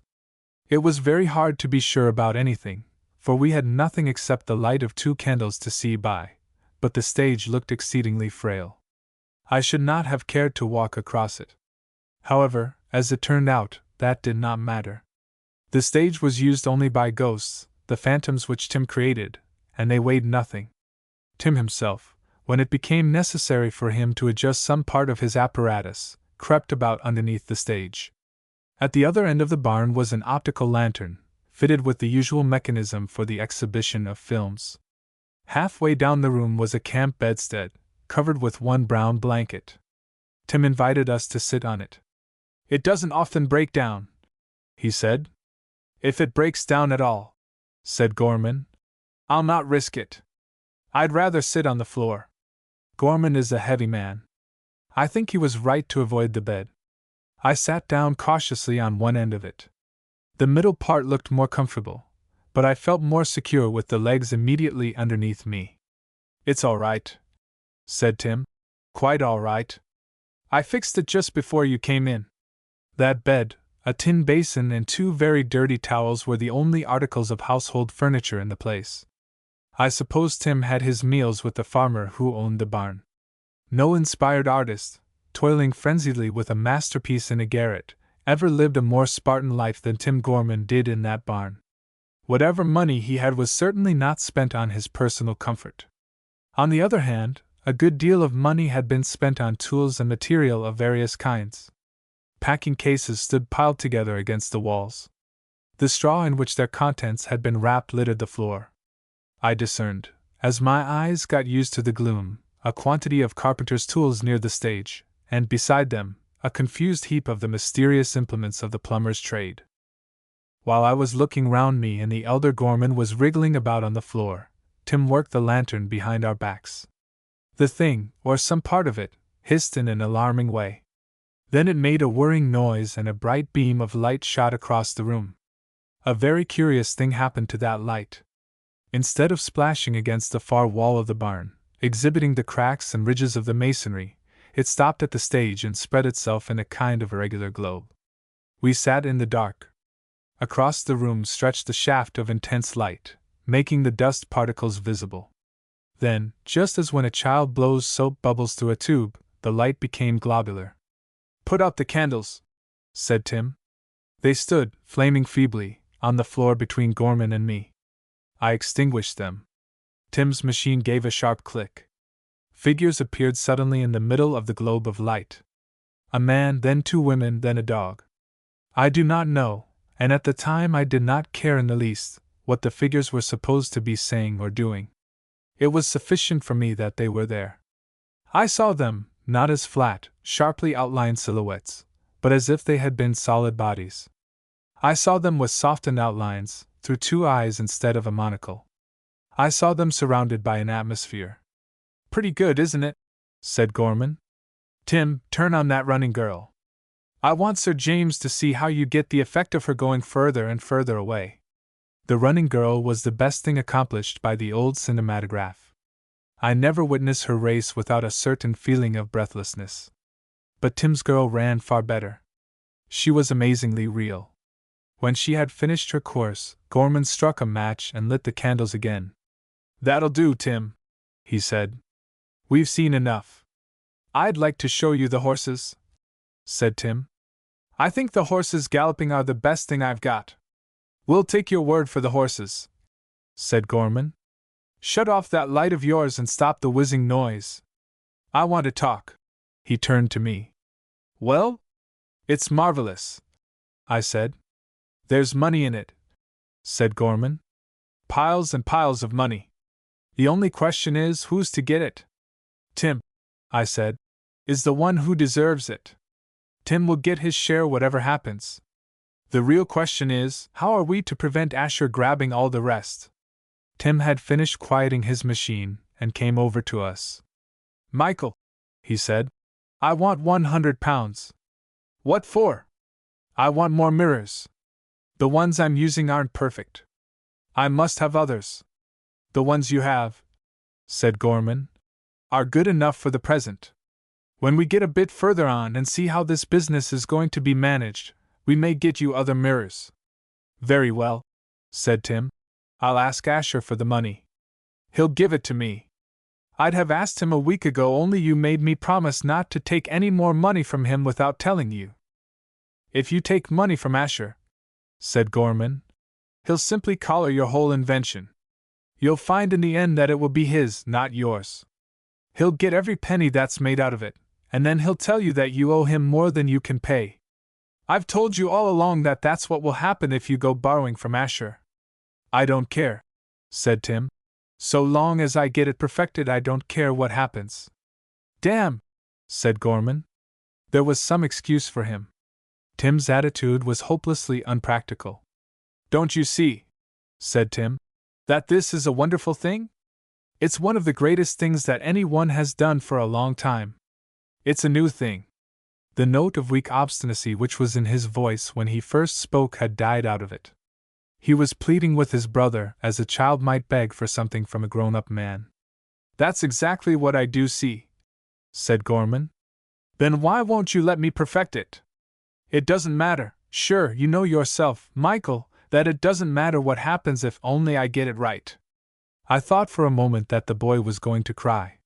He pulled himself together with a sort of choked sob and then suddenly flashed into a rage.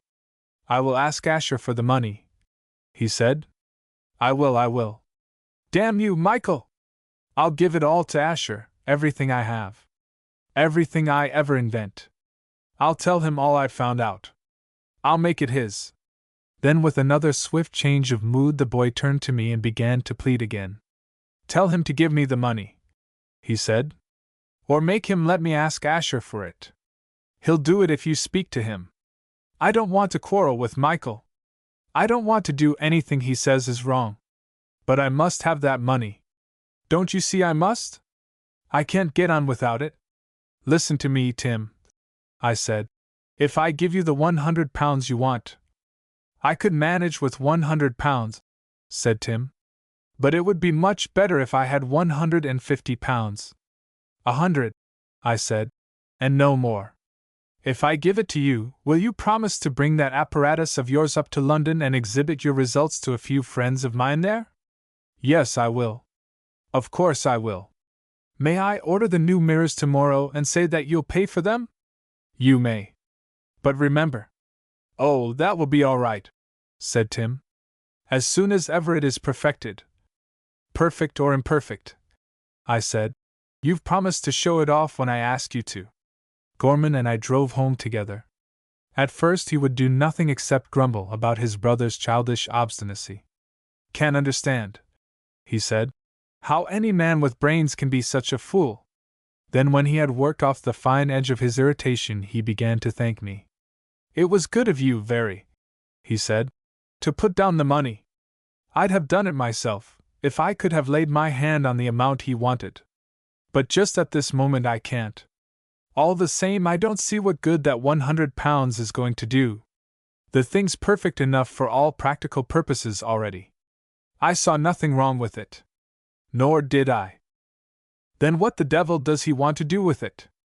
If the thing works all right, what's the sense of tinkering with it? That's the artistic soul, I said. Never satisfied, always reaching upwards towards the unattained. It's the same with Mrs. Asher. Of all the damned idiocies, said Gorman, that artistic soul is the damnedest. I said nothing more for several minutes. I knew it would take Gorman some time to recover from the mention of the artistic soul. When I thought he had regained his self-possession, I went on speaking. My idea, I said, is to hire a small hall, and to invite a number of well-off people to see Tim's show. You'll want money in the end, you know. Not much, said Gorman. A few thousands will be enough. It isn't as if we had to manufacture anything. If you get what you want, I said, in small sums from a number of people, you'll be able to keep control of the thing yourself, and you needn't be afraid of Asher. Not that I believe Asher would swindle you. I think Asher's an honest man. Asher's a financier, said Gorman. That's enough for me. Chapter 13. I never suspected Malcolmson of the cheap kind of military ardor which shows itself in the girding on of swords after the hour of danger is past. He is the kind of man who likes taking risks, and I have not the slightest doubt that if he had really known beforehand that the government was plotting to invade Ulster, he would have been found entrenched, with a loaded rifle beside him, on the north bank of the Boyne. What I did think, when he left London suddenly to place himself at the head of his men, was that he had been a little carried away by the excitement of the times, that he was moved, as many people are, when startling events happen, to do something, without any very distinct idea of what is to be done. But even that suspicion wronged Malcolmson. Either he or someone else had devised an effective counterplot, effective considered as a second act in a comic opera. Perhaps I ought not to say comic opera. There is a certain reasonableness in the schemes of every comic opera. Our affairs in the early part of 1914 were moving through an atmosphere like that of Alice in Wonderland. The government was a sort of duchess, affecting to regard Ulster as the baby which was beaten when it sneezed because it could, if it chose, thoroughly enjoy the pepper of home rule. The opposition, on the other hand, with its eye also on Ulster, kept saying in tones of awestruck warning, "Beware the Jabberwock, my son!" Malcolmson seemed to be a kind of white knight, lovable, simple-minded, chivalrous, but a little out of place in the world. However, Malcolmson and his friends, considered as characters in Alice in Wonderland, were effective, far more effective than the poor white knight ever was.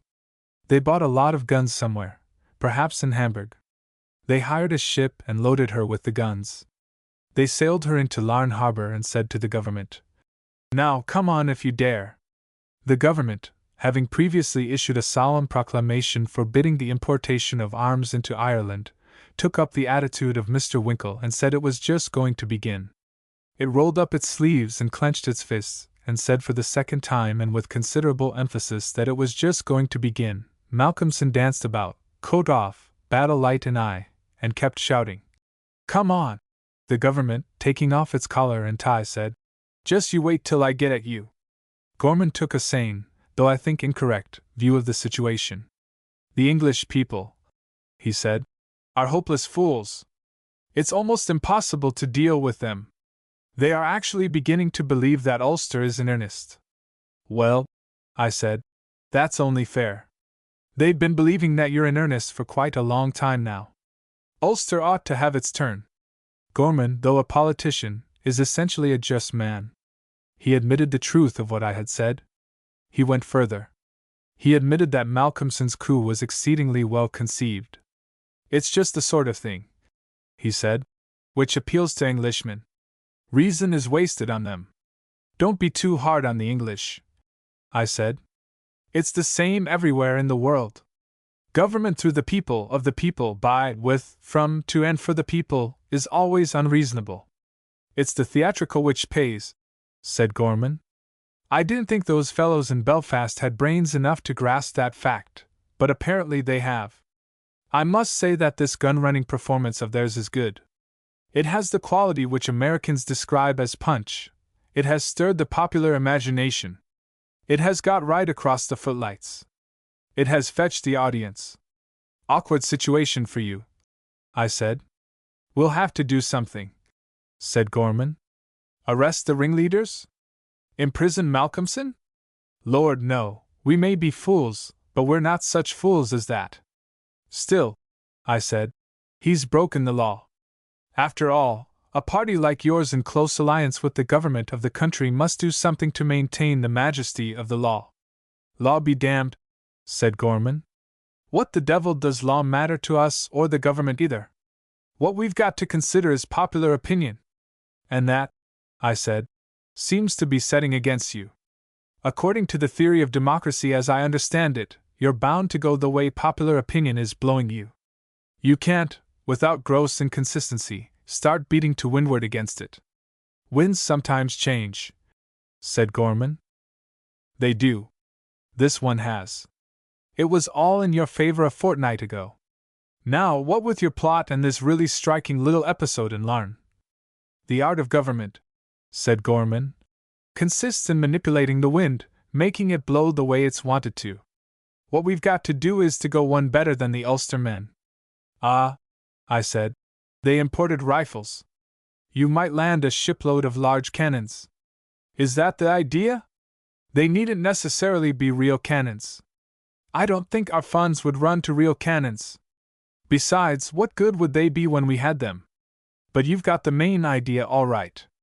Our game is to pull off something which will startle the blessed British public, impress it with the fact that we're just as desperate as the other fellows." "What about the police?" I said. The police have always had a down on your side. It's a tradition in the force. The police aren't fools, said Gorman. They know jolly well that any policeman who attempted to interfere with our coup, whatever it may be, would simply be dismissed. After all, we're not doing any harm. We're not going to shoot anyone. We're simply going to influence public opinion. Everyone has a right to do that. By the way, did I mention that my play is being revived? Talking of public opinion reminded me of it. It had quite a success when it was first put on. Gorman is charming. He never sticks to one subject long enough to be really tiresome. I'm delighted to hear it, I said. I hope it will do even better this time. It ought to, said Gorman. We've got a capital press agent, and of course, my name is far better known than it was. It isn't every day the public gets a play written by a member of Parliament. Where is it to be produced? The Parthenon. Good big house. The Parthenon is one of the largest of the London music halls. Gorman's play was, I suppose, to take its place in the usual way between an exhibition of pretty frocks with orchestral accompaniment and an imitation of the Russian dancers. I shall be there, I said, on the first night. You can count on my applause.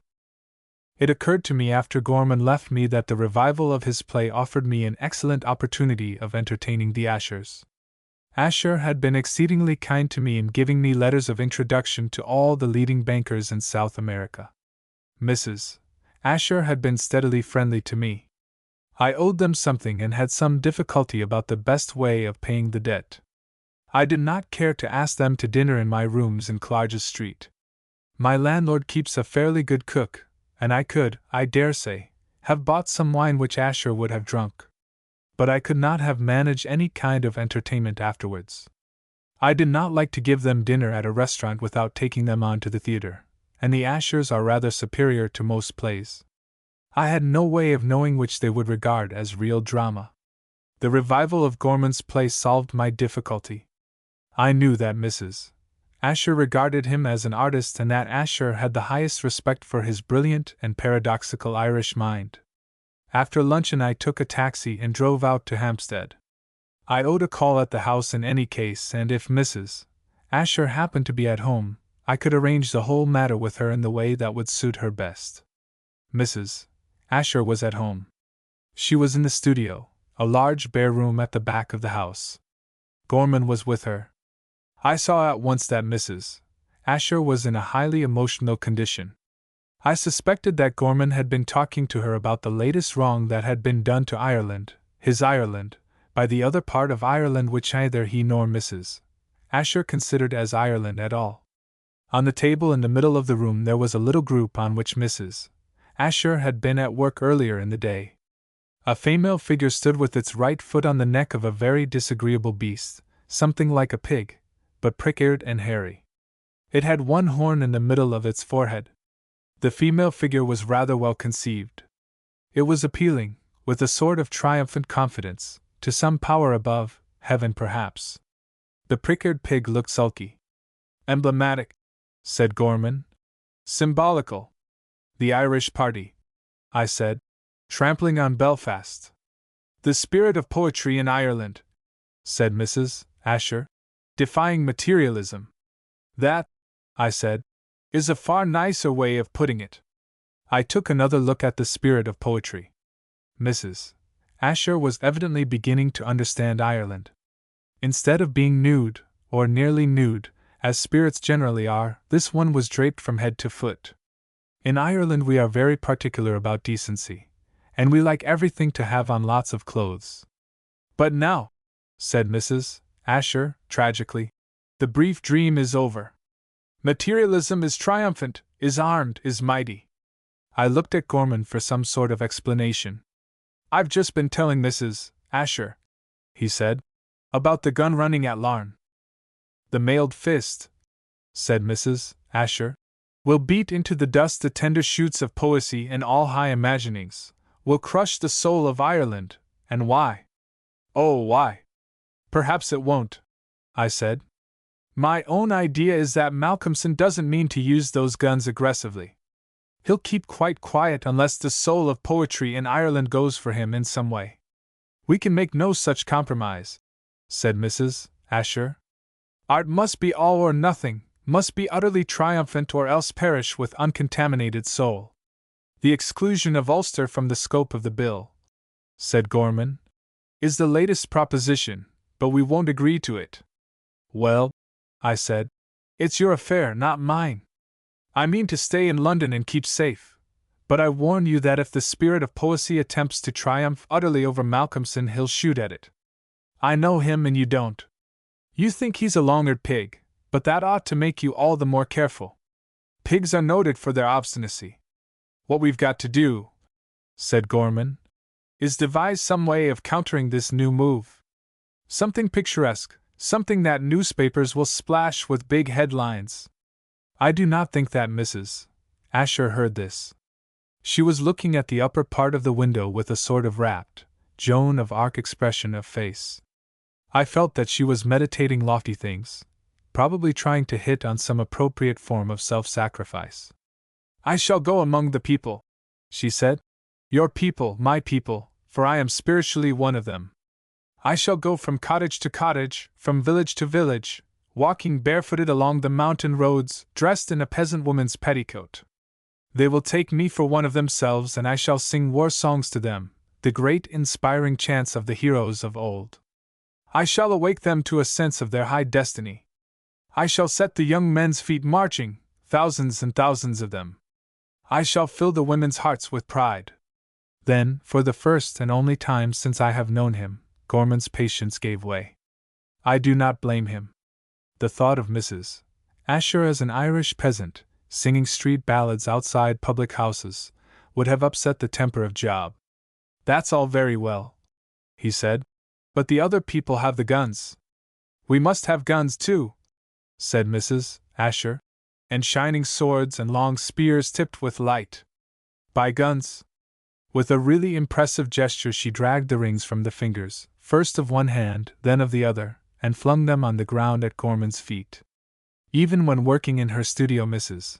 Asher wears a great many rings. By, she said.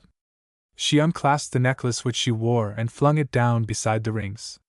It was a pearl necklace, but not by any means the handsomest pearl necklace she owned. More, she said. You must have more.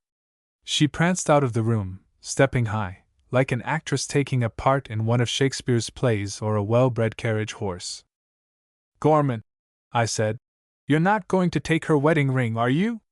I don't think you ought to. Asher's really fond of her, and I'm sure he wouldn't like it. I wish to goodness, said Gorman, that she wouldn't behave in this wild way. If she wants to subscribe to the party funds, why doesn't she write a check instead of shying jewelry at me?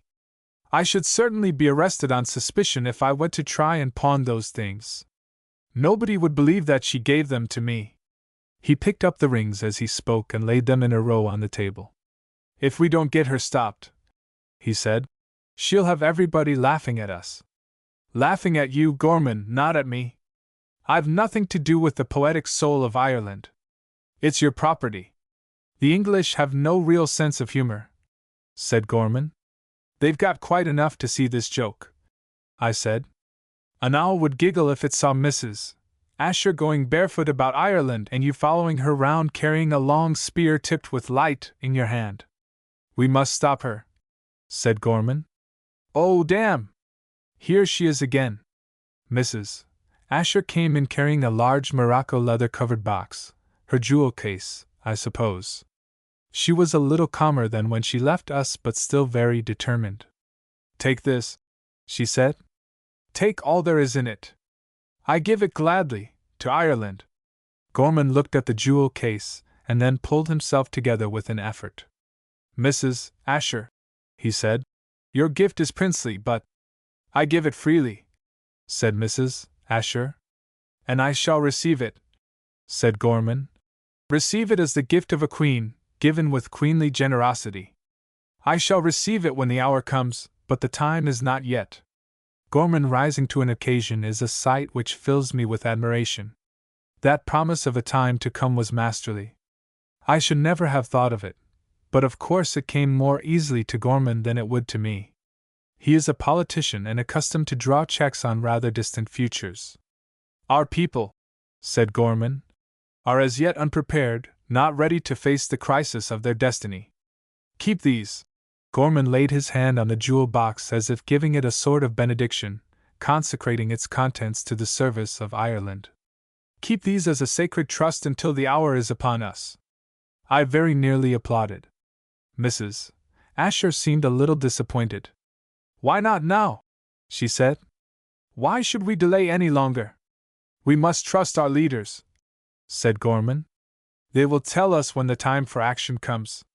That would have been good enough for any ordinary constituency. It did not satisfy Mrs. Asher. I saw her looking a little doubtfully at Gorman.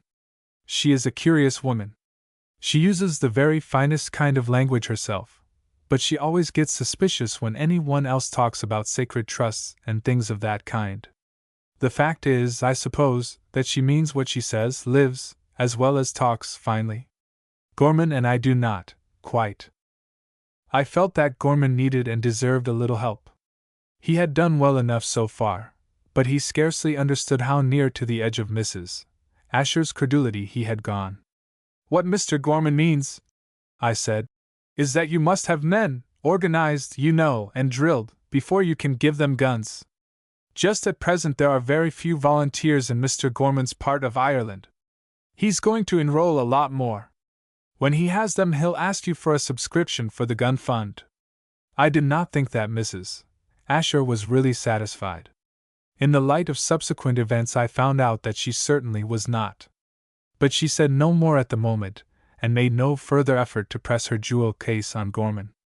I did not feel that the moment was a good one for giving her the invitation I had planned. It is impossible, without something like indecency, to invite a woman to dinner in a restaurant while she is meditating a barefooted pilgrimage through the wild places of Holy Ireland. Gorman and I left the house together. I hired a taxi to take us home so that we could talk comfortably. Extraordinary woman, I said. Very, very. But don't let's talk about her. That was rather a good idea of yours. Maybe something in it. I didn't know I had an idea, I said. Are you sure you're not mixing me up with Mrs. Asher? She has lots. Not at all, said Gorman. It was you who suggested organizing the National Volunteers. There was at that time in Ireland a small number of extreme patriots who rather admired Malcolmson because they thought he was going to fight against England, and despised Gorman because they knew he was not. These men had enrolled themselves in a semi-military organization and called themselves the National Volunteers.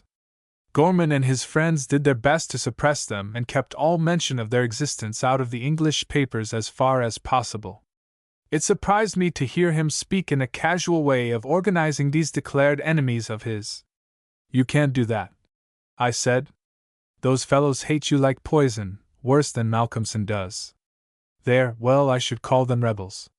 They certainly won't do what you tell them. Oh, yes, they will, if treated properly. My idea is to flood the organization with reliable men, fellows we can trust. When we've got a majority of our own people enrolled, we'll tell them to elect their own leaders, democratic idea. Army choosing its own officers. Sure to catch on. Sure to, and then? Oh, then they'll elect us. See? Every member of Parliament will be a colonel. We needn't drill or anything, but there's nothing to prevent our saying that we have 200,000 trained men. The Ulster fellows have gone no trumps on their 100,000. I should be inclined to say gone no home rule. Gorman grinned. Gone no something, he said, and we double them. I expect that will set English opinion swinging round again. It ought to, I said. But why bother about all these preliminaries? Why put everybody in Ireland to the trouble of enrolling themselves in a new organization and electing officers and all that? It's just as easy to say you have 200,000 trained men before being made a colonel as afterwards. You don't understand politics, said Gorman. In politics there must be a foundation of some sort for every fact. It needn't be much of a foundation, but there must be some. Hard on the Irish people, I said, being put to all that trouble and bother just to make a foundation. Not at all, said Gorman. They'll like it. But I hope to goodness that fanatic woman won't insist on our buying guns. It would be the devil and all if the fellows I'm thinking about got guns in their hands. You simply couldn't tell what they'd do. You'll have to try and keep Mrs. Asher quiet. I'm going to ask her to dine with me and go to see your play, I said. That may distract her mind from guns for a while. You use your influence with her, said Gorman. I've the greatest belief in influence. He has. Chapter 14. That evening I wrote my invitation to the Ashers. They immediately accepted it, expressing the greatest pleasure at the prospect of seeing Gorman's play again. I arranged to have dinner at the Berkeley and ordered it with some care, avoiding as far as I could the more sumptuous kinds of restaurant food, and drawing on my recollection of the things Asher used to eat when Gorman ordered his dinner for him on the Cunard steamer. With the help of the head waiter I chose a couple of wines and hoped that Asher would drink them. As it turned out, he preferred Perrier water. But that was not my fault. No restaurant in London could have supplied the delicate Italian white wines which Asher drinks in his own house. We dawdled over dinner and I lengthened the business out as well as I could by smoking 3 cigarettes afterwards, very slowly. I did not want to reach the Parthenon in time for the musical display of new frocks. I could not suppose that Asher was interested in seeing a number of young women parading along a platform through the middle of the theater even though they wore the latest creations of Paris fancy in silks and lingerie. I knew that Mrs. Asher would feel it her duty to make some sort of protest against the music of the orchestra. Gorman had told me the hour at which his play might be expected to begin, and my object was to hit off the time exactly. Unfortunately, I miscalculated and got to the theater too soon. The last of the young women was waving a well-formed leg at the audience as we entered the box I had engaged. I realized that we should have to sit through a whole tune from the orchestra before the curtain went up again for Gorman's play. I expected trouble and was pleasantly surprised when none came. Mrs. Asher had a cold. I dare say that made her slightly deaf and mitigated the torture of the music. She sat forward in the box and looked round at the audience with some show of interest. The audience looked at her with very great interest. Her clothes that night were more startling than any I have ever seen her wear. A young man in the stalls stared at her for some time, and then, just when I thought he had fully taken her in, bowed to her. She turned to Asher. "Who is that?" she said. "The man in the 5th row, 3 seats from the end, yes, there. He has a lady with him." I saw the man distinctly, a well-set-up young fellow with a carefully waxed fair mustache. The way his hair was brushed, and something about the cut of his clothes made me sure that he was not an Englishman. The lady with him was, quite obviously, not a lady in the old-fashioned sense of the word. She seemed to me the kind of woman who would have no scruples about forming a temporary friendship with a man provided he would give her dinner, wine, and some sort of entertainment. Asher fumbled for his pince-nez, which he carries attached to a black silk ribbon. He fixed them on his nose and took a good look at the young man. "Ah," he said, "my nephew, Albrecht von Richter. You remember him. He dined with us 2 or 3 times when we were in Berlin in 1912. I did not know he was in London." I somehow got the impression that Asher was not particularly pleased to see his nephew Albrecht. Asher was not looking very well. I had not seen him for some time, and I noticed even at dinner that his face was pale and drawn. In the theater he seemed worse, and I thought that the sudden appearance of his nephew had annoyed him. The young man whispered something to his companion and left his seat. The orchestra was still thrashing its way through its tune, and there seemed no immediate prospect of the curtain going up. A few minutes later there was a tap at the door of our box and von Richter came in. Mrs. Asher held out her hand to him. He bent over it and kissed it with very pretty courtesy. He shook hands with Asher, who introduced him to me. "Captain von Richter, Sir James Digby." Von Richter bowed profoundly. I nodded. "Have you been long in London?" said Asher. "You did not let me know that you were here." "I arrived here this afternoon," said von Richter. "Only this afternoon, at 5 o'clock. He spoke English remarkably well, with no more than a trace of foreign accent. "I've been in Ireland," he said, "for 6 weeks. Indeed, said Asher. In Ireland? He was looking at his nephew without any expression of surprise, apparently without any suggestion of inquiry, but I could not help noticing that his fingers were fidgeting with the ribbon of his pince-nez. Asher, as a rule, does not fidget. He has his nerves well under control. Mrs. Asher was frankly excited when she heard that Von Richter had been in Ireland. Tell me, she said, all about Ireland. About the people, what they are saying and thinking. We are all, I said, tremendously interested in Irish politics at present. Alas, said Von Richter, and I can tell you nothing. My business was dull. I saw very little. I was in Dublin and Belfast, not in the picturesque and beautiful parts of that charming country. I was buying horses. Oh, there is no secret about it. I was buying horses for my government. It is certainly possible to buy horses in Dublin and Belfast, but I was slightly surprised to hear that Von Richter had not been further afield. Anyone who understood horse buying in Ireland would have gone west to County Galway or south to County Cork. The band showed signs of getting to the end of its tune. Von Richter laid his hand on the door of the box. Shall I see you tomorrow? Said Asher. Unfortunately, said Von Richter. I leave London early tomorrow morning. Back to Berlin and the drill yard. He kissed Mrs. Asher's hand again. We poor soldiers have to work hard. Perhaps, I said, you can join us at the Carlton after the play. Mr. and Mrs. Asher have promised to have supper there with me. If you are not engaged? I glanced at the lady in the stalls. I was not going to ask her to supper.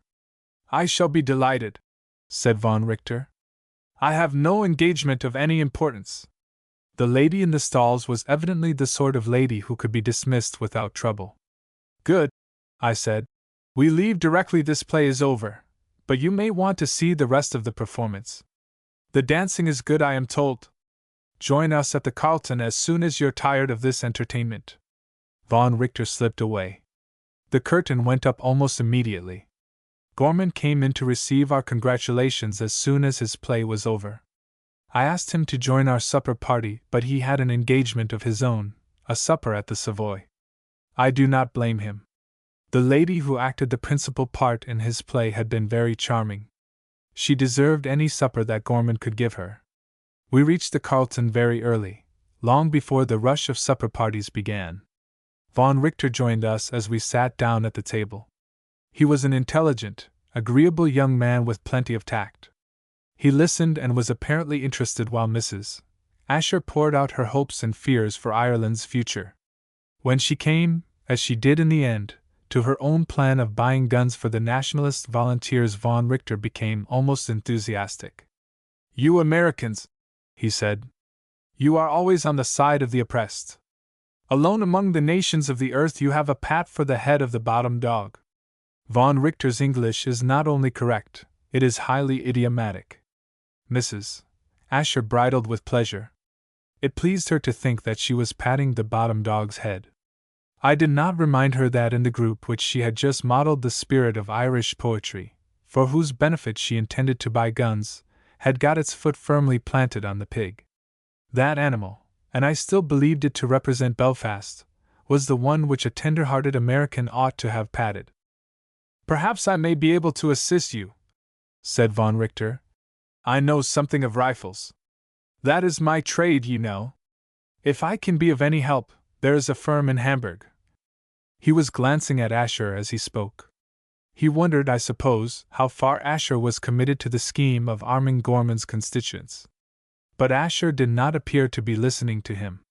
He had allowed me to pour out some champagne for him and sat fingering the stem of his glass without drinking. No one was eating or drinking much. I proposed that we should leave the supper room and have our coffee in the hall outside. I felt slightly uncomfortable at the turn the conversation was taking. Mrs. Asher was very much in earnest about Ireland. Von Richter, I suppose, really knew where to buy guns. I entirely agreed with Gorman that the distribution of firearms in Ireland was a most undesirable thing. I always think, I said, that one of the things to do in London is to watch the people going in and out of the supper room here. There is nothing quite like it anywhere in the world. It is the best example there is of the pride of life, superbia vitae. I forget the Greek words at the moment, but a bishop whom I happen to know once told me that they mean the exaltation of living. You know the sort of thing: gems and glitter, color, scent, beauty, stateliness, strength. The pride of heraldry, the pomp of power. I made way for Mrs. Asher and followed her as she moved among the tables towards the staircase at the end of the room. Von Richter hooked his arm in Asher's and spoke a few sentences to him rapidly in German. He spoke without making any attempt to lower his voice. He evidently did not think it likely that anyone within earshot, except Asher, would understand German. We reached the hall and secured comfortable seats, from which we could watch the long procession of men and women which was already beginning to stream towards the supper room. I ordered coffee, brandy and tobacco, cigars for Von Richter and myself, a box of cigarettes for Mrs. Asher. Asher refused to smoke and did not touch his brandy. Our little party divided itself into halves. I do not know how it happened, but Von Richter managed to get himself placed beside Mrs. Asher in such a way that his back was partly turned to me. General conversation became impossible. Von Richter and Mrs. Asher talked to each other eagerly, and somehow seemed to get further away from Asher and me. They were still discussing the landing of guns in Ireland, in Connaught, I think. After a while I could no longer hear what they said. Asher began to talk to me. A party, 2 young women and 1 older one with 3 men behind them, passed us and ascended the staircase to the supper room. "There is something very fine," said Asher, "about the insolence of well-bred English women. You see how they walk and how they look straight in front of them. It is not an easy thing to walk well across a long, brightly lighted space with many eyes watching. I am not sure that I like Asher's word, insolence. I recognize the quality which he intended to describe, which is, I think, the peculiar possession of English women of a certain class, but I should not call it insolence." Another party fluttered past us, a man and a woman. "There," said Asher, "is a French woman. She is Madame de Berthier, the wife of one of the ministers in the last government, a very prominent woman in Paris. I know her pretty well, but even if I did not know her I should recognize her as French. You see that she is conscious all the time that she is a woman and therefore that men's eyes are on her. She does not escape from that consciousness. If a German lady were to pass us we should see that she also is sex-conscious, but she would be aware that she is only a woman, the inferior of the men with her. The Englishwoman does not admit, does not feel, that she has any superiors, and she can walk as if she did not care whether people looked at her and admired her or not. Even the American woman cannot or does not do that. She wants to please and is always trying to please.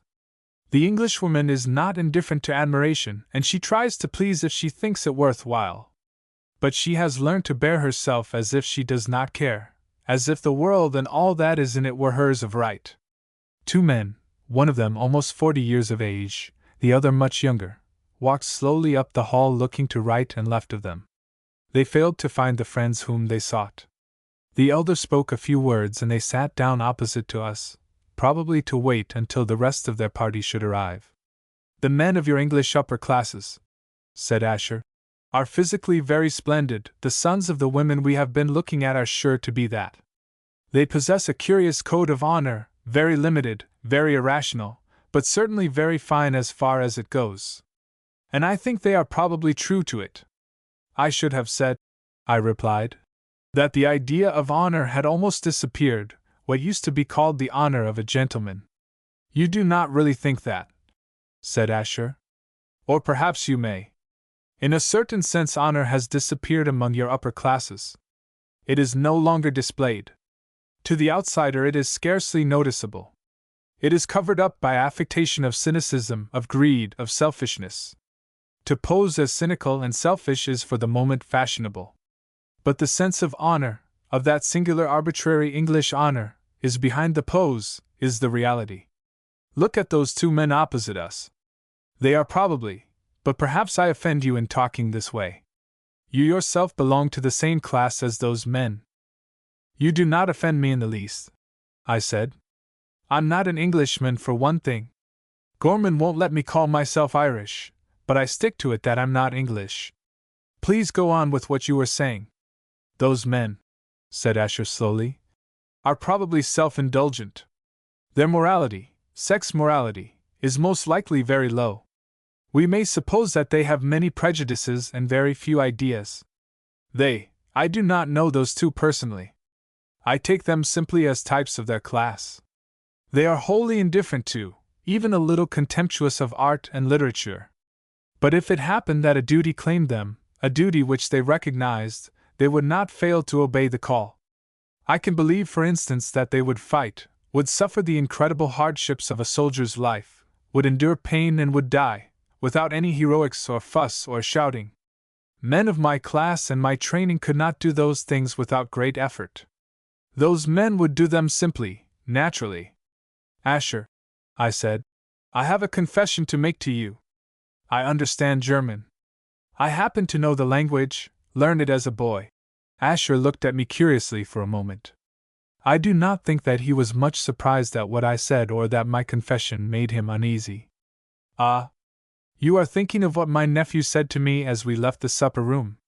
You heard? Yes, I said. I felt like an eavesdropper, but I couldn't help myself. He spoke quite loudly. And you understood? As a matter of fact, I had not understood at the moment. Von Richter said very little, and what little he said concerned Asher's business and had nothing to do with me. He told Asher to move very cautiously, to risk as little as possible, to keep the money of his firm within reach for a few months.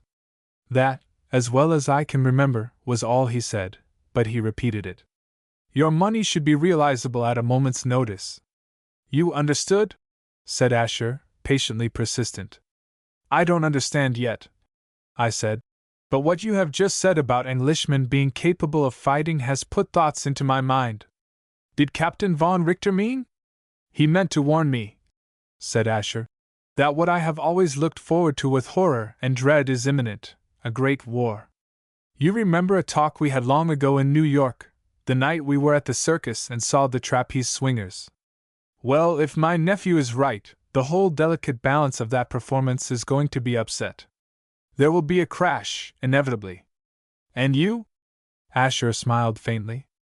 For me as well as for the others, he said. The fact that my affairs are greater than those of most men will only make my fall the worse. But you have been warned in time. I scarcely needed the warning. I was aware of the danger. My nephew only told me what I knew. His warning, coming from him, an officer who stands high in the German military service, it confirms my fears, no more. But you can save yourself and your business, I said. Knowing what is before you, you need not lend money except obligations. You can gradually draw out of the stream of credit in which your fortune is involved, get into a backwater for a while. You have time enough. I am expressing myself all wrong, but you know what I mean. I know. And you think I ought to do that? There is no ought about it, I said. It is the natural thing to do. You were a soldier once. I think you told me so. I nodded. Suppose, said Asher, that this warning had come to you then, while you were still a soldier. Suppose that you had known what your brother officers did not know, or the men under you, that war was coming, you would have resigned your commission. Is it so? No, I said. I shouldn't. It would have been, from my point of view, for I am a coward, it would have been the natural thing to do. It wouldn't have been natural to me, I said. I couldn't have done it. I don't know why, but I couldn't. I'm not professing to be particularly brave or chivalrous or anything of that sort. But to resign under those circumstances, well, one doesn't do it. Nor do I know why, said Asher. But I cannot do it either. It is, you see, the same thing. I must, of course, go on, just as you would have felt yourself obliged to go on. The warning makes no difference. The idea that a banker feels about his business as a soldier does about his profession was new to me. But I understood more or less what Asher meant. If he had that kind of sense of obligation, there was clearly no more to be said about the point. And England? I said. Is she to be in it? Who knows? Perhaps. Perhaps not. I hope not. The disaster will be far less terrible if England is able to remain at peace. Tell me this, I said, or if I am impertinent, say so, and I shall not ask again. What was Captain von Richter doing in Ireland? I do not know. I can only guess. Not buying horses? I do not suppose he went there to buy horses, though he may have bought some. He went to see, to learn, to understand. That is what I guess. I do not know. He has probably made up his mind, I said, that in the course of the next couple of months England will find herself with her hands full, so full with Irish affairs that it will be impossible for her to act elsewhere. A civil war in Ireland. My nephew, said Asher, is not very clever. He may think that. He is, I believe, an excellent soldier. But if he were a banker, I should not employ him to find out things for me. I should not rely on the reports he brought me. He lacks intelligence. Very likely he believes what you have said. But you don't? No, I do not. I do not believe that Irish affairs will be in such a state that they will determine England's action. You see, I have the privilege of knowing Gorman.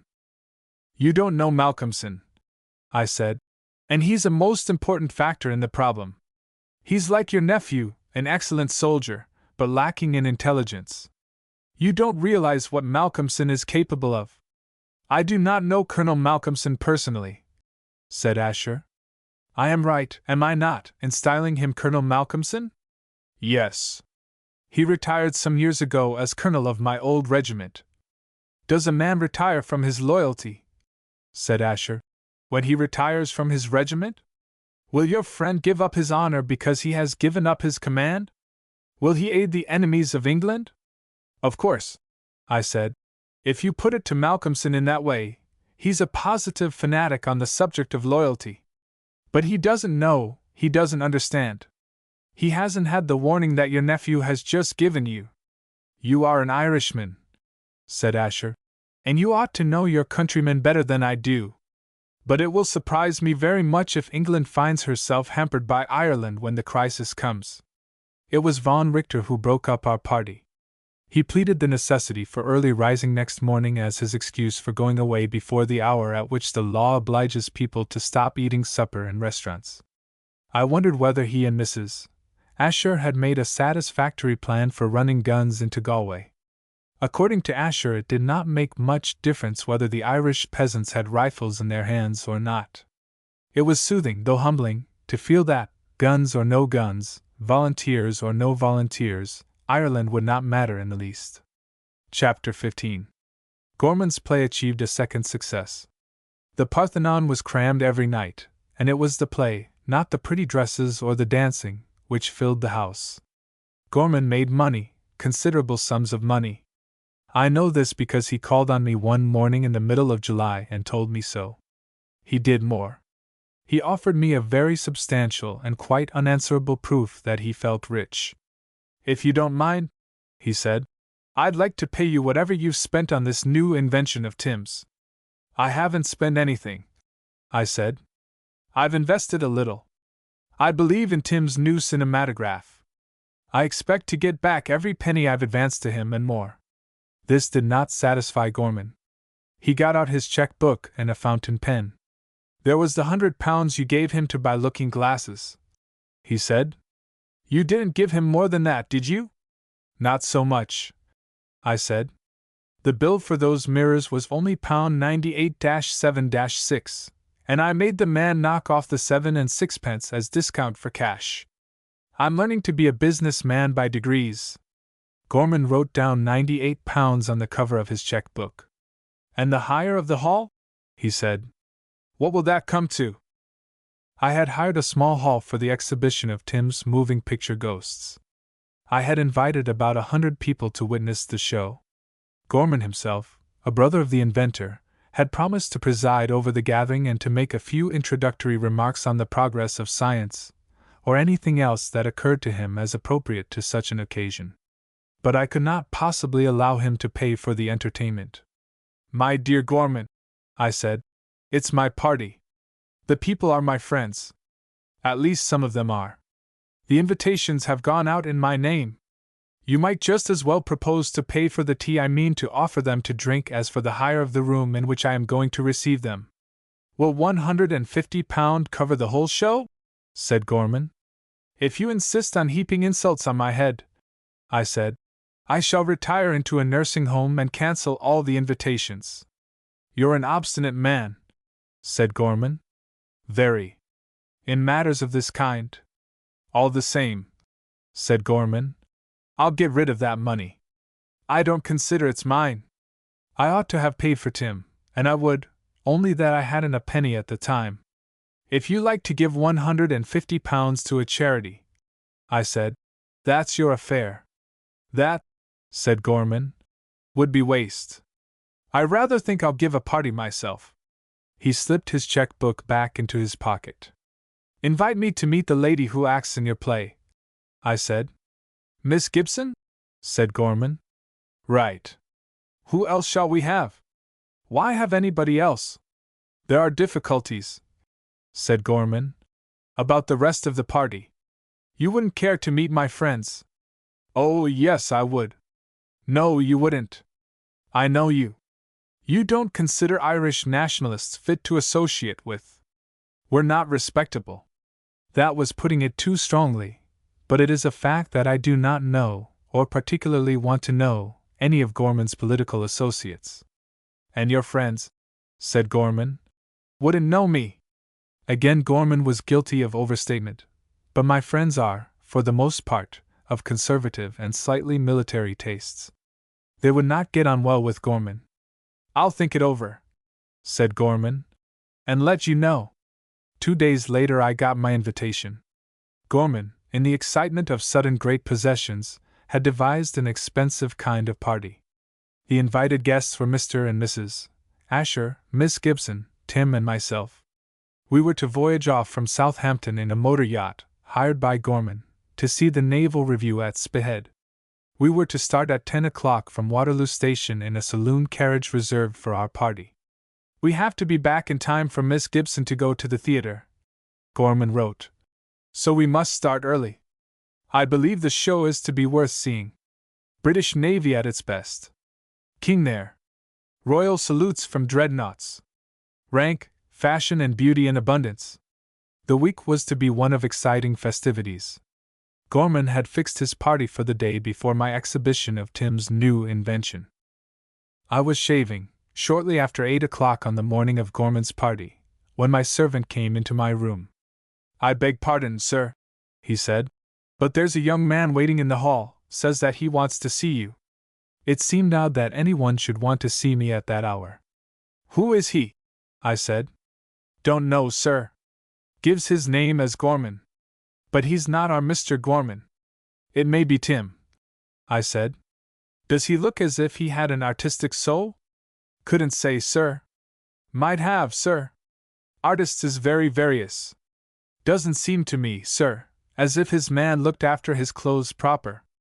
Must be Tim, I said. Show him in. In here, sir? Yes. And have an extra kidney cooked for breakfast. Tim came in very shyly and sat down on a chair near the door. He certainly did not look as if his clothes had been properly cared for. He was wearing the blue suit which I suspected was the best he owned. It was even more crumpled and worse creased than when I saw it down in Hertfordshire. I hope you don't mind my coming here, he said. I didn't like to go to Mr. Asher, and I was afraid to go to Michael. He'd have been angry with me. Has anything gone wrong with your apparatus? Smashed a mirror? Tim brightened up at the mention of his apparatus. Oh, no, he said. That's all right. In fact, I've been able to improve it greatly. You remember the trouble I had with the refraction from the second prism. The adjustment of the angles, the way the light fell. I could not, especially before breakfast, argue about prisms. If your machinery's all right, I said. What's the matter with you? It's this party of Michael's, he said. I forgot all about it till yesterday afternoon.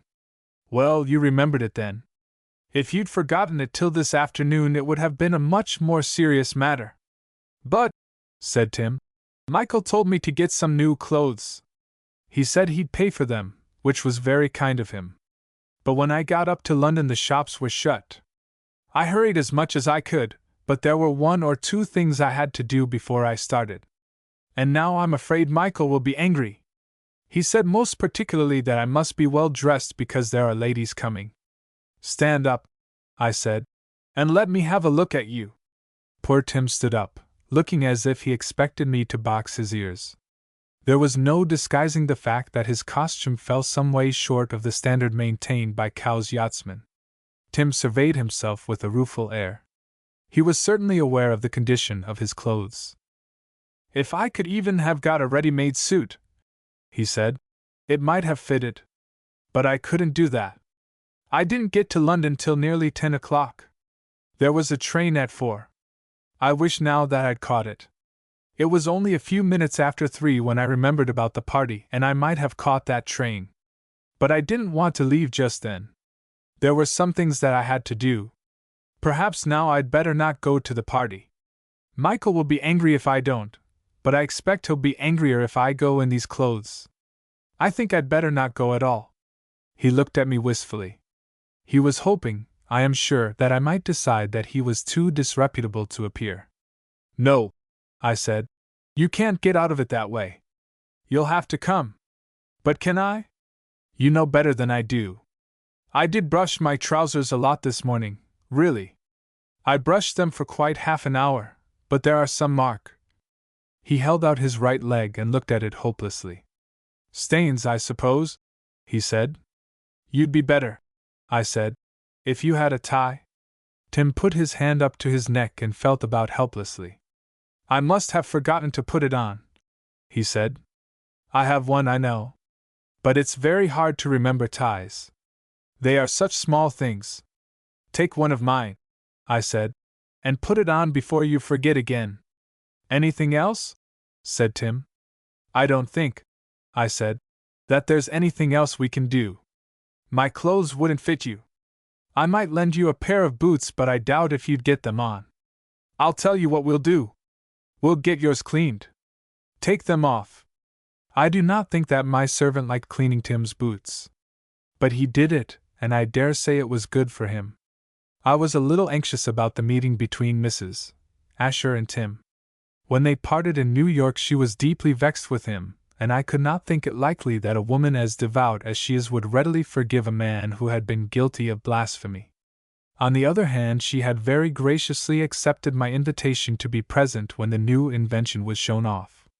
She might, of course, only wish to hear the other Gorman making a speech, but she might have forgotten Tim's offense, or changed her mind about its heinousness. In any case, Tim's clothes would make no difference to her. Miss Gibson might think less of him for being shabby, but Mrs. Asher was quite likely to prefer him in rags. Many people regard unkemptness as a sign of genius, which is, I dare say, the reason why poets seldom wash their necks. I need not have troubled myself about the matter. Mrs. Asher took no notice of Tim. She was sitting in the saloon carriage when we reached the station and was surrounded with newspapers. She greeted me with effusion. Isn't it glorious? She said. Splendid. We have shown them that we too can do daring things, even the sort of things in which they take a special pride. The practical things which the world boasts of, which we artists are not supposed to be able to do at all. I haven't seen a paper this morning, I said. Has anyone assassinated the Prime Minister? Look, she said. She held out one of the newspapers towards me. I did not have to take it in my hand to see the news. I could have read the headlines from the far side of the platform. Steam yacht lands guns on Galway coast. National volunteers muster to receive arms. Coast guards paralyzed. Police helpless. Crushing reply to Ulster lawlessness. That, of course, was a Liberal paper. There was a Unionist paper open on the floor at my feet. Its statement of the facts was almost identical, but its interpretation was different. Instead of regarding the incident as a lesson in loyalty to Malcolmson, it said, Act of rebellion in Connaught. Civil war breaks out. In the broad light of day, said Mrs. Asher. At noon. without an attempt at concealment. Now at last, Ireland has asserted herself, has shown that the idealism of the artist is a match for the sordid materialism of the worshippers of efficiency.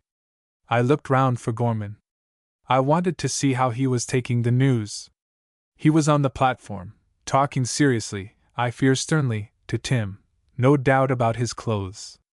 Asher was standing near them, but was not, I think, listening to Gorman. He had the air of patient politeness which is common with him on pleasure parties and excursions of all kinds. I can't help hoping, I said, that they haven't got any ammunition. It sounds an unkind thing to say, but I'm not much of a patriot, I know, but I've just enough love of country in me to dislike the idea of Irishmen shooting each other. Oh, said Mrs. Asher, there would be no risk of that if men like you, the natural leaders, would place yourselves at the head of the people. Think. I did think. The more I thought, the less inclined I felt to agree with Mrs. Asher. It seemed to me that if I took to paralyzing coast guards and reducing policemen to helplessness, there would be considerably more risk of shooting than if I stayed quietly in London. The proper leaders of the people, proper though perhaps not natural, are the politicians. The only risk of real trouble in Ireland rose from the fact that men like Malcolmson, natural leaders, had done what Mrs. Asher wanted me to do, put themselves at the head of the people. If they had been content to leave the question of Home Rule to the politicians, it could have been settled quietly. Gorman, for instance, has an instinct for stopping in time. Malcolmson and men like him confuse games with real affairs. I might turn out to be just as bad as Malcolmson if I took to placing myself at the head of the people. Besides, I do not like the people. Gorman came in with Miss Gibson, and I was introduced to her. She seemed a nice, quiet little girl, and smiled rather shyly as we shook hands. She sat down beside Mrs. Asher and refused the cigarette which was offered her. She did not in the least correspond to my idea of what a leading lady in a popular play should be. However, I had not much opportunity just then of forming an opinion of her. Gorman, having settled the two ladies, took Asher and me to the far end of the carriage. The train started. "That's a damned silly performance," said Gorman. "Landing those guns in Galway." "I should have thought," I said, "that you'd have been pleased. You were talking to me the other day about the necessity for pulling off some coup of a striking and theatrical kind by way of diverting the sympathy of the English people from Ulster. But this," said Gorman, "is a totally different thing. I happen to know what I'm talking about. The fellows who've got these guns are wild, irresponsible, unpractical fools. They've been giving us trouble for years, far more trouble than all the Unionist party put together. They don't understand politics in the least. They've no sense. They're like, he looked round for some comparison. In some ways they're rather like Tim. Dreamers, I said. Exactly, said Gorman. They ought to be writing poetry. Lofty souls, I said. Idealists. Just exactly what Mrs. Asher thinks you are. Take the case of Tim, said Gorman. You'll hardly believe it, but just look at his clothes, will you? Tim was standing by himself in the middle of the carriage. He looked forlorn. He was too shy, I imagine, to sit down beside Mrs. Asher or Miss Gibson, and too much afraid of his brother to join our group. We had every opportunity of studying his clothes. And I told him to buy a new suit, said Gorman. That, I said, is just the kind of man that Mrs. Asher believes in. She was saying to me a few minutes ago that there is nothing more sordid and detestable than the worship of efficiency in practical matters. The mention of Mrs. Asher's name recalled Gorman to a sense of his duties as a host. The two ladies were not getting on very well together. I imagine that Mrs. Asher was too much excited by her Irish news to care for talking about the naval review we were going to see, and that was a topic which would inevitably suggest itself to Miss Gibson. Miss Gibson, though anxious to be polite, was not likely to know or care anything about Ireland. Gorman left us and joined them. Well, I said to Asher, what do you think of this performance in Galway? Have you read the newspapers? He said. The headlines, I replied. I couldn't very well help reading them, Asher stepped across the carriage and picked up one of the papers from the floor. It was the one which declared that civil war had broken out in Ireland. "I wish," he said, "that I knew exactly the measure of my nephew's intelligence." "Captain von Richter?" I said. "Yes. He may. Almost anything is possible with a man like him. He may believe that." Asher pointed to the words, "Civil War." "I don't think you need worry about that," I said. "Whatever Malcolmson and his lot may do, those fellows in Galway won't fight. Gorman and the priests will stop them. You can always count on the politicians and the priests. They'll prevent anything really serious. The Connaught Celt will never start a civil war, at least not unless he gives up his religion and takes to hanging members of Parliament. He's a splendid fighting man, none better, but he won't run the risk of losing his soul for the sake of a battle. He must be told he ought to fight by someone whose authority he recognizes. That's where we're safe. All the authorities are against violence." "I have no doubt you are right," said Asher. "No civil war will be started in the way these papers suggest. I am not anxious about that. It is impossible. But I am anxious lest it should be believed possible by men who do not understand. My nephew, for instance. He will not know what you know. He may believe, and those over him in Berlin, they will not understand. They may think that the men in Ireland who have got the guns will use them. They may even have had something to do with supplying the guns. That is where the danger lies. A miscalculation, not in Ireland, but elsewhere." I did not like to ask whether Mrs. Asher's enthusiasm for the cause of Ireland had led her to finance the Galway gun running. Nor did I care to question Asher about his suggestion that von Richter had something to do with buying and shipping that cargo, or the other which was landed at Larne. Asher seemed disinclined to discuss the matter further. We joined Gorman and the two ladies at the far end of the carriage, picking up Tim on our way. Gorman was sitting beside Miss Gibson. He was leaning forward, pointing with outstretched hand to the country through which the train was passing. "This is the playground of England," he said. "Here the rich and idle build themselves beautiful houses, plant delightful gardens, live surrounded by a parasitic class, servants, ministers to luxury, try to shut out, succeed to a great extent in shutting out all sense and memory of real things, of that England where the world's work is done, the England which lies in the smoky hinterland." He waved his hand with a comprehensive gesture towards the north. "Far from all the prettinesses of glorified villadom. I do think," said Miss Gibson, "that Surrey and Hampshire are sweetly pretty." Miss Gibson may be regarded, I suppose, as one of England's toys. It was only natural that she should appreciate the playground. It was, so she thought, a district very well suited to the enjoyment of life. She told us how she had driven, in the motor of a wealthy member of Parliament, through the New Forest. From time to time she had spent weekends at various well-appointed villas in different parts of the south of England, and, as a nice-minded young woman should, had enjoyed these holidays of hers. She frankly preferred the playground to that other, more real, England which Gorman contrasted with it, the England of the Midlands, where the toilers dwelt, in an atmosphere thick with smuts. Mrs. Asher, of course, took quite a different view. It filled her with sadness to think that a small number of people should play amid beautiful surroundings while a great number, she dwelt particularly on the case of women who made chains, should live hard lives in hideous places. Mrs. Asher is more emotional than intellectual. The necessity for consistency in a philosophy of life troubles her very little.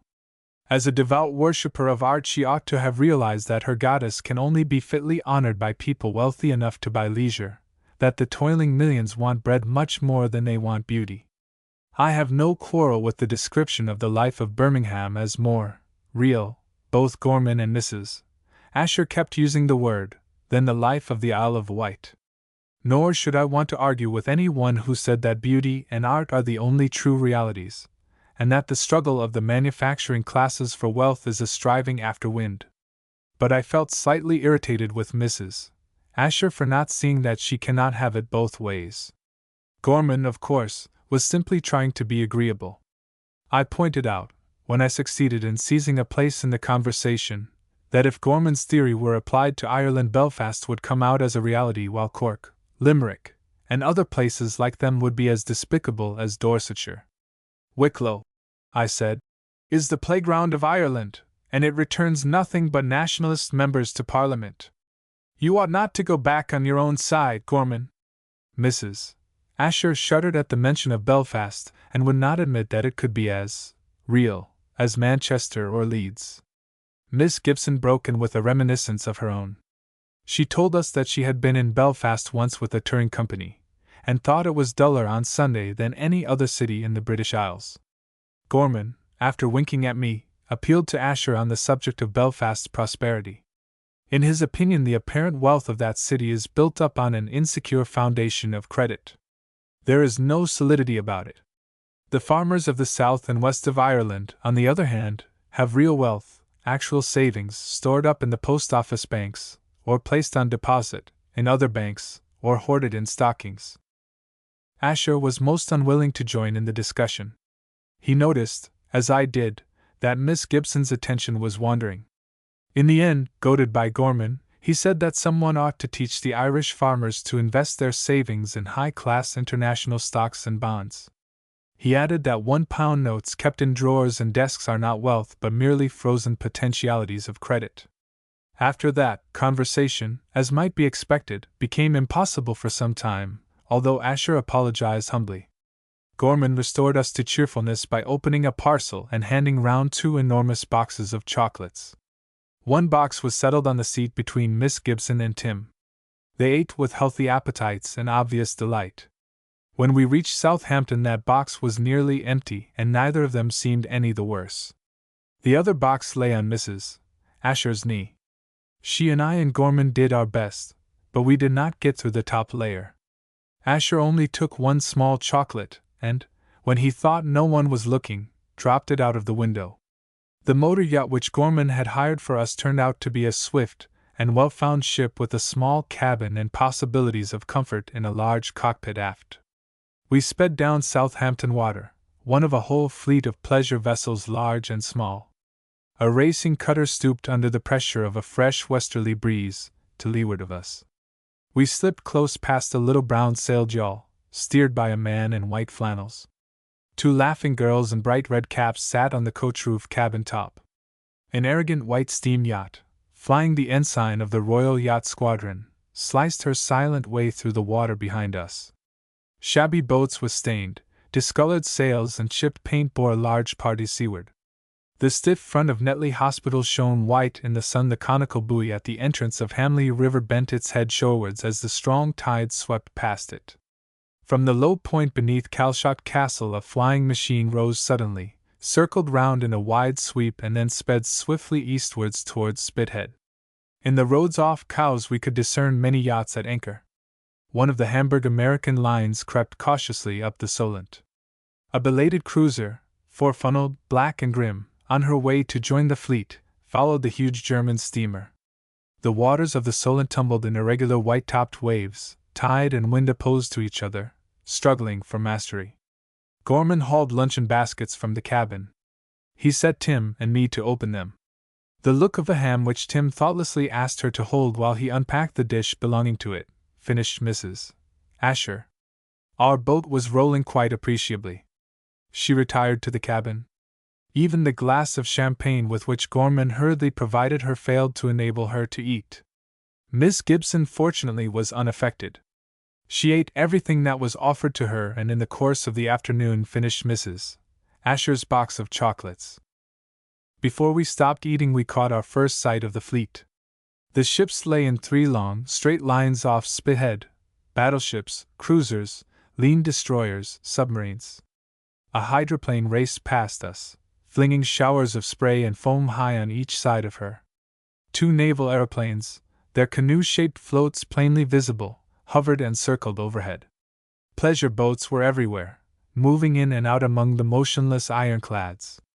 A handsome bark-rigged yacht, some very rich man's summer home, came slowly towards us, her sails furled, using auxiliary steam power.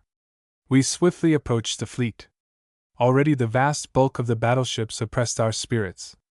We looked up from the cockpit of our dancing pleasure boat and saw the huge misshapen iron monsters towering over us, minatory, terrible. We swept in and out, across the sharp bows, under the gloomy sterns of the ships of the first line. Asher gazed at them. His eyes were full of sorrow and a patient resignation. Your protection, I said. Because those ships are there. Because they are black and strong, stronger than any other ships. Because men everywhere are afraid of them. Because this navy of England's is great. Your net of commerce and credit can trawl across the world and gather wealth. Protection, said Asher. Protection and menace. This navy is only one of the world's guarantees of peace guaranteed by fear. It is there as you say, and the German army is there, that men may fear them and peace be thus made sure. But can peace be secured through fear? Will not these navies and armies some day fulfill the end of their being, rend all our nets as they rush across the seas and desolate the lands? They are more menace than protection. Gorman was standing with his back to us. His elbows were resting on the slide of the roof above the steps which led to the cabin.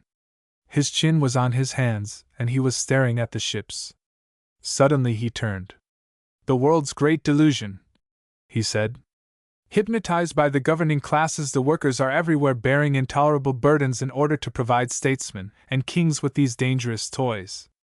Men toil, and the fruits of their toil are taken from them to be squandered on vast engines whose sole use is to destroy utterly in one awful moment what we have spent the painful effort of ages in building up. He swept his hand out towards the great ship under whose shadow we were passing. Was there ever plainer proof, he said, that men are mad? Miss Gibson sat beside me. While Asher spoke and while Gorman spoke, she held my glasses in her hand and watched the ships through them. She neither heard nor heeded the things they said. At last she laid the glasses on my knee and began to recite Kipling's Recessional. She spoke low at first. Gradually her voice grew stronger, and a note of passion, tense and restrained, came into it. She is more than a charming woman. She has a great actress' capacity for emotion. We moved through waters consecrate, and she expressed for us the spirit which hovered over them. Here English guns raked the ships of Spain.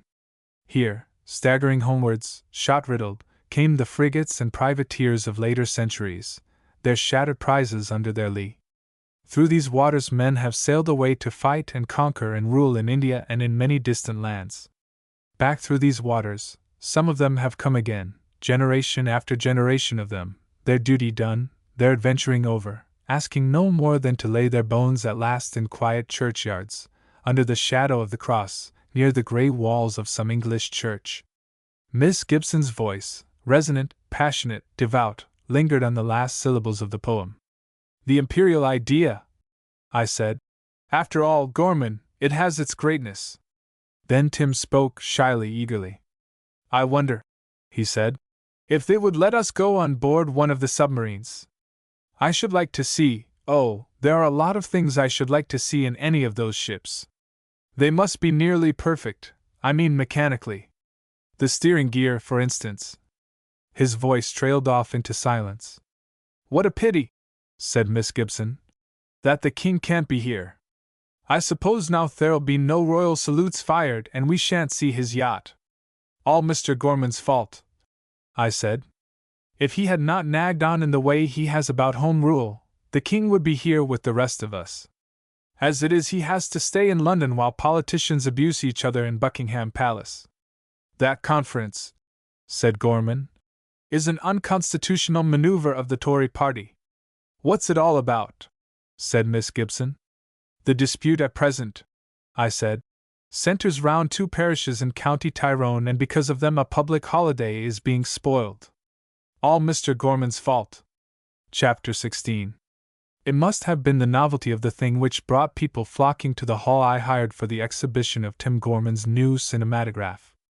I was aware, in a vague way, that my invitations had been very generally accepted, but I made no list of my expected guests, and I did not for a moment suppose that half the people who said they were coming would actually arrive.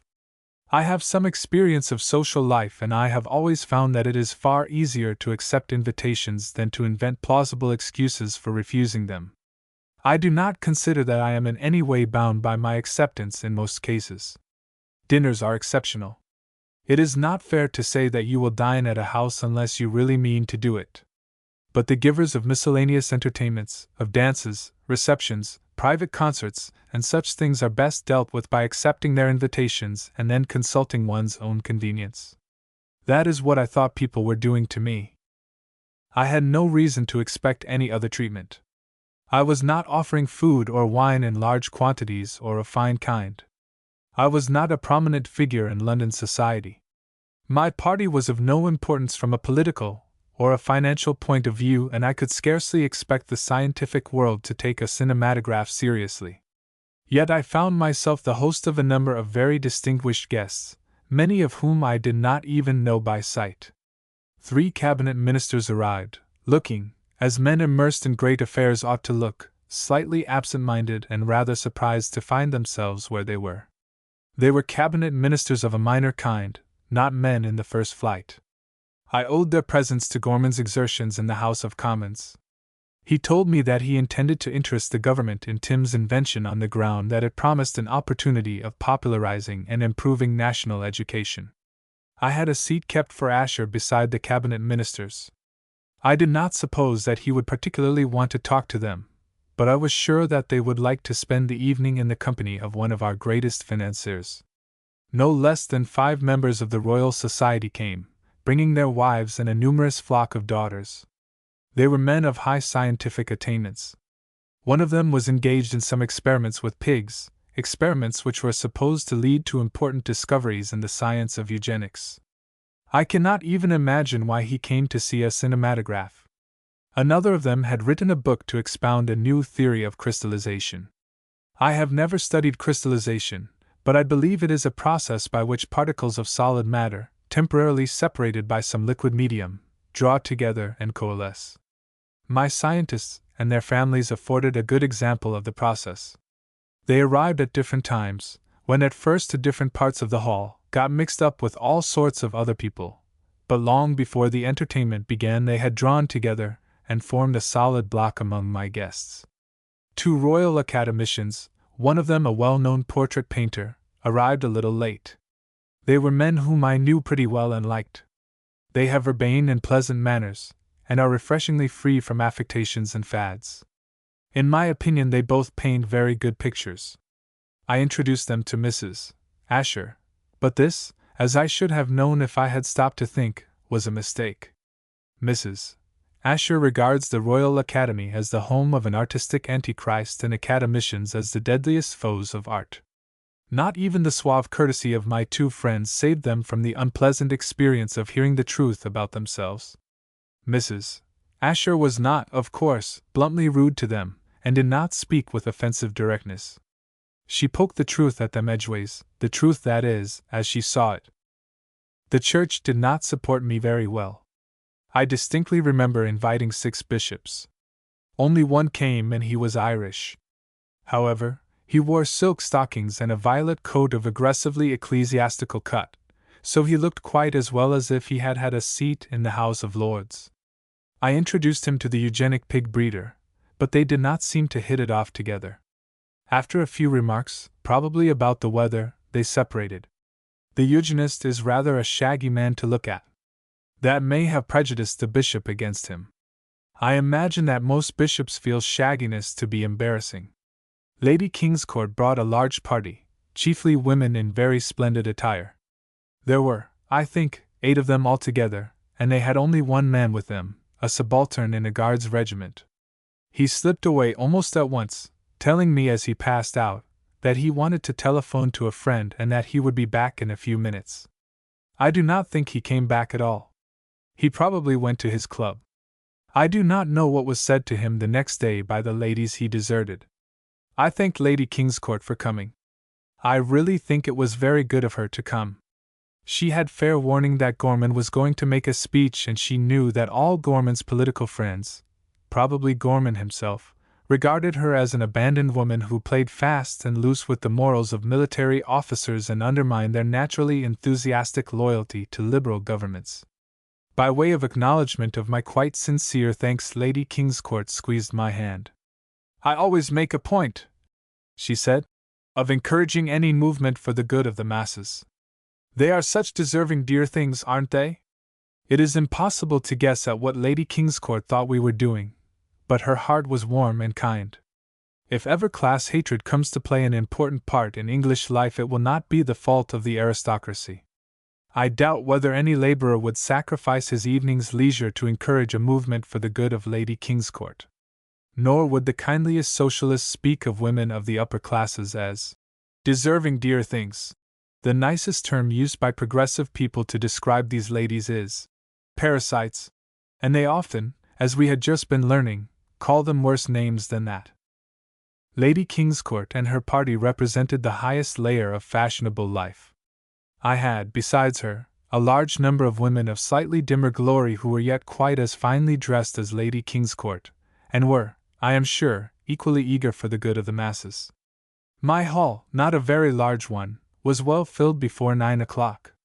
I had every reason to congratulate myself on the success of my party, so far. It remained to be seen whether Gorman would make a good speech and whether Tim's ghosts would exhibit themselves satisfactorily. Between the speech and the ghosts, my guests would have an opportunity of drinking tea and champagne cup, handed round by 12 nice-looking girls wearing black and white dresses, hired out to me, both the girls and the dresses, for the evening by the firm which had undertaken to manage the refreshments. According to my timetable, Gorman ought to have begun his speech at 9 o'clock. Instead of doing so, he came to me and whispered that he would give late comers 10 minutes law. Nothing more unpleasant for an audience, he said, than having their toes trodden on by people who come in late, just as they are beginning to get interested in what is going on. Nothing, I imagine, is more unpleasant for a speaker than to have his audience looking round to see who the newcomers are, just as he is beginning to warm to his subject. I gathered from his anxiety about the audience that Gorman intended to make a great effort. I looked forward to his speech. Gorman, at his best, is really a very fine speaker. At 10 minutes past 9, Gorman mounted the platform, the narrow strip of platform left for him in front of the pits occupied by Tim's apparatus. The clatter of general conversation ceased, and the cabinet ministers, sitting in the front row with Asher, clapped their hands. The rest of the audience, realizing that applause was desirable, also clapped their hands. Gorman bowed and smiled. Then my elbow was jerked sharply. I looked round and saw Jack Hanege. Jack is a nice boy, the son of an old friend of mine. I have known him ever since he first went to school. About 6 months ago his father and I between us secured a very nice appointment for the boy, a sort of private secretaryship, or something of that sort. I understood at the time that Jack's business was to run messages for an important man's wife, and that the appointment would lead on to something good in the political world. I was surprised to see him standing beside me, for I had not asked him to my party, and he was not wearing evening clothes. Jack would never go anywhere, willingly, unless he were properly dressed. "Sit down," I said, "and don't talk. Mr. Gorman is just going to make a speech." "Is Asher here?" said Jack. "He is, in the front row." "Thank God. I've been chasing him all over London. Office, club, private house, tearing round in a taxi for hours. My chief wants him." "Your chief can't get him now," I said. "Not for half an hour, perhaps 3/4. Gorman isn't likely to stop under 3/4. Till he does, you can't get Asher." "I must," said Jack. "I simply must. It's frightfully important." Gorman began his speech. I did not hear what he said because I was trying to restrain Jack Hanege, but the audience laughed, so I suppose he began with a joke. Jack shook off my hold on his arm and walked right up to the front of the hall. I saw Gorman scowling at him, but Jack did not seem to mind that in the least. He handed a note to Asher. Gorman said something about the very distinguished audience before him, a remark plainly intended to fill in the time while Jack and Asher were finishing their business.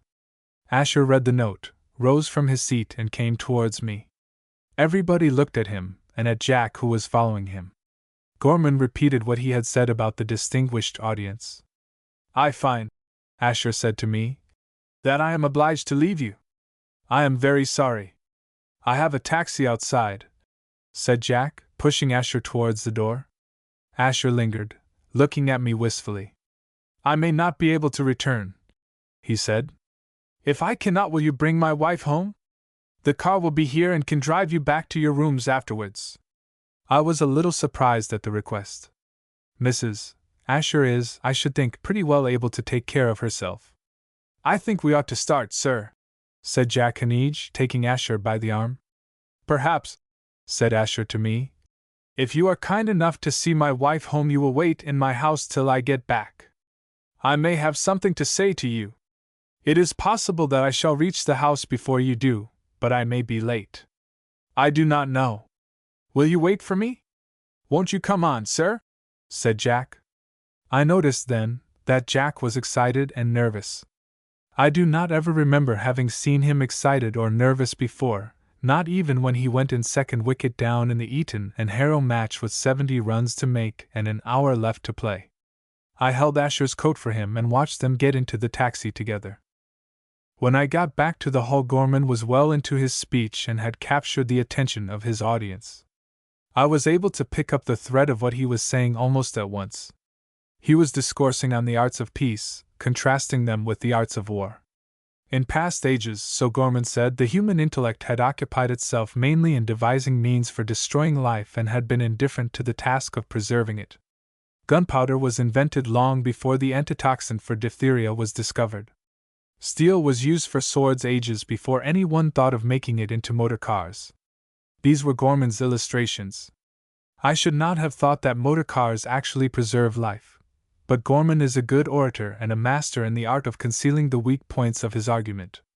His hearers were quite ready to ignore the mortality statistics of our new motor traffic. The pig-breeding scientist led a round of applause. Gorman developed his theme.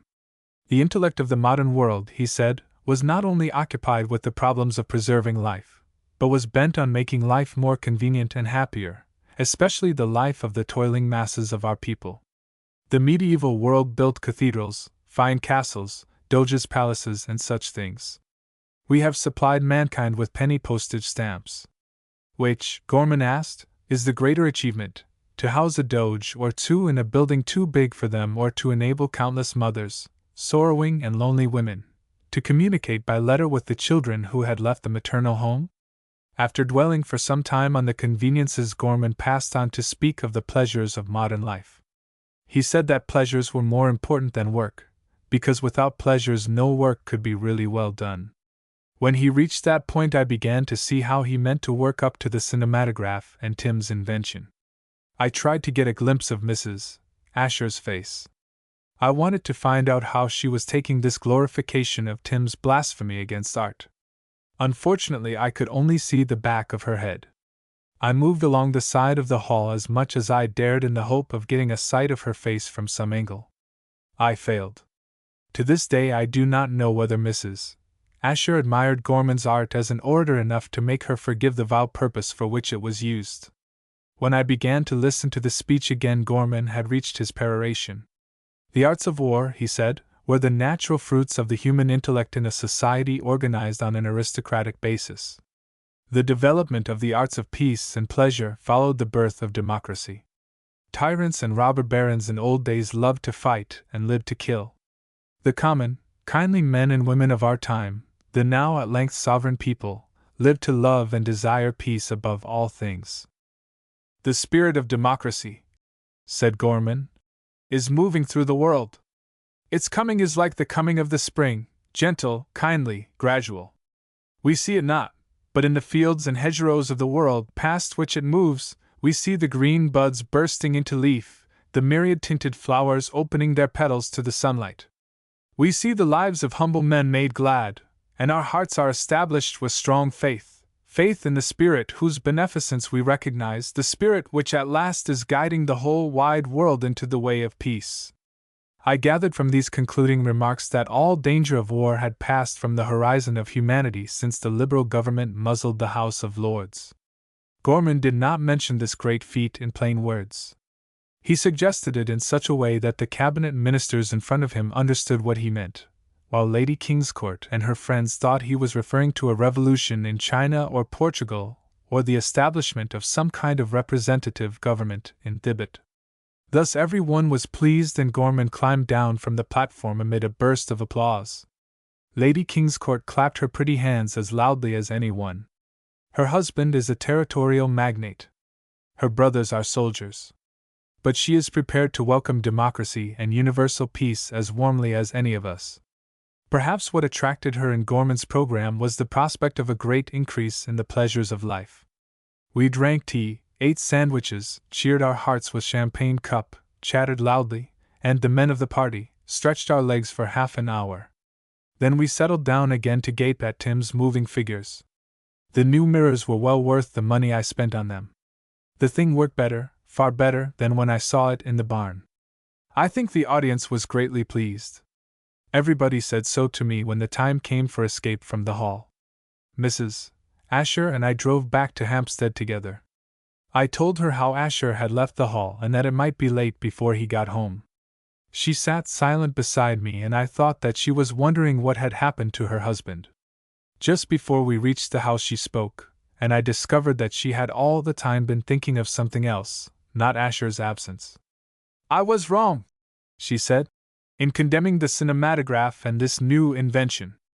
It is, at present it is vile beyond words, vile as I thought it, but I see now that there are possibilities." "May I tell Tim that?" I said. "It would cheer him greatly. The poor boy has never really got over what you said to him in New York, about blasphemy, you know." "You may tell him," said Mrs. Asher, "that his invention is capable of being used for the ends of art, that he has created a mechanical body, and that we, the artists, must breathe into it the breath of life." We reached the house. "I am coming in if I may," I said. "Mr. Asher asked me to see him tonight if possible. I promise to wait for him even if he does not get home till very late." "I shall not sit up with you," said Mrs. Asher. "I want to be alone to think. I want to discover the way in which art is to take possession of mechanics, how it is to inspire all new discoveries, to raise them from the level of material things up and up to the mountain tops of beautiful emotion." "I shall tell Tim that," I said. "He'll be awfully pleased." Mrs. Asher held my hand, bidding me an impressive good night. "There is a spirit," she said, "which moves among the multitudinous blind gropings of humanity. It moves all unseen and unknown by men, guiding their pitiful endeavors to the great end. That end is duty. That spirit is art. To recognize it is faith. The Irish bishop who attended my party is a liberal and highly educated churchman.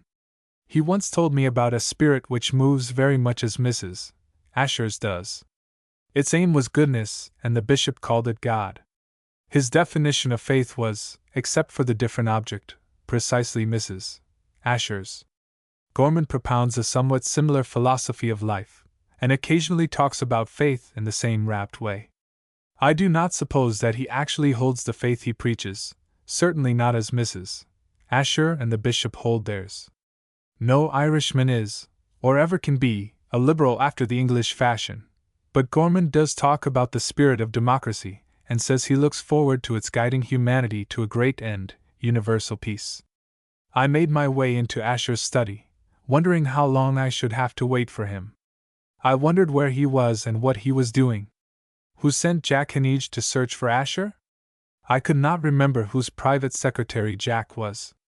Mrs. Asher was thinking of art and beauty, the bishop, no doubt about God and goodness. Gorman was turning over in his mind nice new phrases about democracy and peace. What was Asher doing? Chapter 17. Asher's servant followed me into the study. He placed a little table beside the chair on which I sat. He set a decanter of whiskey, a siphon of soda water, and a box of cigars at my elbow.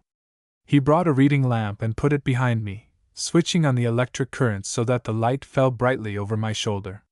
He turned off the other lights in the room. He asked me if there were anything else he could do for me. Then he left me. A clock somewhere behind me chimed. It was 11:15.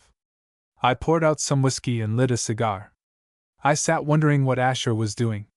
The clock chimed again, and then it struck. It was 12 o'clock. It was a clock with a singularly mellow gong.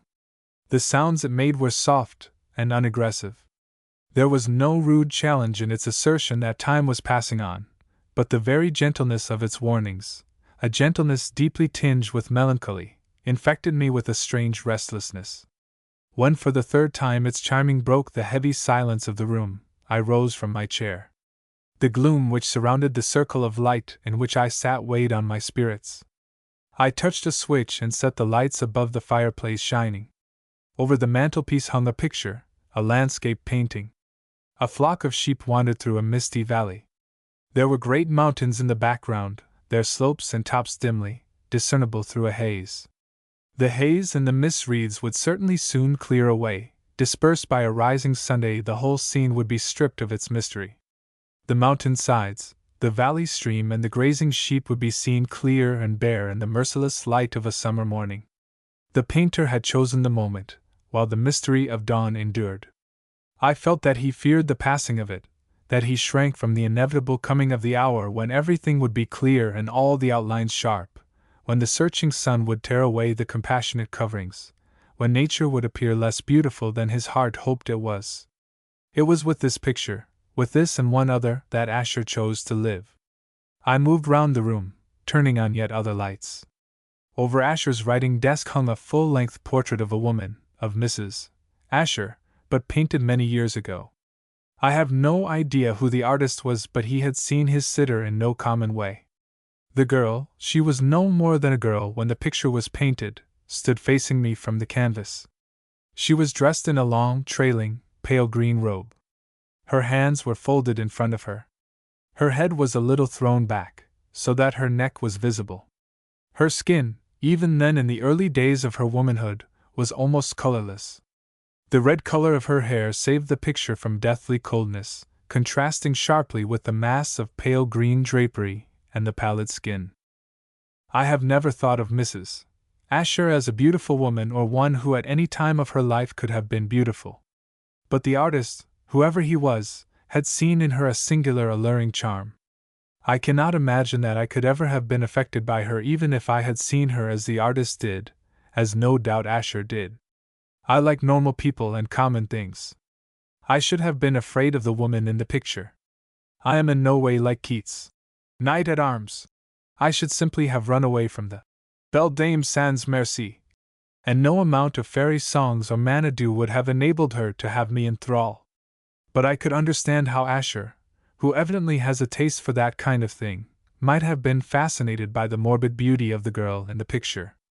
I could understand how the fascination might become an enduring thing, a great love, how Asher would still be drawn to the woman long after the elfishness of girlhood passed away. The soul would still remain gleaming out of those narrow eyes.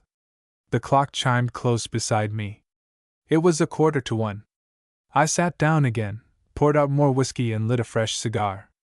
I left all the lights in the room shining. I was determined to drag myself back to the commonplace and to cheerfulness. I took a book from the table beside me. It was evidently a book which Asher had been reading. A thin ivory blade lay between the pages, marking the place he had reached.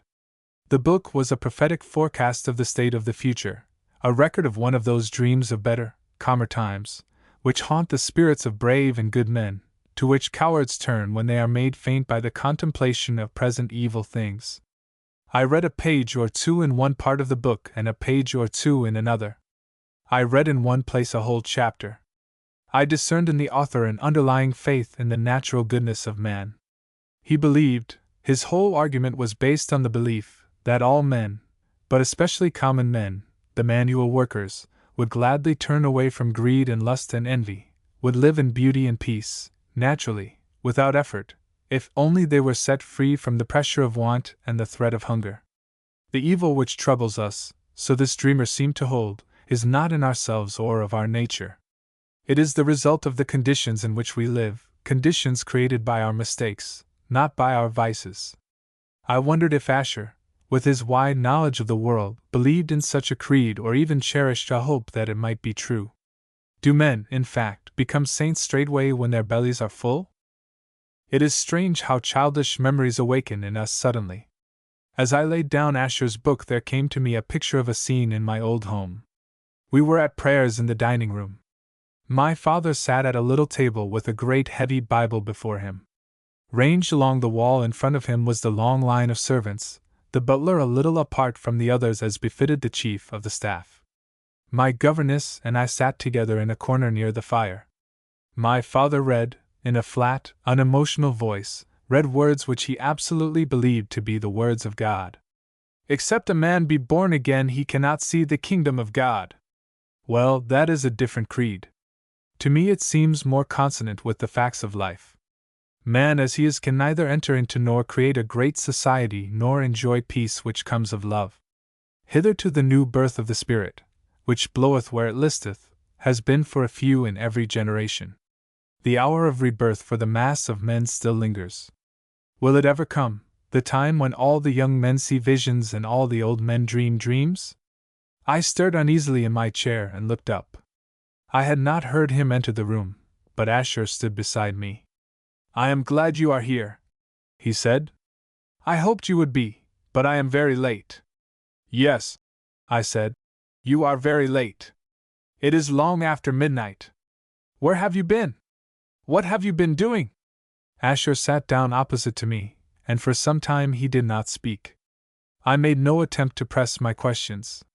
If Asher wanted to talk to me, he would do so in his own time, and in the way he chose. I suppose that he did want to talk to me. He had asked me to his house. He had bidden me wait for him. "I have no right," said Asher at last, "to trouble you with my difficulties. I ought to think them out and fight them out for myself, but it will be a help to me if I can put them into words and feel that you are listening to me." He paused for so long that I felt I must make some reply to him, though I did not know what to say. "I don't suppose I can be of any use to you," I said, "but if I can—" "Perhaps you can," said Asher. "You can listen to me at least. Perhaps you can do more. It is a large call to make upon your friendship to treat you in this manner, but I am in some ways a lonely man." I have always, since the day I first met him, liked and respected Asher. When he spoke about his loneliness, I felt a sudden wave of pity for him. It seems a strange thing to say, but at that moment I had a strong affection for the man. "What I partly foresaw and greatly dreaded has come," he said. "I am certain now that war is inevitable, a great war, almost perhaps in the end quite worldwide." "And England?" I said. "Is England too?" "Almost inevitably." "Germany?" I said. Asher nodded.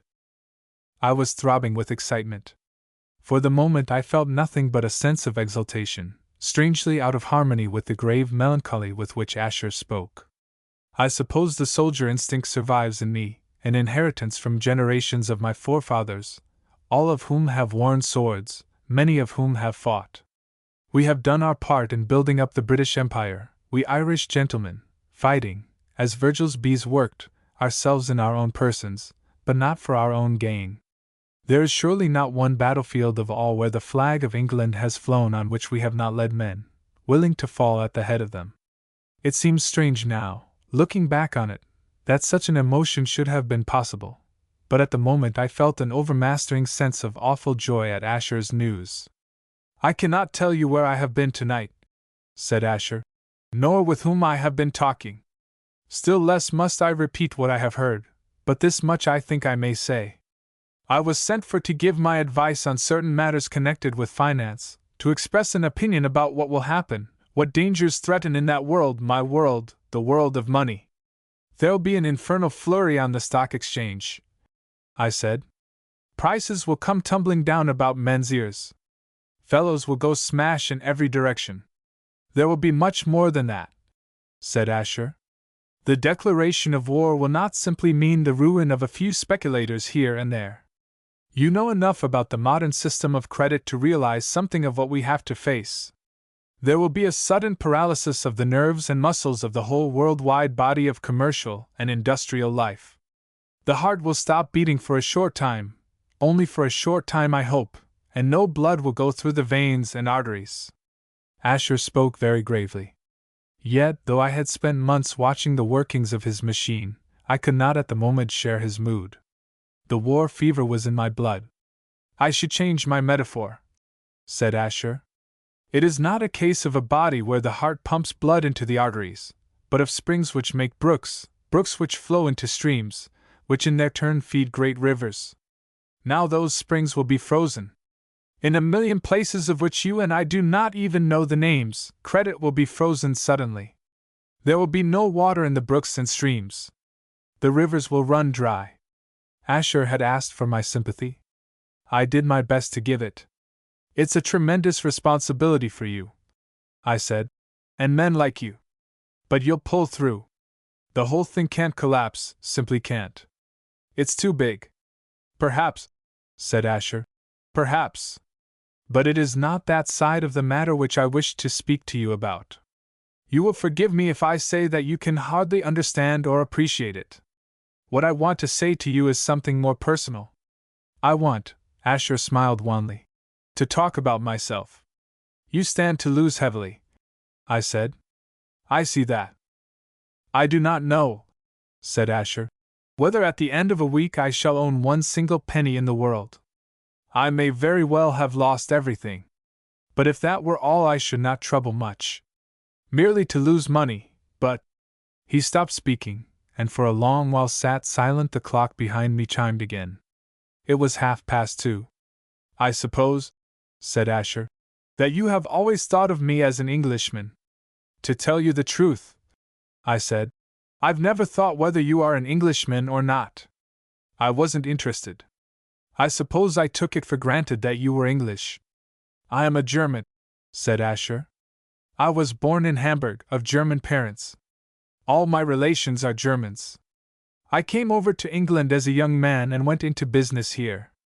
My business, I do not know why, is one to which Englishmen do not take readily. There are English bankers, of course, but not very many English financiers. Yet my particular kind of banking, international banking, can best be carried on in England. That is why I am here, why my business is centered in London, though I myself am not an Englishman. I am a German. Please understand that. My brother is a general in the German army. My sister's sons are in the German army and navy. My blood ties are with the people from whom I came. I realized that Asher was stating a case of conscience, was perhaps asking my advice. It seemed to me that there was only one thing which I could advise, only one possible course for Asher to take. Whatever happened to his business or his private fortune, he must be true to his own people.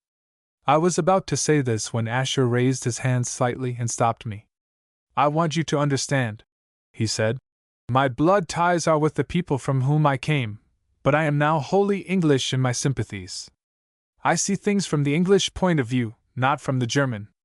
I am sure that it will be a good thing for the world if England and her allies win, a bad thing if Germany is victorious in the war before us. Yet the blood tie remains. Who was the Englishman who said, "My country, may she always be right, but my country right or wrong?" It seems to me a mean thing to desert my country now, even although I have become a stranger to her. Is it not a kind of disloyalty to range myself with her enemies? Again Asher paused. This time I was less ready to answer him. I have also to consider this, he went on. And here I get to the very heart of my difficulty. I have lived most of my life here, and I have built up my business on an English foundation. I have been able to build it up because I had ready-made for me that foundation of integrity which your English merchants have established by centuries of honest dealing. Without that, if the world had not believed that my business was English, and therefore stable, I could not have built at all or should have built with much greater difficulty. My bank is English, though I, who control it, am not. If I go back to my own people now when it seems treachery to desert them, the whole machinery of the vast system of credit which I guide will cease to work, will break to fragments. Of my own loss I say nothing, indeed I think nothing.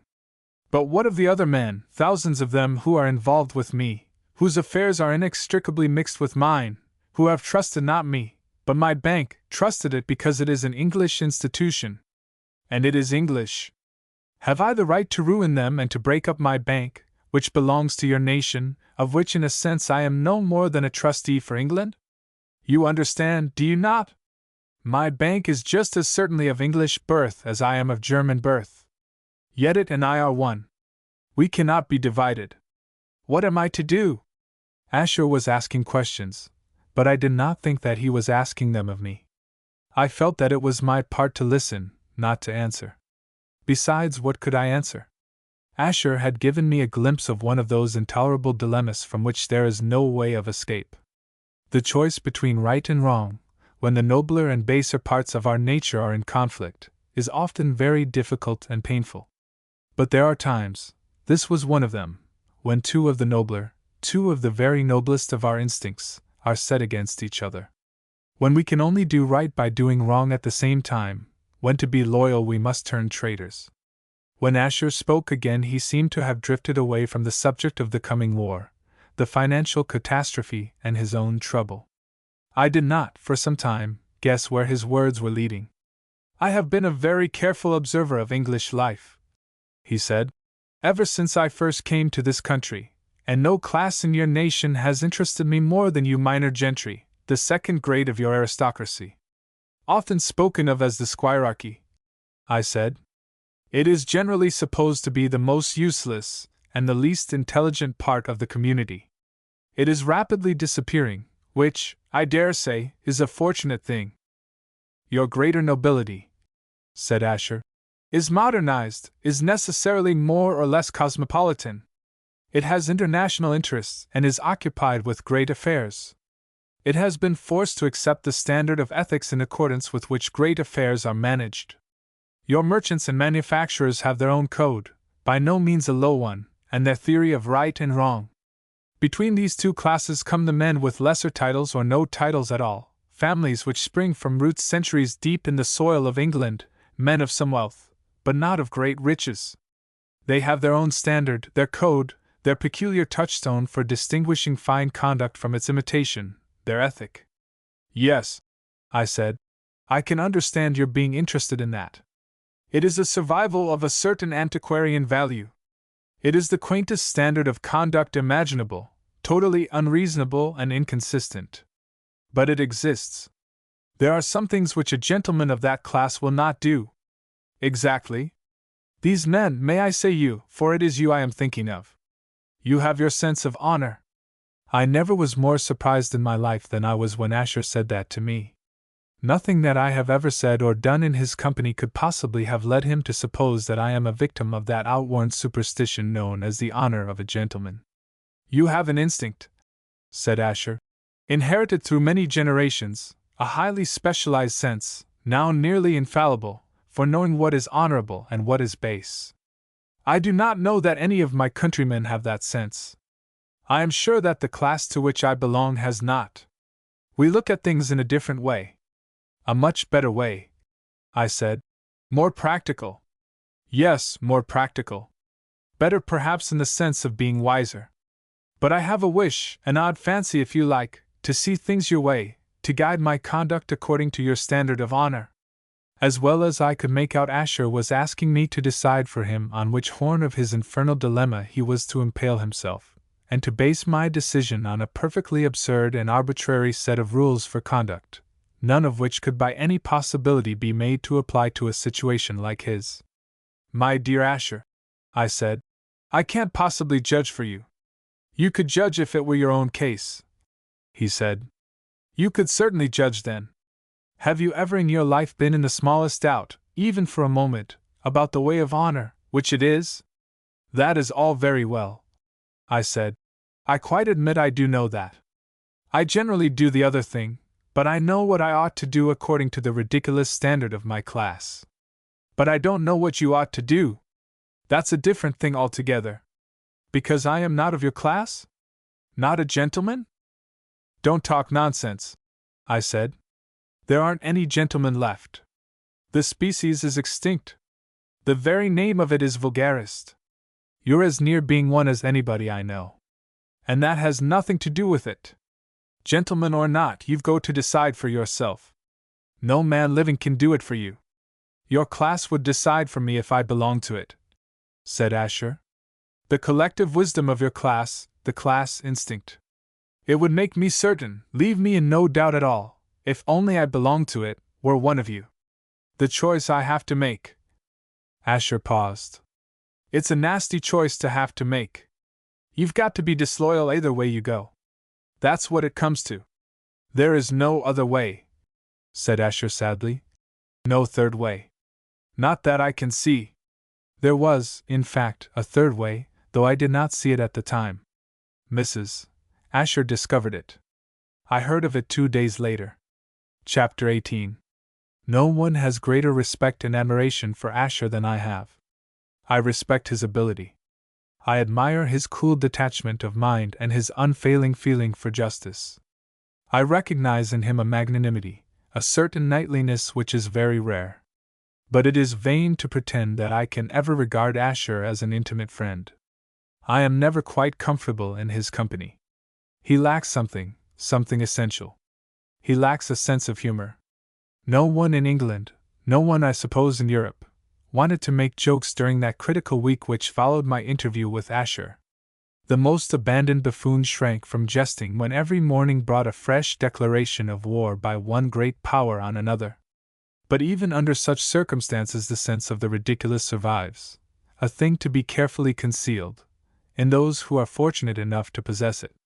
Asher has no sense of the ridiculous. He sees men and women clad in long, stately robes moving through life with grave dignity like Arab chiefs or caliphs of Baghdad. He sees their actions conditioned and to some extent controlled by the influences of majestic inhuman powers, the genii of Eastern tales, huge, cloud-girt spirits of oppressive solemnity. In reality most people wear motley all day long and the fairy powers are leprechauns, tricksy, irresponsible sprites, willing enough to make merry with those who can laugh with them, but players of all Puck's tricks on. Wisest ants telling saddest tales. I sometimes think that it is Asher's chivalry, his fine knightliness, which has killed his sense of humor. I cannot suppose that Sir Galahad found any delight in the quips of fools. His owl-like eyes, large with the wonder of holy grails, looked stupidly on faces wrinkled with merriment. King Arthur could never have talked as he did to Guinevere. Tennyson is my authority for the things he said, if he had not had in him the soul of an earnest member of a league for the sympathetic study of social problems. Asher is as chivalrous as any member of King Arthur's fellowship, and humor, if he ever had the sense of it, is dead in him. But perhaps he was born without it, and is by nature hopelessly serious because he is a German. For the Germans never seem to be able to appreciate the fact that the grandiose is invariably comic, and that nothing in the world is more difficult than to stand toes to the line of the high heroic without stepping across it into the region of the ridiculous. I think of Wagner's Parsifal, of Nietzsche's Zarathustra, of the Kaiser Wilhelm's amazing Welt Fassung, and it seems to me that such things could not be in any nation where one single man knew how to laugh. If Asher had in him the faintest glimmering of a sense of humor he would never have appealed to me, choosing the silent and ghostly middle of the night for the performance, to decide his point of honor for him. What am I that he should imagine me capable of settling high questions of that kind? An expatriated Irishman, a dispossessed landlord, a man without one high ambition, a mere mocker of enthusiasm of every kind. No one, unless he were absolutely blind to the ridiculous, would have consulted me on such a subject as the honor of a gentleman. Yet, in her total lack of humor, Mrs. Asher is as bad as her husband is. If such a thing were possible, I should say that she is worse. There is, at all events, less excuse for her. She is not knightly, not very knightly, though she did champion the cause of poor, oppressed Ireland. She is an American, not a German, and the Americans pay high honor to their humorists. Perhaps she has lived too long with Asher. Perhaps she has devoted herself too much to art, and her steady contemplation of the sublime has killed her sense of the ridiculous. At all events, it is dead. She has no humor now. It is almost impossible to imagine that any woman would have been capable of calling in Gorman and me as advisers and helpers at a critical moment of her life. Yet that is what Mrs. Asher did. We obeyed the summons, of course, both of us. Gorman got there first. I found him seated opposite Mrs. Asher in the large drawing-room of the house in Hampstead. Mrs. Asher is lacking in humor, but she has a fine sense of dramatic propriety. Great decisions can only be come to fittingly, mighty spiritual tragedies can only be satisfactorily enacted in spacious rooms. And there must be emptiness. Knickknacks and pretty ornaments kill high emotion. The chamber of a dainty woman, the room which delicate femininity has made its own, will suit a light flirtation, the love-making of a summer afternoon, but deep passion is out of place in it. I walked cautiously across a wide space of slippery floor in order to shake hands with Mrs. Asher. I saw that Gorman was sitting in a huge straight-backed chair with heavily carved elbow rests. It was the sort of chair which would have suited a bishop in the chancel of his cathedral, not in his private room, and a major excommunication might very suitably have been delivered from it. "I am in great trouble," said Mrs. Asher, "and I have asked you two to come to me because you are my friends. I was right to call you, was I not?" She looked at Gorman and then at me, evidently expecting us to make a confession of friendship for her. Gorman wriggled in a way that made me think the carving of the chair must be sticking into him somewhere. But he did not fail Mrs. Asher. "You were right," he said with deep feeling. "Altogether right." I was not going to be outdone by Gorman. "A friend," I said, "must bear a friend's infirmities."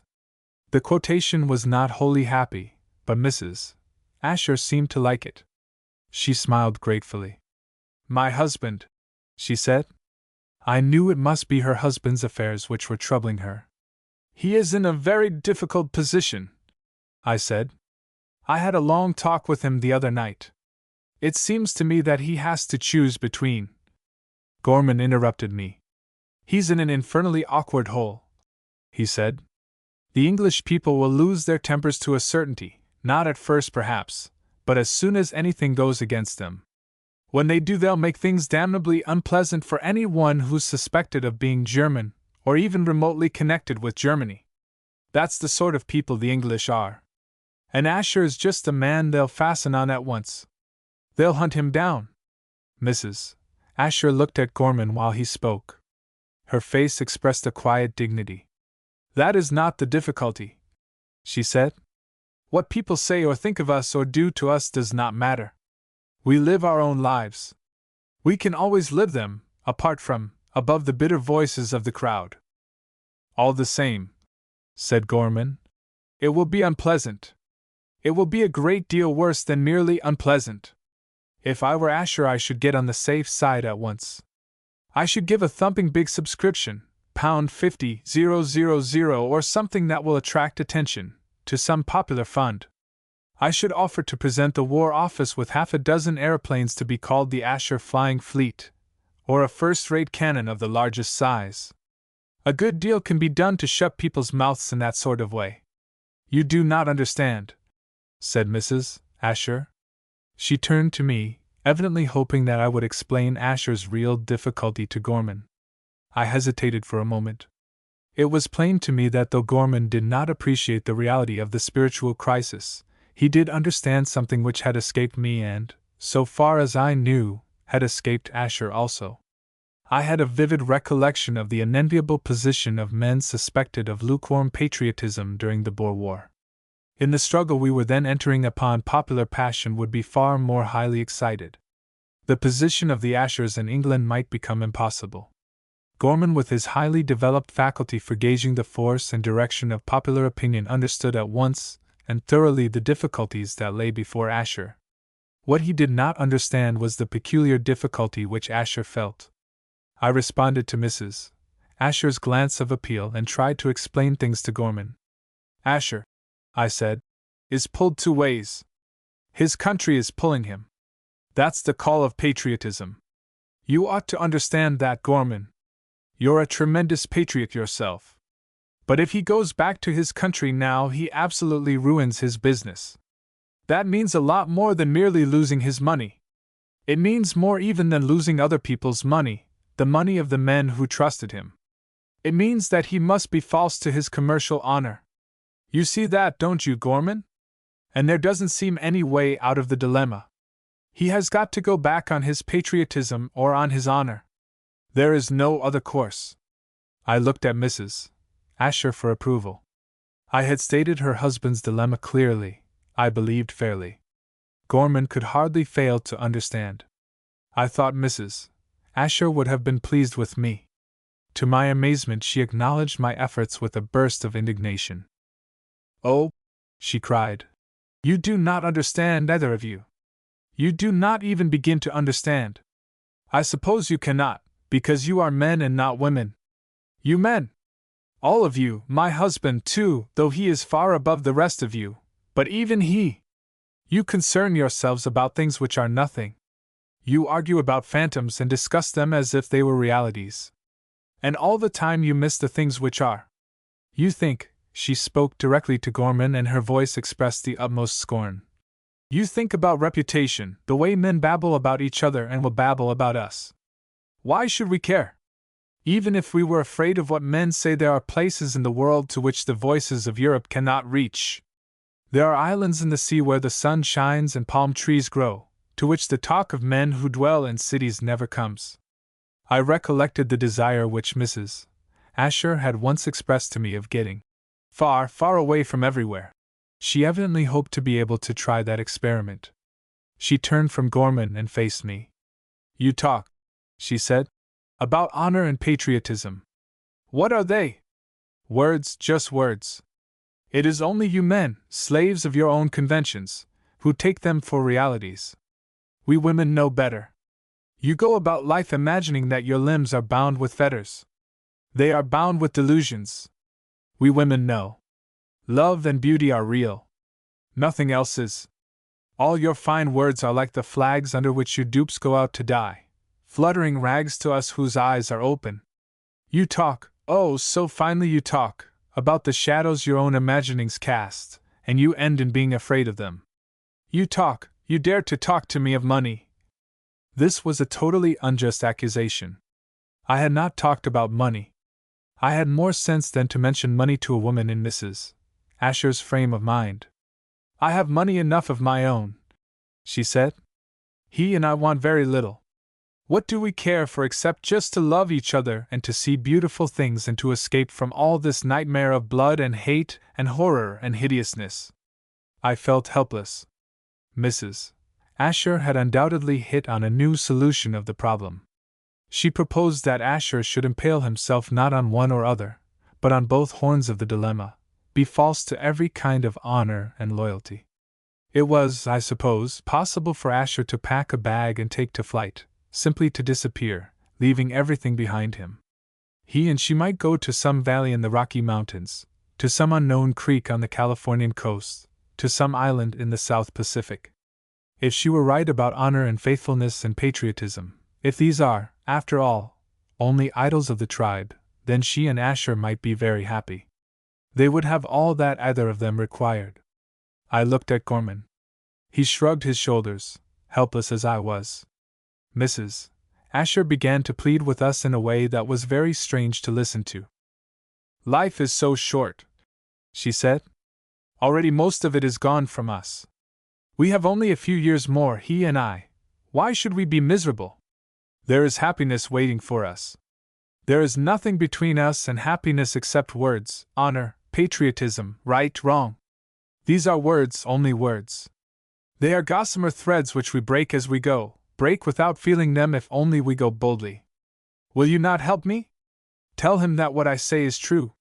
He will listen to you because you are men, and you know in your hearts that I speak what is true, that I have hold upon reality." There was a moment's silence after she stopped speaking. Before either Gorman or I attempted to make any answer, Asher himself came into the room. I certainly did not expect to see him. Mrs. Asher was, I am sure, as much surprised as I was. It was about 12 o'clock, and at that hour Asher is always in his office. He crossed the room quietly. He greeted Gorman and me without a sign that our presence was unexpected or unwelcome. He went to his wife and took her hand in his. She clung to him, looking up into his face. She knew at once that he had something very important to say to her. "You have decided?" she said. Asher's eyes met hers. His face seemed to me full of tenderness and pity. He held her hand tightly. He bowed his head, a silent yes to the question she asked. "To leave it all and come with me?" she said. "Away, away." Asher did not speak. but she knew and I knew that his decision was not that. The scene was very painful. I felt that I had no right whatever to witness it. Gorman, I am sure, would have been glad to escape. But it was very difficult for us to get away. Neither Asher nor his wife seemed conscious of our presence. We stood helpless a little apart from them. Gorman, with that unfailing tact of his, did, or tried to do the only thing which could have relieved the intolerable tension. He made an effort to get us all back to the commonplace. "You're in a devil of an awkward situation, Asher," he said. "A good deal seems to me to depend on whether you are a naturalized British subject or not. If you have been naturalized, you ought to be able to pull through, though it won't be pleasant even then." "I have not been naturalized," said Asher. "I never thought of it." "That's a pity," said Gorman. "Still, in the case of a man in your position, I dare say it can be managed even now. I'll use my influence. I know most of the members of the cabinet pretty well. I can put it to them that, from an English point of view, considering the tremendous importance of your business, considering the financial collapse which would follow, we'll be able to manage." "Thank you," said Asher. "But that purely legal aspect of the matter does not at the moment strike me as the most important, or the most pressing. No doubt it is important, and your kindness will be helpful. But just now I cannot speak about that. There is, you see, my country and the loyalty I owe to it. I do not seem to escape from that obligation by a process of law. I may legalize, but do I really justify treachery to the claim of patriotism? I have always felt rather than known, that there is a queer strain of mysticism in Gorman.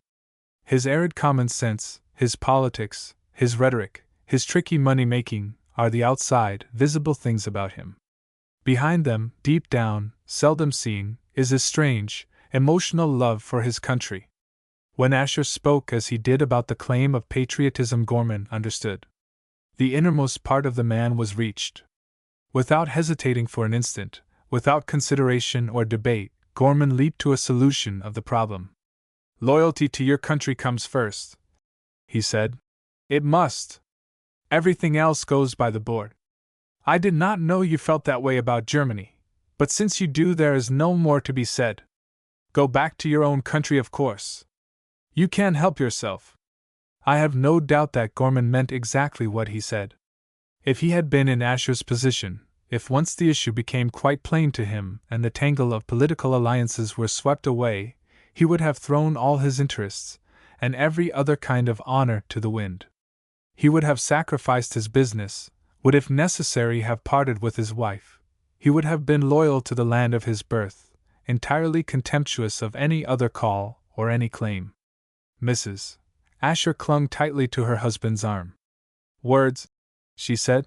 "Words, only words. You must not listen to him." Asher felt for her hands again, grasped them and held them pressed close against him. He turned from Gorman to me. "And you," he said, "what are you going to do?" The question took me by surprise. I had no difficult decision to make. My course was in clear daylight.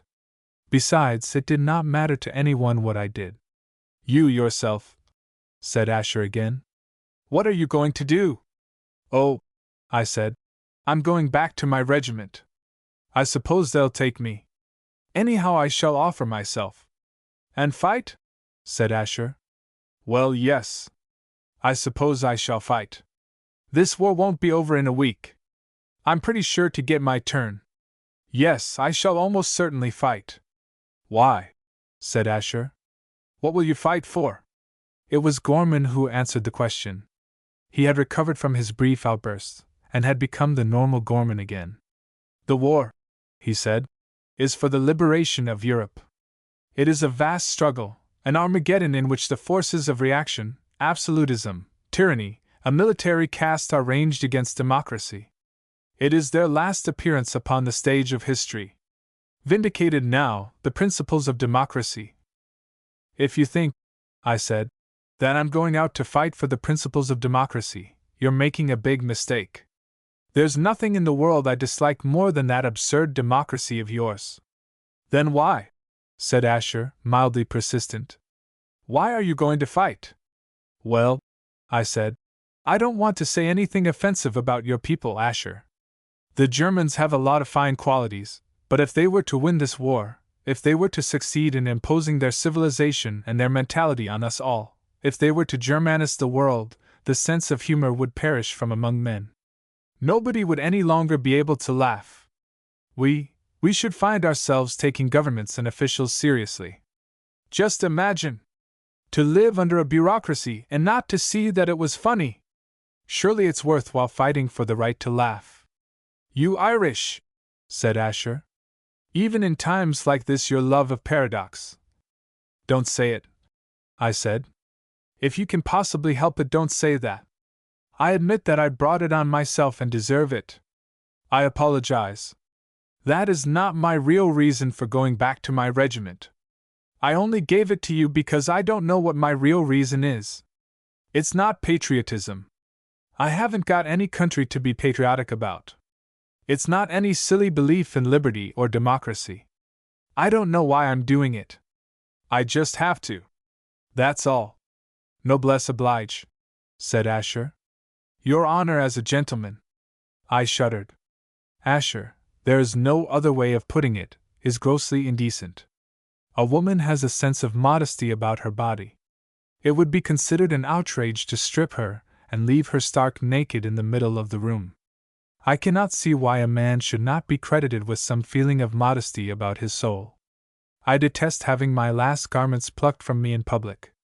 Complete spiritual nudity causes me very great embarrassment.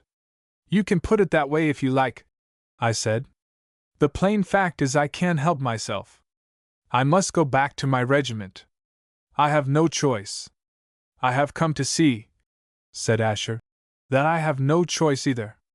There is such a thing, though perhaps Mr. Gorman will not believe me, there is such a thing as the honor of a banker. It compels me. He put his arm round his wife's waist as he spoke. Still holding her hands in one of his, he led her from the room. Her head drooped against his shoulder as they went out. I suppose that means, said Gorman, that he's going to stick it out and see the thing through. It will be infernally awkward for him.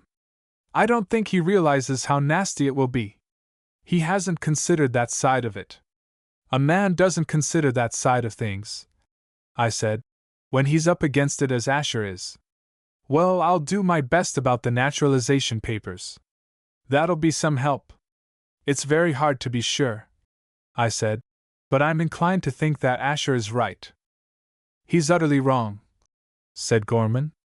A man's country ought to come first always. You don't understand that because you're denationalized, because, as you say yourself, you have no country. But it's true, whether you understand it or not.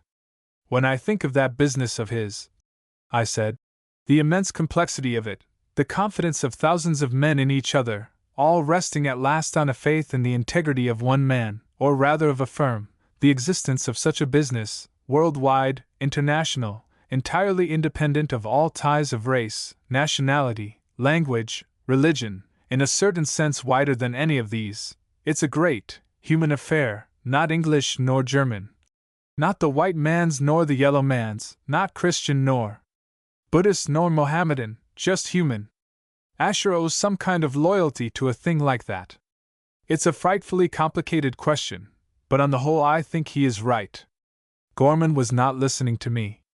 He had ceased, for the time, to be interested in Asher's decision. I tried to regain his attention. Asher says, I said, that there is such a thing as the honor of a banker, of a financier. That ought to have roused Gorman to a contradiction, but it did not. Do you think, he said, that we could get them to take on Tim in any job connected with flying machines? This war will knock all his inventions into a cocked hat. He will simply be left, and he has a real turn for mechanics. If he got messing about with airplanes, he might do something big, something really valuable.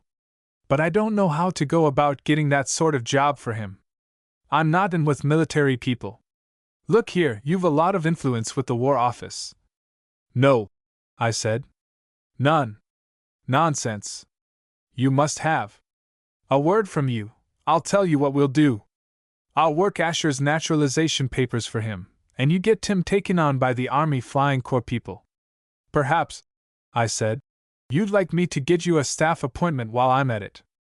Oh, no, said Gorman. I'm not a soldier, I'm a member of Parliament. My job is. Gorman hesitated. For a moment I thought that he was in real doubt, was actually wondering what place he ought to take, what work he ought to do. Yes, I said. You. Now, what is your idea for yourself? Gorman drew himself up to his full height, squared his shoulders and puffed out his chest. My place, he said, is in the Great Council of the Empire. I gasped. Good Lord, I said. You don't really think, you can't think, that your silly old Parliament is going to matter now, that you politicians will be allowed to go on talking, that there will be divisions in the House, and elections and all that foolishness. Gorman, still heroically erect, still enormously swelled in chest, winked at me with careful deliberation. I was immensely relieved. Thank God, I said. For a moment I thought you really meant it, all that Great Council of the Empire business, you know. It would have been a horrible disappointment to me if you had. I've come to have a high regard for you, Gorman, and I really could not have borne it. But of course I ought to have known better. You couldn't have believed in that stuff, simply couldn't. Nobody with your intelligence could. But seriously now, I should like to know, I'm sure you won't mind telling me, what are you going to do? Your party, I mean. It seems to me you're in rather a hole. The Irish people will expect you to take the regular line of backing the enemy. The Irish people be damned, said Gorman. Our game is to support the government. Chapter 19. I look back on the time I spent soldiering under war conditions, as a curious blank in an otherwise interesting and amusing life. From the day on which I rejoined my regiment until the day, about 5 months later, when I escaped from the hospital in which I was incarcerated, my mind stopped working altogether. I took no interest whatever in any of the things which used to excite me, which are now, I am thankful to say, beginning to amuse me again. Politicians, I believe, pranced about with fascinating agility. I did not care to look at them. Newspaper proprietors demanded the immediate execution of one public man after another. I do not believe I should have cared if a guillotine had been set up in Piccadilly Circus and a regular reign of terror established. I lost sight of Gorman. The Ashers faded from my memory. I spent 3 months or so encamped with my old regiment. I worked exceedingly hard. I ate enormously. I slept profoundly. I attained an almost incredible perfection of physical health. I ceased to think about anything. My experience of the business of actual fighting was brief. I had little more than a month of it altogether. Then they sent me home with a shattered leg. I worked harder than ever when I was at the front. I was often very uncomfortable. I remained amazingly healthy. I suffered at last a good deal of physical pain. I did not think at all, even about the progress of the war. I date my awakening again to the interests of life from the day when Gorman paid me his first visit. I was convalescent, and had made myself fairly comfortable in a cottage near Guildford. I had got rid of the last of a long series of nurses. My leg had ceased to cause me any active annoyance, but I was beginning to find myself a good deal bored and not a little depressed. When Gorman walked in I was not, just at first, particularly glad to see him. "Let me congratulate you," he said, "on being alive? Is that a blessing?" I had been brooding over the fact that I was lame for life. Gorman's breezy cheerfulness rather jarred me. "Of course it's a blessing to be alive," said Gorman, "but I wasn't thinking of that. What I was congratulating you on was being a hero. Dear, so isn't it? Tell me all about it, won't you?" I have been given the right of appending those 3 letters to my name, so I suppose I must have avoided the worst kinds of blundering and incompetence. But I have no recollection of doing anything to deserve the honor. I fear I answered Gorman rather ill-temperedly. "There's nothing whatever to tell," I said. "I just crawled about in a trench, generally muddy. Everybody else did exactly the same." Gorman is still the same man he always was, amazingly tactful and sympathetic. He realized at once that I hated talking about the war, and was in no mood for recounting my own experiences. Instead of pressing me with silly questions until he drove me mad, he dropped the subject of my DSO and began to babble agreeably about other things. Politics, he said, have got into a frightful state. In fact, there are hardly any politics at all. We haven't had a decent rag since the war began. We all sit round cooing at each other like beastly little green lovebirds in a cage. It can't last long, of course. Sooner or later somebody's bound to break out and try to bite, but for the present Parliament's the dullest place in Europe. I began to feel slightly interested.